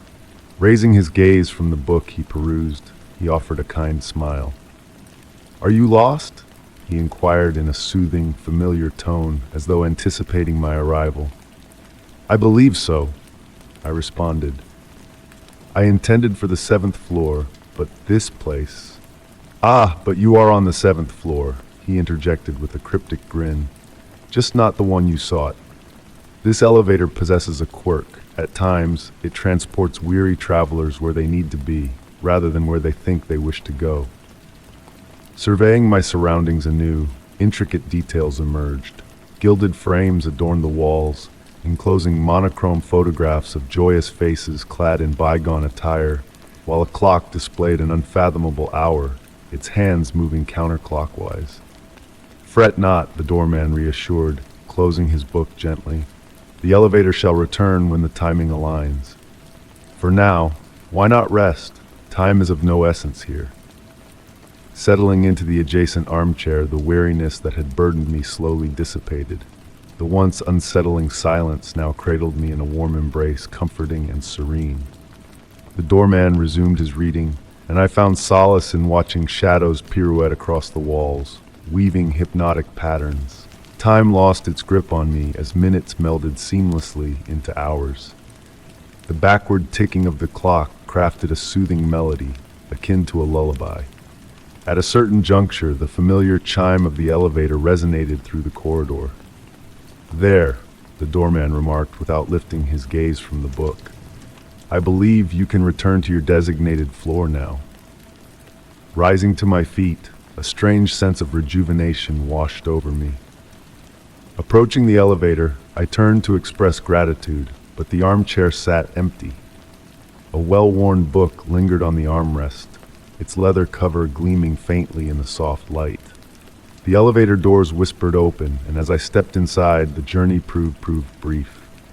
Upon exiting, I found myself back in the familiar corridor with its burgundy carpet and contemporary lamps.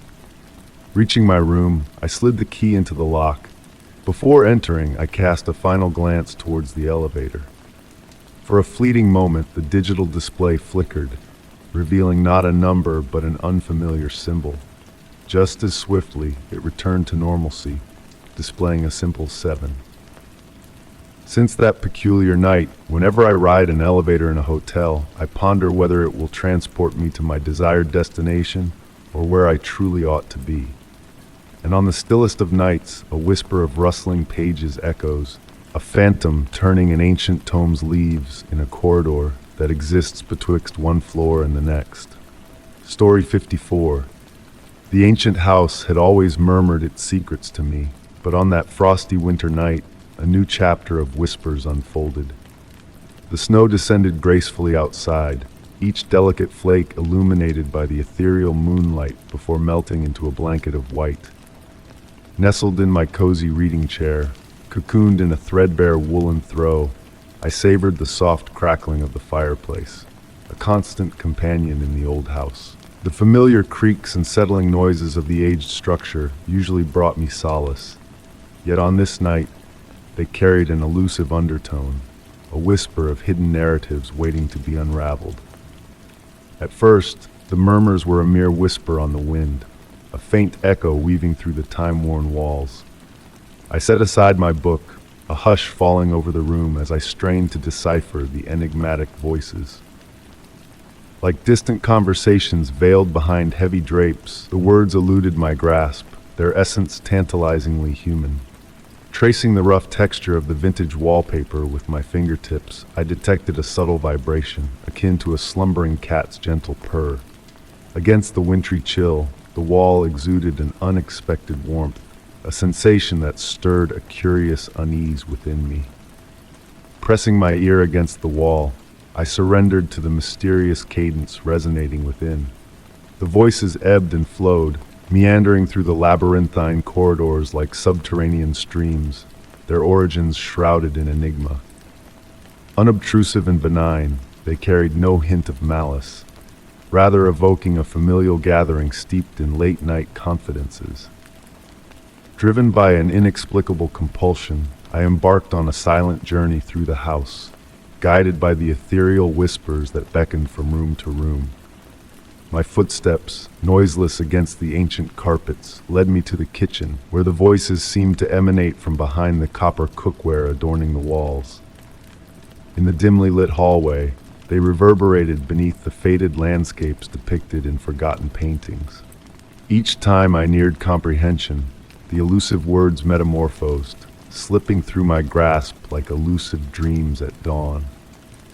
The grandfather clock chimed midnight, its sonorous toll merging with the enigmatic murmurs that enveloped me in a cocoon of intrigue. In the study's darkness, as shadows cavorted with the flickering street lamp's glow, a peculiar anomaly caught my attention, a subtle protrusion in the wallpaper, pulsing as if concealing a clandestine presence. As I drew nearer, the voices crescendoed, the wall quivering with latent energy, as though concealing a dormant heartbeat. With trembling hand outstretched, I made contact with the warm, pulsating surface, and amidst the symphony of whispers, a tender utterance of my name caressed my senses. The bulge receded imperceptibly, leaving behind a veil of warmth and a lingering sense of intimacy. Throughout the night, I uncovered more of these mysterious anomalies, transient ripples in the fabric of reality that pulsated with life and memory. Laughter flitted through the air, accompanied by lullabies in an unfamiliar tongue, weaving a tapestry of forgotten echoes that resonated in the hushed spaces of the house. As dawn approached, the voices waned like a vanishing mist, their spectral embrace gradually dissipating with the encroaching light. The walls, once alive with secrets, reverted to their silent vigil, basking in the gentle hues of the awakening day. The source of the whispers remained elusive, a phantom presence that surfaced only on nights cloaked in snowfall, leaving me to ponder the ephemeral nature of memory and the interconnectedness of past and present. In moments of reflection, I entertain the notion that the house harbors the echoes of bygone inhabitants, their essence interwoven with the very fabric of its being. Perhaps, on certain nights, the veil between worlds thins, granting us a fleeting glimpse into realms beyond our comprehension. What remains certain is the solace found in the nocturnal whispers, a nocturne of forgotten tales that bind us to the enigmatic past. In the stillness of winter nights, when the world holds its breath, the ancient walls divulge their mysteries in whispers, blurring the boundaries between reality and imagination. Story 55. The night draped itself in an unusual stillness as I sat on the porch of my wooden abode, enveloped in a cozy woolen blanket. The tranquil music of the waves gently caressing the shore filled the air around me. The full moon's silvery glow painted a shimmering path on the water, beckoning me to follow it into the unknown. Lost in contemplation, a peculiar sight caught my eye. A faint green luminescence, like a whispering secret, swaying among the waves just off the coast. With a deliberate motion, I rose from the creaking rocking chair, feeling the salty breeze kiss my face as I descended the weathered steps. The warm sand welcomed my bare feet, a comforting touch despite the lateness of the hour. Drawing closer to the water's edge where the waves gently kissed the land, the enigmatic green glow grew more distinct. There, nestled among the gentle ripples, lay an ancient glass bottle of elegant design, cradling a yellowed piece of parchment within. Gingerly, I lifted the weighty bottle from the sand, its surface obscured by a veil of salt patina, rendering parts opaque in the moonlight's embrace. Through the glass, tiny crystalline specks sparkled like celestial remnants captured within. The cork stopper, sealed with aged black wax, bore the marks of time's passage, yet remained intact. Bathed in the soft glow of an oil lamp on the porch, I placed the bottle on the worn wooden table and settled into my favorite armchair. As the symphony of the sea serenaded me, I embarked on the delicate task of unsealing the bottle. The ancient wax crumbled beneath my touch, revealing a remarkably preserved cork stopper. With care, I extracted the stopper, releasing an ethereal scent, a blend of seaweed, aged ink, and an elusive, indefinable essence. Within, a parchment lay tightly rolled, bound by a faded blue silk ribbon. My hands trembled slightly as I untied the knot, revealing a surprisingly resilient page bearing text aged to a sepia hue. In the dim light, the ink danced upon the page, cryptic yet alluring. Phrases like, "Time flows differently here," and "The light is never the same," teased my understanding, accompanied by sketches of unfamiliar constellations and lunar cycles. But it was a perfect spiral at the page's edge that held me transfixed, seeming to shift subtly in my peripheral vision. As I delved deeper into the message, the oil lamp flickered erratically, casting elongated shadows that danced to the sea's rhythmic chant. The very air thickened around me, as if time itself had slowed to a halt. The final paragraphs emerged clearer than the rest, detailing a realm where dreams intertwined with reality, where time ebbed like water through cupped hands. A chilling realization gripped me as I read the concluding words. If you are reading these words, it means you too have been chosen. Look out upon the sea tonight, you will see it has changed. Lifting my gaze from the parchment, I beheld a moon larger and more mesmerizing than before, casting a geometric reflection upon the water's surface. The bottle on the table emitted a pulsing green light, akin to a slumbering heartbeat. Carefully I resealed the message within the bottle, but left the cork aside. Was I among the few who had felt this mystical call of the sea, this silent beckoning? Throughout the night, a profound shift enveloped me, whether in the stars' shimmering reflection on the water or within my own perception. Until the break of dawn, I lingered on the porch, listening to the sea's murmurs of ancient wisdom. The bottle sat upon the table, its verdant glow fading with the rising sun.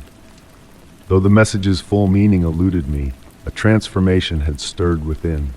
At times, under the full moon's watchful gaze, I catch glimpses of that ethereal green glow dancing among the waves, a reminder of mysteries best left undisturbed in the ocean's depths. Story 56. The wooden floor sighed beneath my feet as I wandered through the hallway, bathed in the soft glow of twilight. Grandma's house was a place of secrets, where each creak and groan of the floorboards seemed to convey a hidden tale. The air was heavy with the fragrance of lavender and aged wood, a comforting aroma that had lingered with me through countless summers of my youth. Yet, on that particular evening, a subtle shift in the atmosphere caught my attention. I paused before the weathered attic door, a detail catching my eye that had eluded me before. The once white paint, now worn and chipped, bore mysterious markings upon its surface. Stepping closer, I realized these were no random scratches of neglect. They formed a cryptic pattern, as though a message struggled to emerge from within. Dusk descended, casting amber hues that stretched shadows across the walls of the hallway. The only sounds were the steady tick-tock of the grandfather clock below and the gentle rustle of leaves outside, stirred by the whispering wind. My fingers brushed against the markings, tracing the intricate lines etched into the aged wood. They held a precision, a purposefulness that intrigued me. Some lines were deep, others faint, hinting at a story unfolding over time. How many times had I passed this door without noticing these enigmatic symbols? Grandma had never spoken of odd occurrences in the attic, yet I recalled her reluctance to ascend those stairs. A chill danced down my spine as a cool breeze ghosted past, elongating the hallway and deepening the shadows. Taking the heavy brass key from its hook, I hesitantly inserted it into the lock. The mechanism resisted momentarily as I turned the key, a faint, almost imperceptible sound reaching my ears. It was a slow, deep exhalation, as though the door itself drew breath on the other side. My heart quickened, the house enveloped in a sudden hush. With trembling hands, I illuminated the door with my phone's light, revealing hidden intricacies within the shadows. The circular pattern of scratches spiraled inward, drawing my gaze to a set of numbers delicately etched at its core. A distant memory stirred within me, of Grandma mentioning a hidden diary holding family secrets, a treasure safeguarded from prying eyes. The wind outside grew stronger, the windows protesting with eerie moans. The shadows within the hallway swayed in a spectral dance, mirroring the uncertainty in my mind. Could the numbers on the door lead me to the elusive diary? Instinct warred with caution as I hesitated to cross that threshold. As I retreated, a soft scratching emanated from the attic, not menacing but rhythmic, as if someone patiently inscribed a new message. Glancing back, I saw the scratches aglow in the fading daylight, hinting at a hidden knowledge waiting to be unraveled. That night, nestled in bed, the numbers haunted my thoughts, urging me to return and decipher their meaning. But when morning dawned, the attic door bore no trace of the cryptic marks. Only the brass key, gleaming with an untold secret, remained. Since that enigmatic evening, each visit to Grandma's house drew me back to the attic door. Sometimes, in the dim light, the scratches seemed to materialize once more, while a faint breath from within whispered of untold mysteries. Yet I never dared to turn the key again. Some enigmas, it seemed, were best left veiled in the silence of an ancient home, cherished by those who heeded its murmurs. Story 57. The mist enveloped my ankles as I wandered along the unkempt path behind my grandmother's abode. Despite the early hour, darkness clung to this place, defying the natural cycle of daybreak. The air carried a heavy moisture, mingling the sweet, earthy aroma of decaying foliage with something more elusive, a scent of ancient mysteries that eluded my grasp. It had been a mere fortnight since I inherited this estate, and while the house exuded a familiar warmth, it was the enigmatic garden that drew me in from the very start. Stretching out behind the grand Victorian edifice, the garden was encircled by weathered stone walls cloaked in dark ivy. What struck me most was the way the towering trees surrounding it seemed to lean inwards, their branches weaving a dense canopy that thwarted even the brightest sun's rays from piercing through. This garden had been in my grandmother's possession for over 60 years, yet during all my youthful visits, I had never witnessed her tend to it. In fact, I had never seen her set foot in it at all. Once, when I inquired about it, she simply smiled and remarked, "Some places prefer to look after themselves, dear." As a child, I had dismissed her words as the whimsical ponderings of an elderly lady. But now, as I strolled through the perpetual twilight of this space, her words carried a gravity that escaped me before. My steps fell silent upon the damp earth, as if the ground itself absorbed any sound. The vegetation here thrived in a manner unlike any other I had encountered. Pallid roses bloomed devoid of any tinge of red or pink, their petals seeming to radiate in the dim light. Ferns unraveled in intricate spirals, their fronds extending like gentle tendrils whenever I drew near. Most striking were the mushrooms arranged in perfect circles across the garden, their caps an unusual hue of blue-gray pulsating with a soft, ethereal glow. Venturing deeper, I noticed a peculiar behavior in the plant life. Every flower, every leaf, every blade of grass seemed to shy away as I approached, only to slowly pivot towards me once I passed by. It wasn't the wind causing this. There was no breeze in this sheltered enclave. The motion was deliberate, almost inquisitive, akin to children peeking around a corner at a stranger. At the heart of the garden stood an ancient stone fountain, long dry yet untouched by moss or vines. Its basin bore inscriptions I couldn't decipher, curves and lines that seemed to shift when viewed from different angles. As I traced a symbol with my finger, the stone emitted a faint warmth, despite the chill in the air. A soft vibration hummed through my fingertip, and for an instant, a distant melody seemed to grace my ears. It was then that I spied the butterflies. Unlike the vibrant creatures that frequented ordinary gardens, these were pristine white, their wings partially translucent, resembling snowflakes caught in morning light. They flitted amidst the pale blooms, leaving trails of silvery dust in their wake. The dust hung in the air, forming patterns reminiscent of constellations. I soon realized that these patterns were no random occurrence. They were inscribing something in a script that felt almost familiar, like words glimpsed in a dream only to fade upon waking. The silver trails would materialize, linger briefly, then dissolve, making way for new formations. It was akin to observing a dialogue I couldn't quite comprehend. The temperature began to plummet, prompting me to draw my sweater closer. It was then that I noticed my watch had ceased ticking, though I couldn't discern when it had stopped. The light remained constant. It never wavered in this garden, yet I sensed I had been here for hours. Time flowed differently in this realm, akin to honey, viscous and unhurried. In my grandmother's diary, discovered in her study posthumously, a single entry pertained to the garden. It existed before us, and it shall endure long after. We do not own it, it owns us. While some gardens cultivate flowers, this one nurtures secrets. Standing amidst the spectral ballet of butterflies and swaying flora, I comprehended at last. Other details caught my attention. The absence of birds above, the shadows moving independently of any light source, the swift bloom and decay of certain flowers within minutes, only to blossom anew. The garden pulsated with a vitality that defied natural laws, governed by its own enigmatic principles. As twilight approached, how I discerned this in the unchanging light remained a mystery. I retraced my steps towards the house. The path appeared altered, yet my footprints from earlier were etched clearly in the soil. Fresh blossoms had unfurled where none had existed before, their petals tightly clasped around enigmas they were not yet ready to unveil. Before departing the garden, I cast a final glance backward. In the distance, near the fountain, a figure resembling my grandmother seemed to tend to plants growing in impossible ways.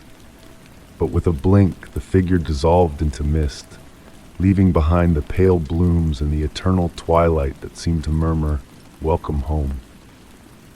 That night, as I readied for slumber, a lone white butterfly perched upon my windowsill, its wings casting shadows resembling words upon my wall. I drifted off, pondering whether the garden had chosen me as it had chosen my grandmother many years ago. In my dreams, I heard the fountain's melody, comprehending why certain places never require sunlight. They possess their own luminance, born of secrets older than time itself. Story 58. The winter twilight draped my bedroom walls in soft shades of purple, as raindrops gently tapped against the window panes, creating a soothing melody. A flickering candle on my antique vanity mirror, passed down from my grandmother, cast dancing shadows that seemed to sway in harmony with the rhythmic patter of the rain outside. The fragrance of burning firewood wafted from downstairs, mingling with the sweet scent of wax, enveloping the room in a warm and inviting embrace. In that tranquil moment of reflection, a peculiar sight caught my attention. While arranging my hair before the mirror, a fleeting glimpse of a tall, slender figure seemed to glide past me, its presence ethereal and elusive. Startled, I turned around swiftly, only to find the room devoid of any such apparition. Turning back to the mirror, I dismissed it as a mere trick of light and shadow, a figment of my imagination. In the days that followed, I found myself drawn to the play of reflections around me. Whether it be the gleaming surface of a freshly polished table, the dust-kissed window glass, or even the tiny rear-view mirror in my car, each seemed to capture fleeting images of that enigmatic presence. It was as though a parallel world existed within these reflections, where a silent, watchful figure observed me with a patient curiosity. This figure, devoid of distinct features, exuded a gentle luminescence, akin to silvery mist. At times I fancied a hint of a serene smile or a subtle gesture, as if reaching out in silent communication. Rather than fear, a sense of familiarity washed over me, as if this presence had always lingered on the periphery of my awareness, waiting to be acknowledged. One quiet evening, engrossed in a book within the cozy embrace of my favorite armchair, I noticed the figure in the window's reflection appeared clearer than before. Instead of vanishing upon direct gaze, it lingered, as if beckoning me. A faint rustle like silk stirred by an unseen breeze whispered through the room, defying the stillness. Drawn by an inexplicable pull, I rose and approached the window, mirrored by the figure on the other side. For the first time, details emerged.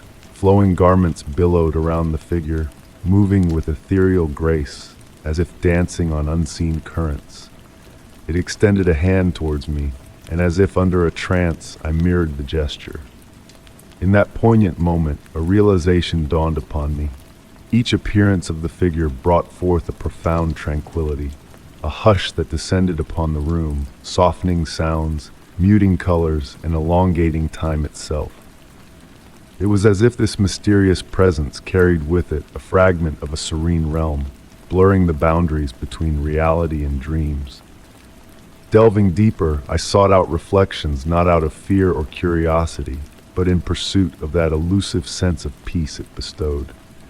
I discerned its affinity for moments of stillness, when worries and fears ebbed away, replaced by a quietude that resonated with the figure's serene aura. With time, the figure in the reflections evolved into a silent companion, a harbinger of tranquility in the ebb and flow of my days. I refrained from unraveling its enigma, understanding that some mysteries are meant to be embraced rather than unraveled. Indeed, the allure of the unknown often surpasses the allure of explanations. Even now, as the sun sets and shadows dance across the walls, I pause to observe the reflections that hold a piece of that mystical presence. In the hushed moments when the world seems suspended, I catch a glimpse, a luminous figure pirouetting among the mirrored surfaces, carrying within it a profound peace and a gentle reminder that some mysteries are best left unsolved. Story 59. The first thing that caught my attention in my new home was the hallway, lined with doors each leading to a familiar space. The bathroom with its vintage tiles, the bedroom with its faded wallpaper, the kitchen with its worn linoleum floor. However, it was the last door, painted a shade darker than the rest, that held an enigmatic secret. Behind it lay a basement-like area, devoid of any stairs descending into it.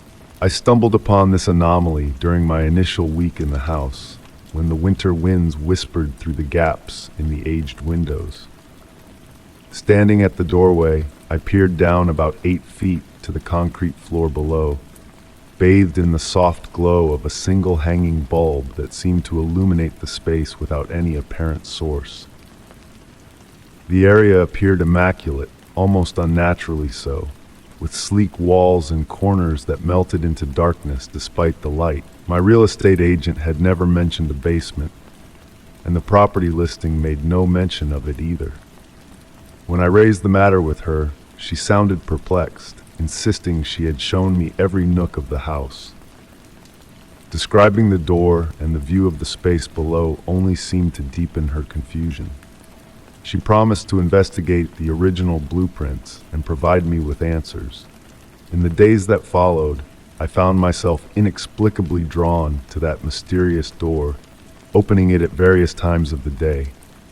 The light within remained constant, casting an unwavering glow over the basement floor regardless of the hour. Sometimes I would bring a chair and sit at the threshold, legs safely on the upper floor, observing the dance of shadows in the basement's corners.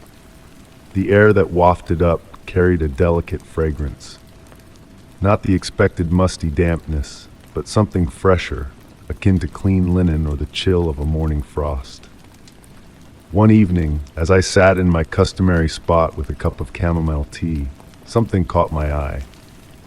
A small object lay in the middle of the basement floor, a wooden toy block, the kind children play with, adorned with a faded letter A. I knew without a doubt it hadn't been there during my previous visits. The presence of the block posed a simple yet confounding question. How had it appeared there without any visible means of access? I began to meticulously document the changes in the basement. Some mornings, I would find the block had shifted a few inches from its prior position. Other times, it would be turned to display different sides, Not once did I hear any noise emanating from below, not even the customary creaks typical of old houses. The light continued its unwavering vigil, never faltering, never dimming. After 3 weeks of observation, a call from my real estate agent shook me from my reverie. Her voice carried a hint of unease as she disclosed that she had uncovered the original blueprints. According to the plans, there was no basement door in the hallway, only a solid wall. As I stood by the door, still on the phone with her, it remained precisely where it had always been, its dark hue stark against the surrounding walls. That night, the block invaded my dreams. In the dream, it multiplied, arranging itself into words on the basement floor, words that I could almost decipher but not quite grasp. Upon waking, I hurried to the door, only to find the basement housing only the original block, albeit in a new position.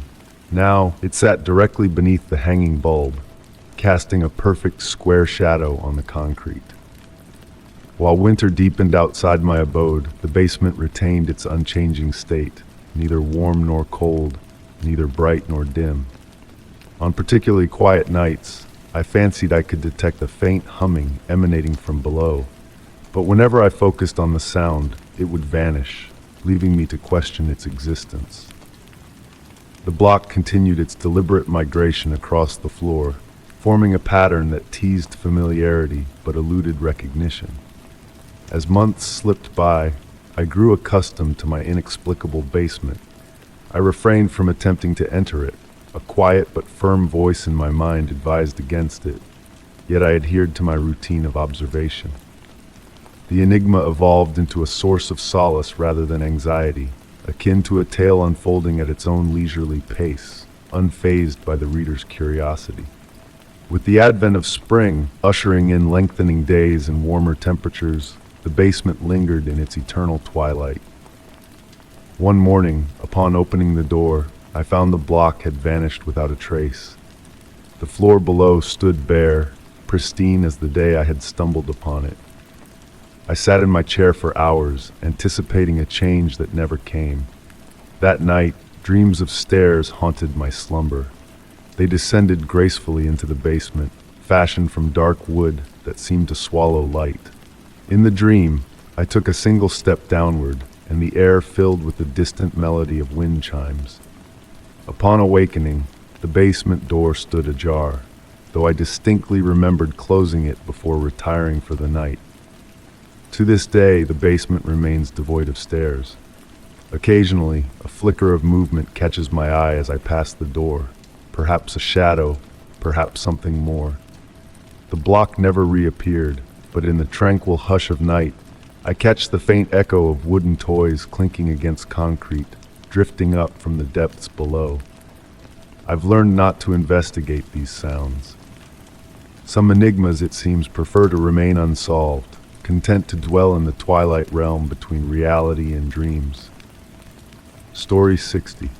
The gentle moonlight seeped through my bedroom window, casting delicate shadows upon the wooden floor.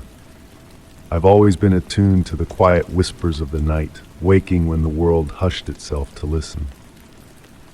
On this particular night, the autumn wind danced through the trees outside, creating a serene melody against the window panes.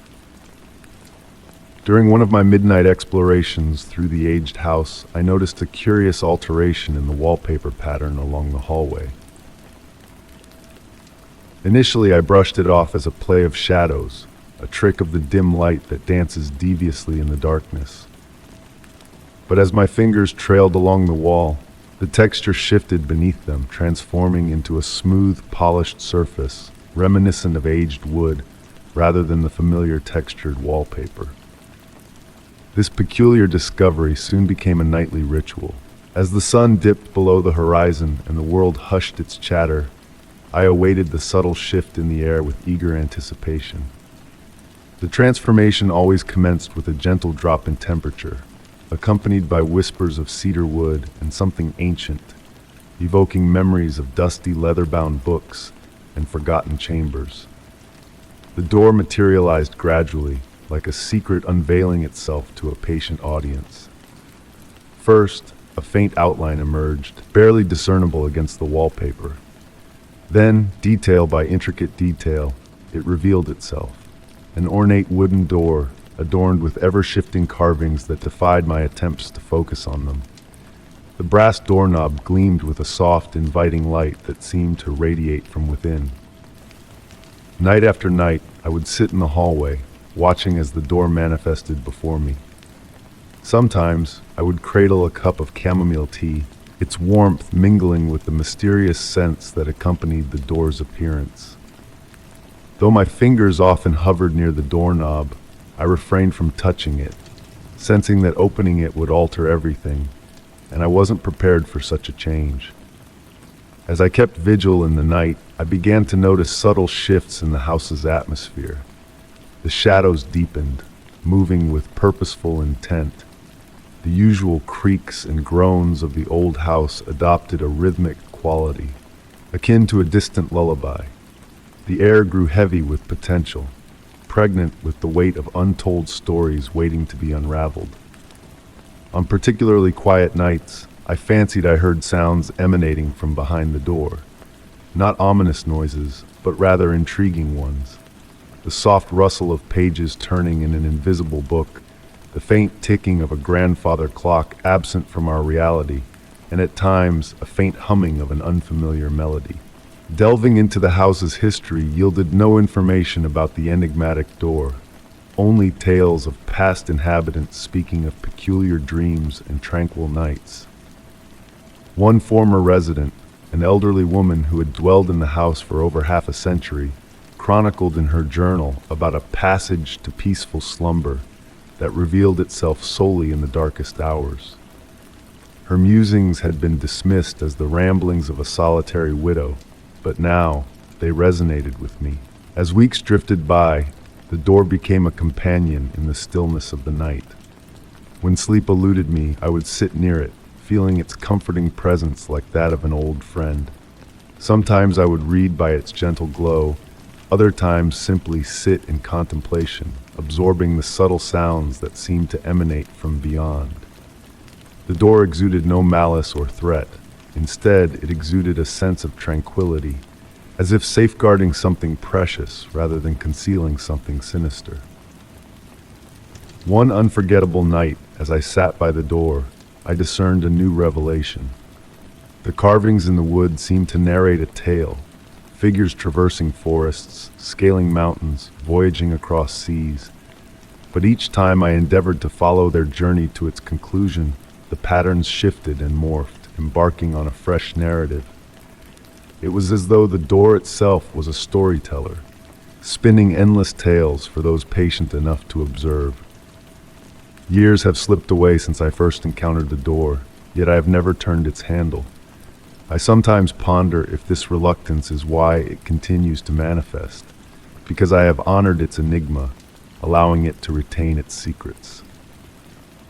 The door serves as a reminder that certain questions are best left unanswered, certain mysteries more captivating when left unexplored.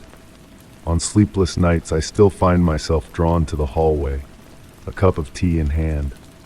Without fail, the door materializes, bringing with it its familiar warmth and solace.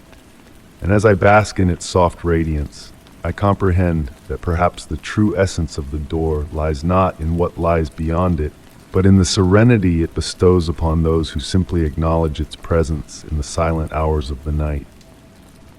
When morning light streams through the windows and the door fades back into ordinary wallpaper, I sometimes question its existence. But with the night's return comes that subtle shift in reality, that change in the air, affirming that some elements in this world exist solely for those willing to sit in the darkness, awaiting the emergence of magic. Story 61.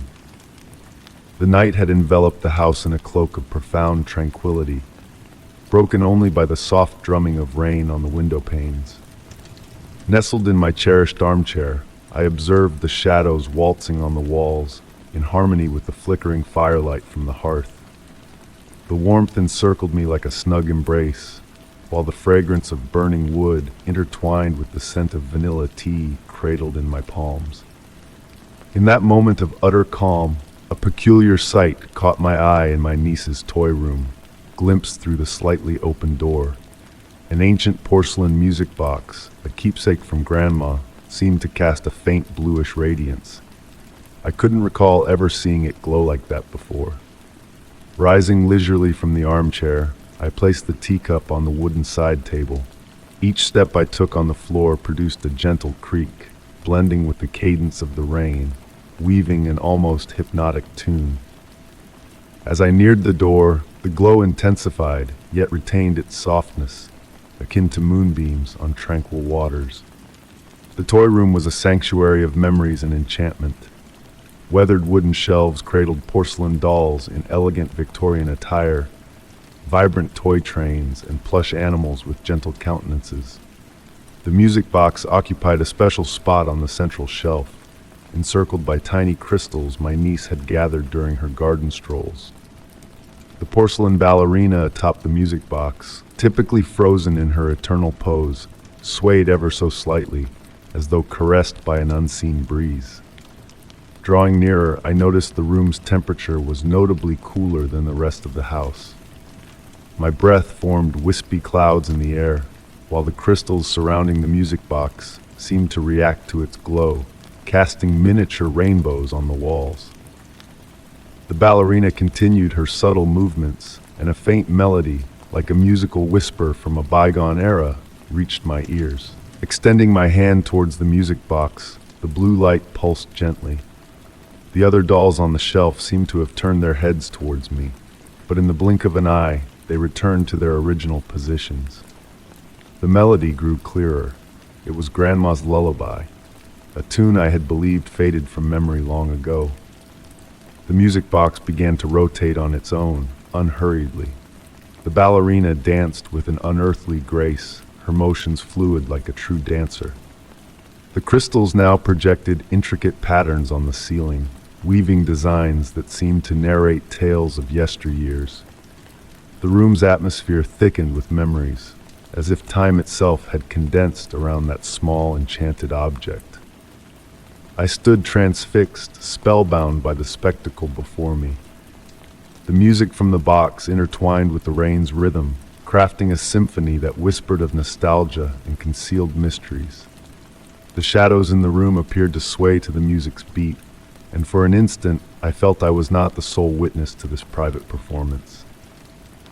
Slowly, the melody began to fade, like a fading dream upon waking. The blue light of the music box dimmed to a faint glow, and the ballerina's dance gradually slowed until she came to a halt. Silence descended upon the room once more, but it was a different silence, pregnant with significance and enigma. Retreating to my armchair, I raised my lukewarm tea. As I gazed at the dwindling embers in the fireplace, thoughts of Grandma and her affection for objects, steeped in tales, flooded my mind. I pondered whether she had ever encountered something akin to this, if the music box had always harbored that magic, or if it was a rare gift bestowed upon specific moments and observers. Since that night, whenever I passed by the toy room, I stole a glance at the music box. Sometimes a fleeting blue glimmer caught my eye, or the initial notes of that forsaken lullaby reached my ears.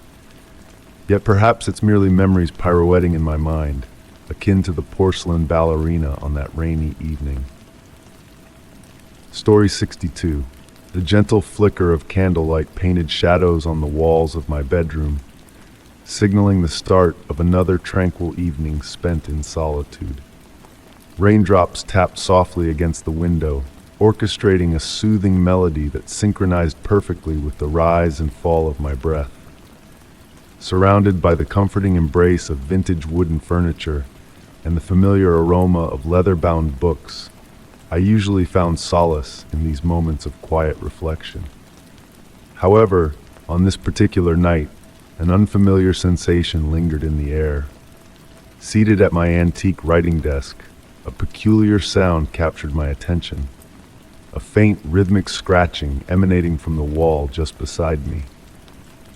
Initially dismissing it as the house settling, I soon realized there was a deliberate pattern to the noise. as if someone was purposefully etching marks onto the aged surface. Curiosity piqued. I leaned in closer, pressing my ear against the weathered wallpaper.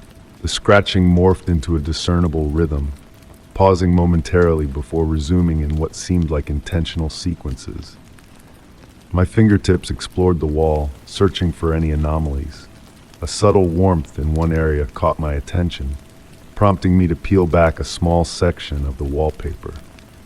Beneath the layers of aged paper lay a startling revelation. Intricate markings etched into the plaster with precision and care. These were no random scratches, but a series of symbols, some resembling ancient glyphs, while others bore resemblance to complex mathematical equations. In the soft glow of the candlelight, I reached for my notebook and began to transcribe the enigmatic symbols. As my pencil sketched their intricate details, a pattern emerged. 12 symbols repeated in varying configurations, hinting at a hidden code awaiting decryption. The more I delved into the markings, the more they stirred a sense of déjà vu, as if they resided in the recesses of a half-remembered dream. Time seemed to stretch endlessly as I deciphered the symbols, the rain outside providing a gentle backdrop to my clandestine investigation. The flickering candlelight caused the symbols to dance and shift, assuming different forms that hinted at elusive meanings. At times, they resembled cryptic phrases in an unknown tongue. At others, they mirrored celestial constellations whose names eluded me. The house murmured softly, and the flame of the candle swayed in response to imperceptible currents. As I continued to unravel the mystery, more sections of the wall revealed subtle variations in the texture of the wallpaper.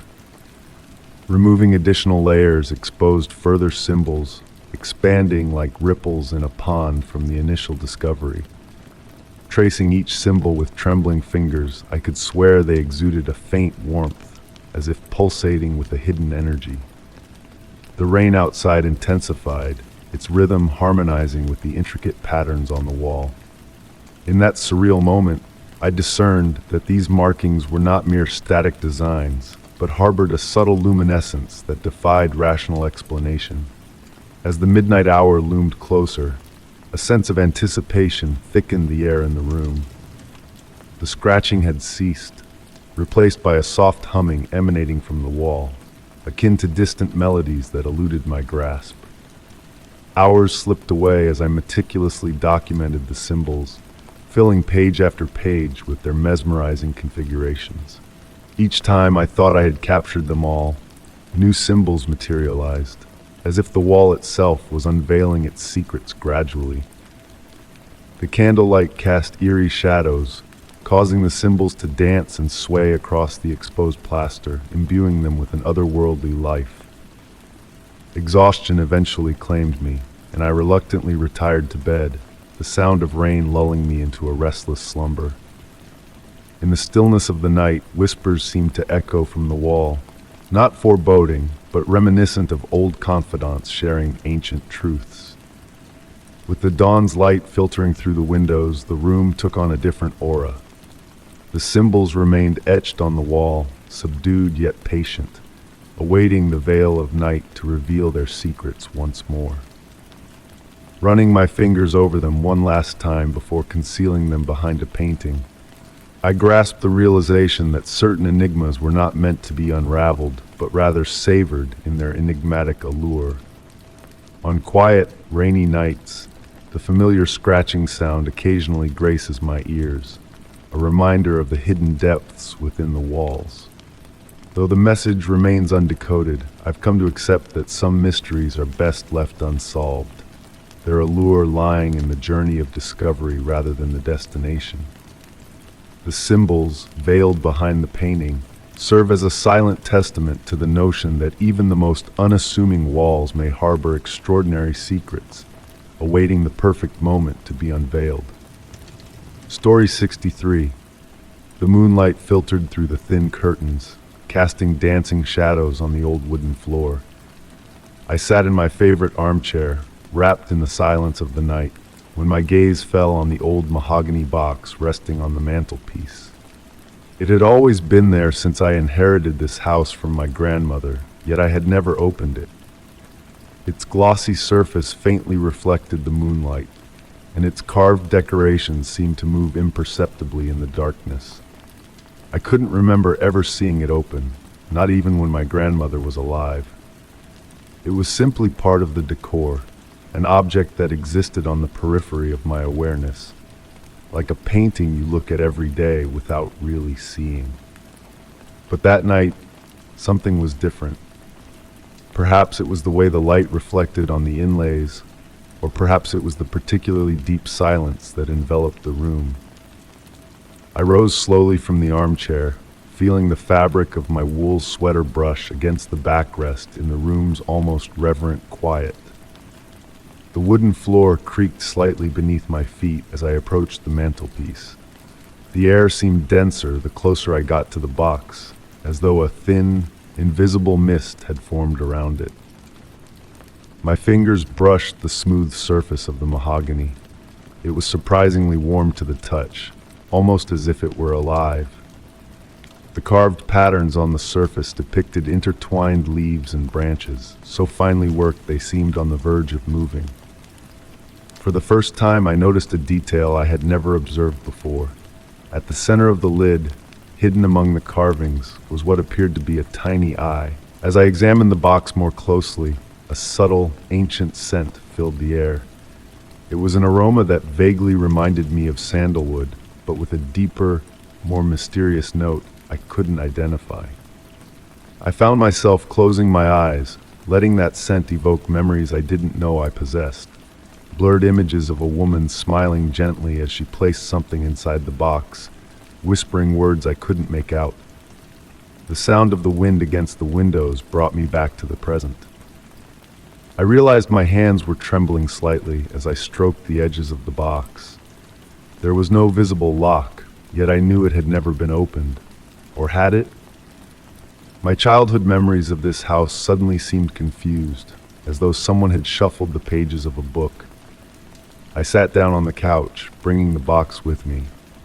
It was lighter than I expected, almost as if it were empty. Yet, when I moved it gently, I sensed a faint motion inside, as if it contained something intangible, perhaps more like a shadow than a solid object.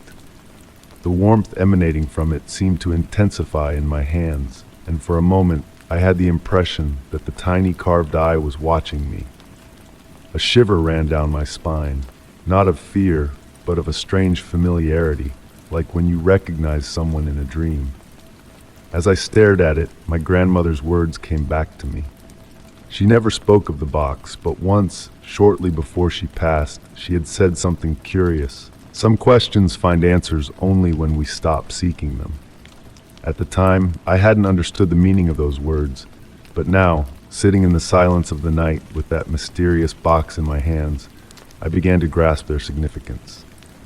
The shadows in the room seemed to stretch and dance on the walls, forming shapes reminiscent of the box's decorations.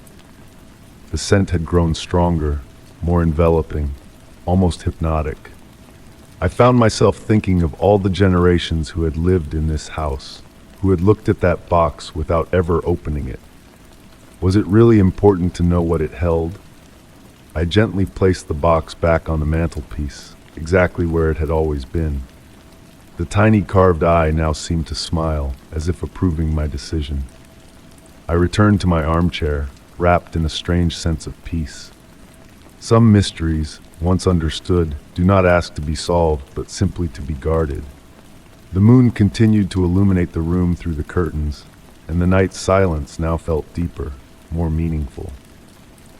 I closed my eyes, letting the lingering scent of the box lull me toward sleep. In that quiet moment between wakefulness and rest, I thought I heard a faint sound from the mantelpiece, like a sigh of relief, or perhaps it was just the wind playing with the curtains. The box remained there, a silent keeper of its secrets, part of a mystery that perhaps did not need to be unraveled. And somehow, that realization brought with it a serenity I had never known before. Story 64. The The gentle glow of my desk lamp cast soft shadows across the aged surface of my grandfather's antique writing desk.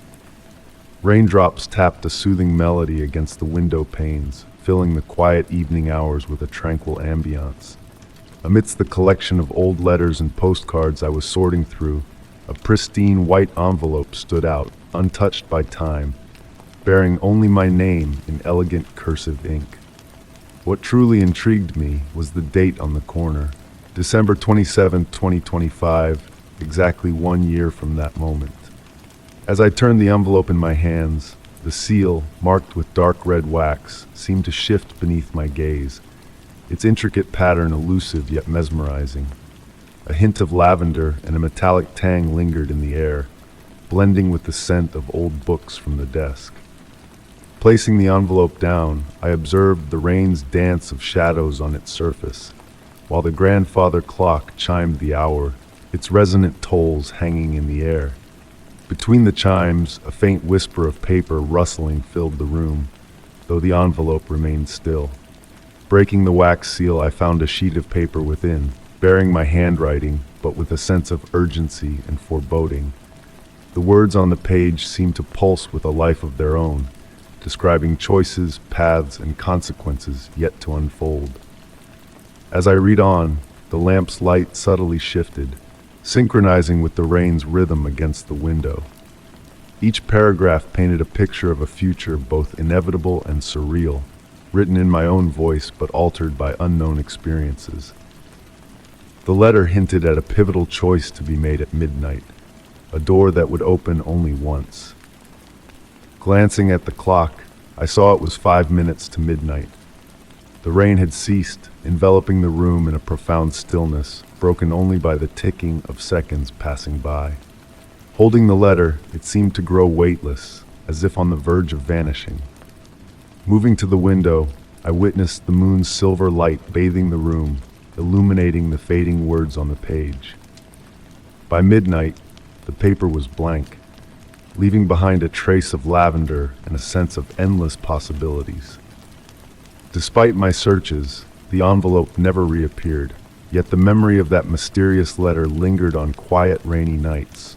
I pondered the choice it alluded to, whether it had been made or awaited me in the future. Perhaps both realities coexisted, like the letter itself, suspended between what was and what could be. The grandfather clock's steady rhythm reminded me of time's unyielding march. Yet on nights like these, with rain's return and shadows dancing, I found myself contemplating the door, wondering if a future moment might find me writing a letter to my past self, bridging the gap between reality and potential. Story 65. In the depths of slumber, I stirred to the gentle cadence of a pendulum slicing through the darkness, its rhythmic tick-tock a soothing lullaby for my wandering mind. The sound reverberated through the stillness, a mechanical echo of time passing in this enigmatic realm. Slowly, my heavy eyelids parted, revealing a room bathed in the ethereal glow of twilight. Nothing felt familiar in this space that enveloped me. Nestled upon a weathered burgundy velvet couch, I sank into its soft embrace, worn with the whispers of ages past. The air carried a delicate fragrance, a tapestry woven of aged wood, dried blooms, and an elusive hint of the unknown. Faint light filtered through ornate brocade curtains, casting intricate shadows upon the faded Victorian wallpaper. As my vision adjusted to the dimness, the room unfurled its secrets before me. Dark antique furniture stood sentinel in the corners, steeped in silent histories. A towering bookshelf dominated one wall, its leather-bound tomes untouched by time. On a nearby table, a delicate porcelain teacup cradled steaming liquid, inviting yet untouched. Rising gingerly, my muscles protested as if awakening from a lengthy slumber. Each step upon the Persian rug whispered of forgotten tales as I approached the window. Drawing back the heavy curtains, I beheld a mist-laden garden where phantom shapes of trees and shrubs swayed in the nocturnal breeze. And in the glass's reflection, a disquieting truth revealed itself. I adorned garments not my own.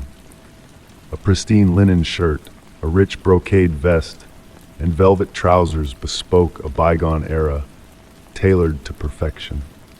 Fingers trembling, I traced the fabric's weave, its texture a testament to craftsmanship long lost to time. A flicker of movement at the room's edge drew my gaze, yet all remained still save for the pendulum's ceaseless dance, a metronome in this realm where time flowed like a languid river. Resolved to unravel the mysteries of this place, I ventured beyond the confines of the room. The door groaned open, ushering me into a dimly lit corridor, adorned with portraits of strangers whose eyes seemed to track my every move.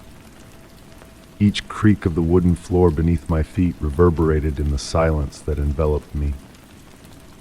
Ascending a chilling staircase, I felt a sense of déjà vu as my hand grazed the cold banister, a sensation both alien and oddly familiar. At the top, a row of closed doors stood sentinel along the hallway, their brass nameplates shrouded in shadowy ambiguity. A haunting melody, faint as a whisper, drifted through the air, a piano's melancholic tune beckoning from the far end of the corridor.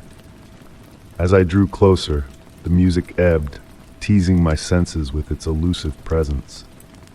With trepidation, I pushed open the final door to reveal an empty chamber, save for a grand piano swathed in ghostly white.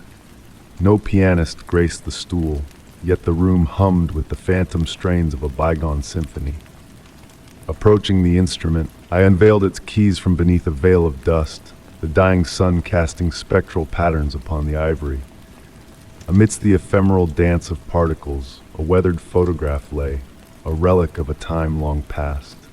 Gently lifting the image, I beheld a scene frozen in sepia tones, the very room I stood in, a century removed. And at the piano, a figure that mirrored my own reflection, clad in attire that now adorned my form.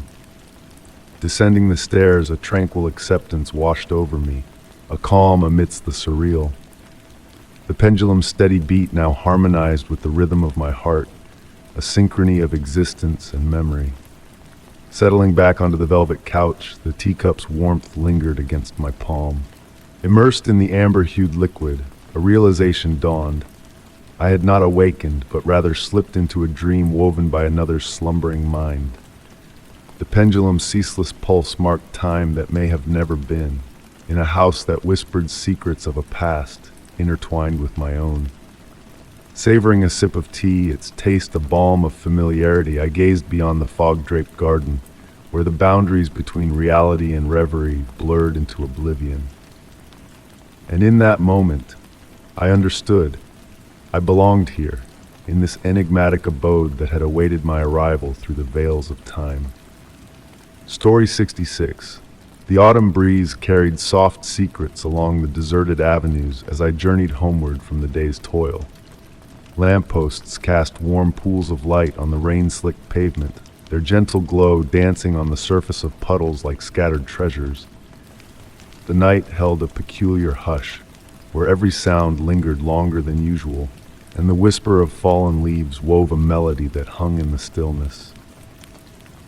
It was on an unremarkable Tuesday that I first glimpsed him, a solitary figure standing at the bend where Main Street curves past the aged book emporium. Clad in layers of worn fabric, he stood motionless, a silent sentinel amidst the ebb and flow of passers-by. What drew my gaze was not his stillness or tattered attire, but the way people veered around him, unconsciously forming a ring of emptiness, guided by an unseen hand.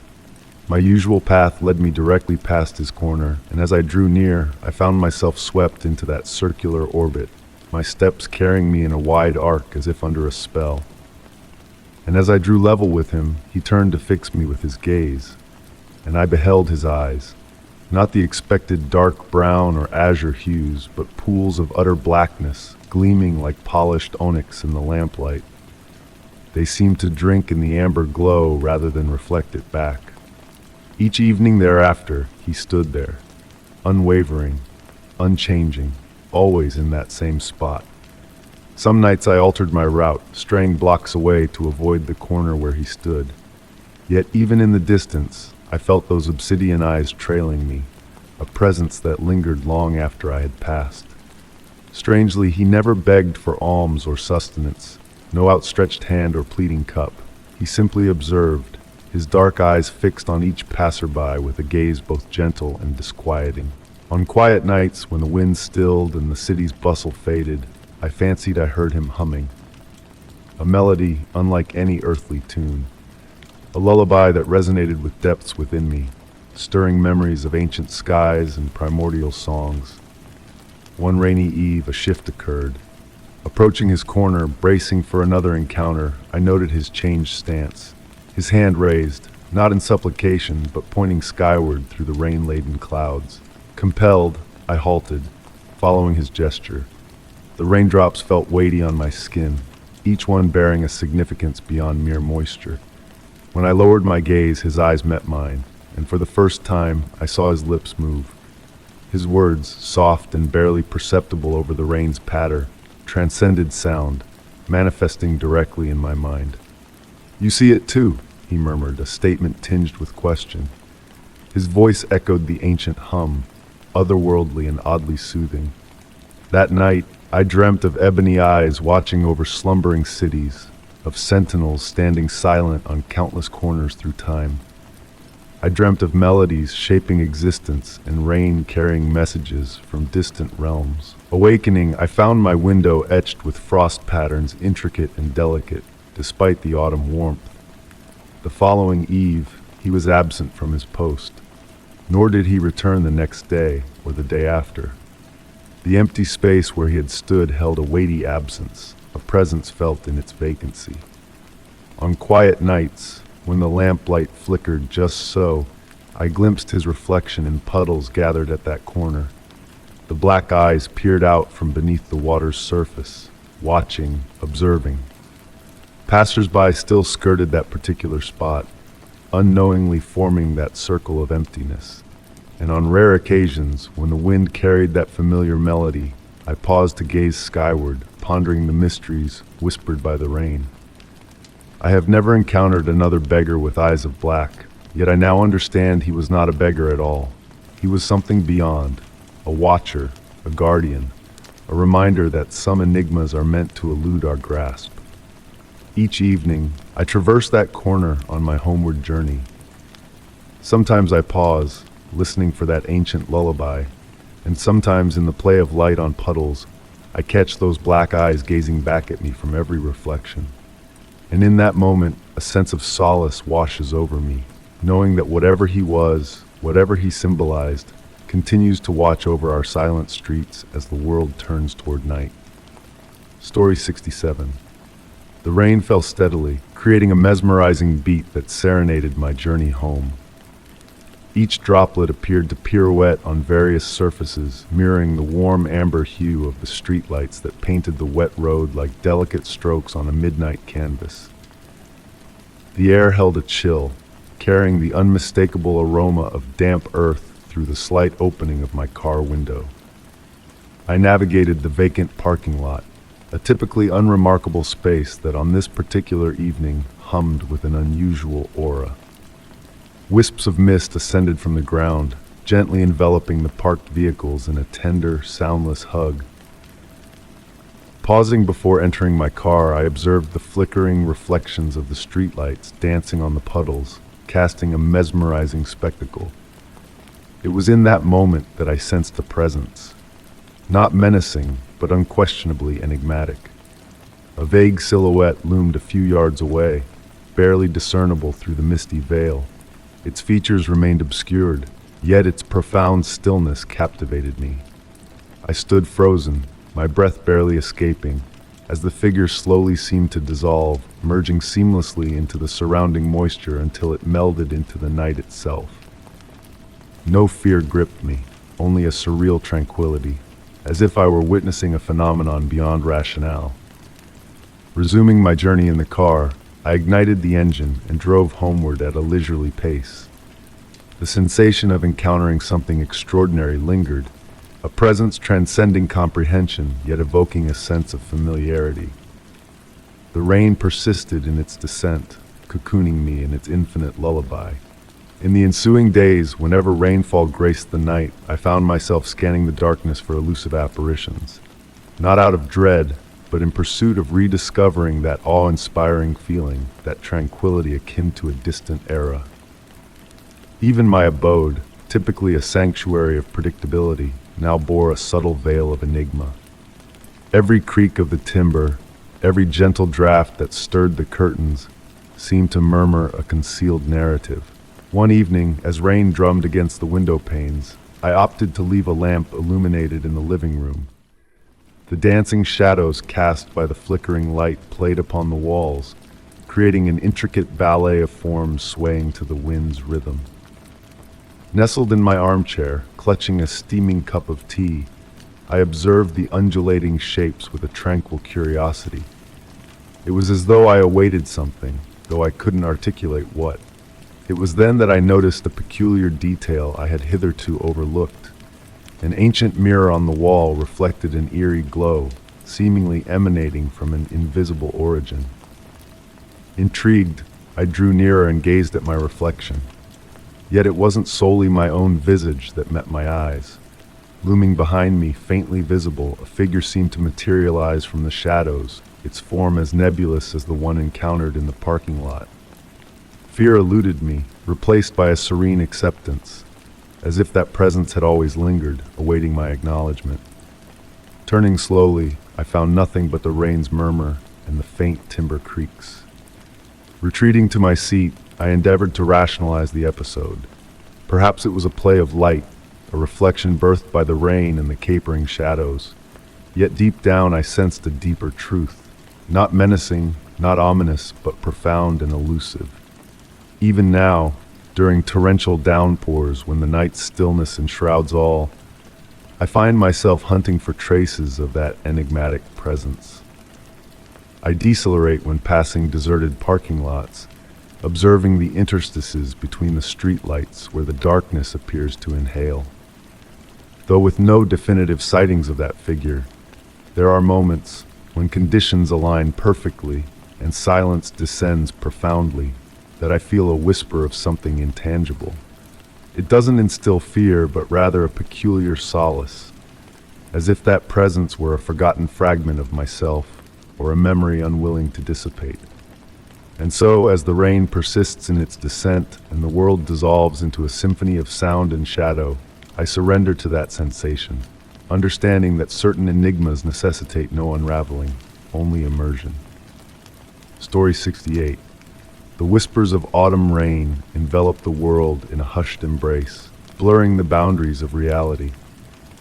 The night had stretched long, my footsteps a quiet rhythm on the glistening pavement, harmonizing with the rain's gentle percussion on car roofs. A veil of mist clung to the air, carrying the earthy scent of rain-soaked soil, mingling with the essence of fallen leaves and the invigorating freshness that only a storm can bring. Approaching the bus stop, a solitary figure caught my eye.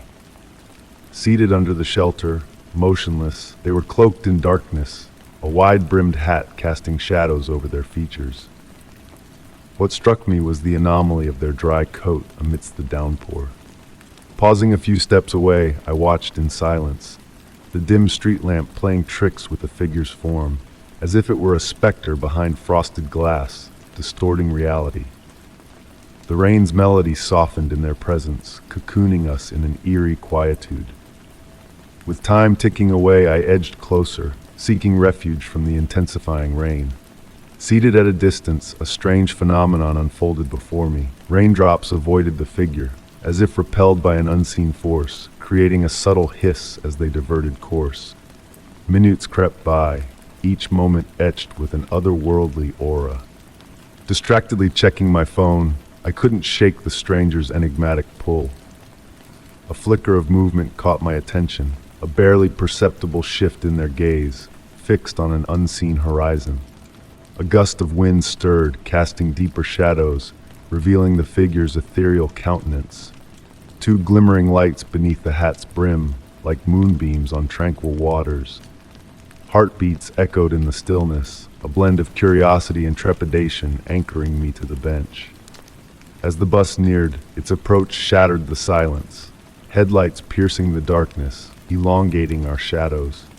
Rising hastily, I stole a final glance, only to find the stranger vanished, leaving no trace but a lingering mystery in the rain-soaked air.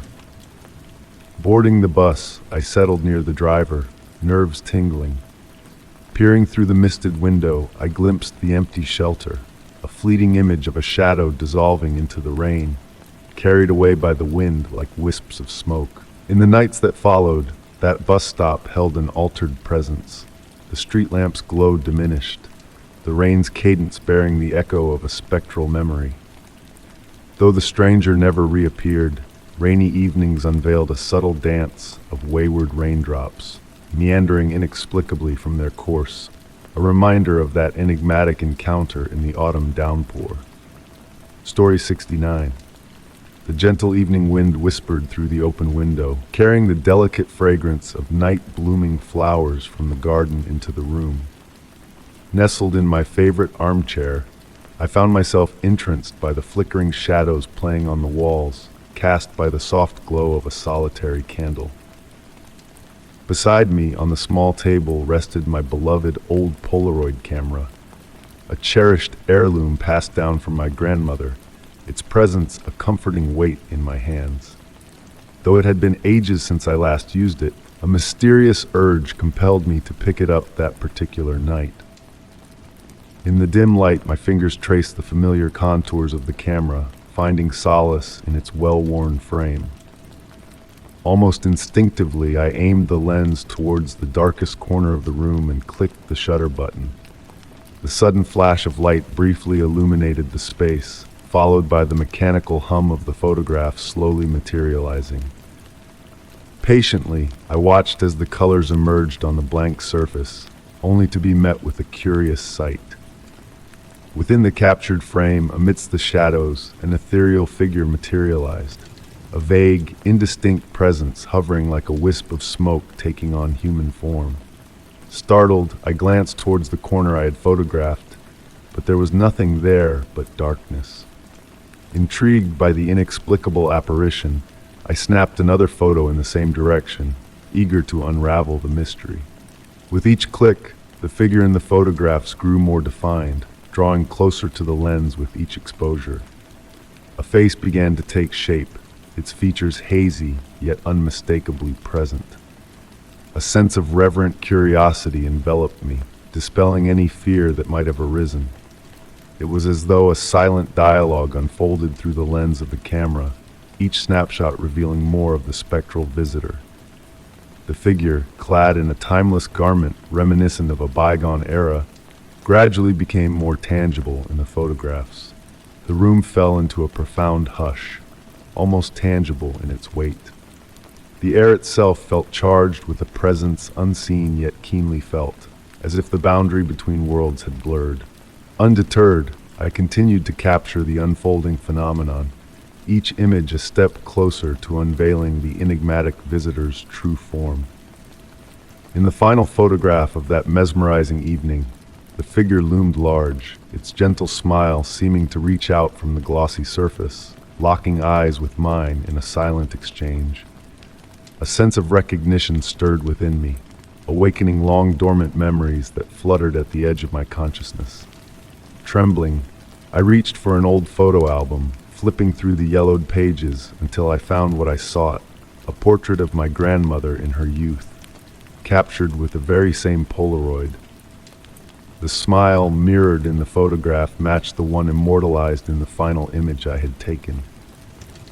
Arranging the photos in a chronological sequence on the table, a silent narrative unfolded before me, a bridge spanning generations, woven through the lens of a simple camera. I refrained from attempting to replicate the peculiar experience, returning the Polaroid to its place on the shelf. Even now, on quiet evenings suffused with the golden hues of twilight, I find myself drawn to those photographs. At times, it appears as if the smile captured in the images shifts ever so subtly, as if my grandmother's spirit seeks to convey a message across the threshold of memory and reality. In those fleeting moments, the line between the tangible present and the ephemeral past blurs, much like the delicate surface of a freshly developed Polaroid. Story 70, The Enigmatic Parcel. The doorbell remained silent on that tranquil autumn afternoon. A gentle knock echoed through the stillness, akin to the delicate flutter of a moth's wings against a window pane. I sat on the couch, cocooned in a cozy blanket, engrossed in a book, while the rain outside provided a soothing backdrop, its rhythmic tap against the glass creating a serene melody. With unhurried movements, I rose from the couch, attributing the faint sound to the whims of the wind playing with objects outside. As I swung the door open, a void greeted me. No one stood on the doorstep. Instead, a brown package, perfectly squared, lay serenely in front of the threshold. It bore no labels, no addresses, only my name elegantly inscribed in ancient calligraphy, as though penned with ink from a bygone era. Curiosity piqued. I reached for the package, its cardboard surface smooth and dry despite the relentless rain. It felt surprisingly light as I carried it inside, the silence now amplified, broken solely by the pendulum clock's soft ticking in the hallway and the rain's gentle cadence persisting outside. Seated once more on the couch, I scrutinized the package from every angle, noting the flawless edges that hinted at expert origami folds. A subtle fragrance wafted from within, reminiscent of aged books, mingled with the aroma of black tea and a whisper of sandalwood. Cradling it in my lap, I sensed a faint stirring inside, as if the very air within danced with invisible currents, a sensation both ethereal and intriguing. As the afternoon waned, casting elongated shadows across the room, I eschewed artificial light and embraced the encroaching twilight. The package seemed to absorb the diminishing light, its surface playing with reflections in a curious manner. Lost in contemplation, I noticed peculiar warmth emanating from certain spots, as if the cardboard held a clandestine heat, its pattern unfathomable. Tracing my fingers along the edges, I encountered a revelation. The warmth responded to my touch, leaving ephemeral, luminous imprints that flickered briefly before vanishing. A distant memory stirred within me, like a fading dream recalled upon waking, a recollection of a similar package from my youth, bearing only a name inscribed in that same elegant script. The rain outside intensified, its gentle symphony weaving a pattern akin to the warmth on the package's surface. Was it mere coincidence or a cosmic connection? I pondered as the room's temperature subtly shifted to a harmonious equilibrium. The familiar scent mingled with the fresh rain, enveloping me in a sensory embrace that defied explanation. In a moment of wonder, I observed a subtle glow emanating from the package, its almost imperceptible luminescence captivating in the twilight. Entranced, I hesitated to unveil its secrets that evening, opting instead to place it delicately on the coffee table before illuminating the room with a soft lamp. In the days that followed, the enigmatic parcel remained a silent sentinel on the table. Its presence whispered of mysteries untold, offering glimpses of that ethereal glow and delicate movements within, an enigma to be savored rather than deciphered. The elusive scent evolved subtly, a symphony of familiar notes dancing through the hours, forever elusive yet comforting in its familiarity. The true magic lay not in unraveling its contents, but in embracing the mystery it embodied, a perfect enigma that beckoned contemplation rather than resolution. Even now, when autumn rains patter against the windows, my thoughts drift to that mysterious package, its silent allure lingering like a wistful melody. And I muse, perhaps in another abode, under another sky, a kindred soul gazes upon a similar parcel, bearing their name in that elegant script, torn between unraveling its secrets or allowing the enigma to endure, a dance of mystery undisturbed.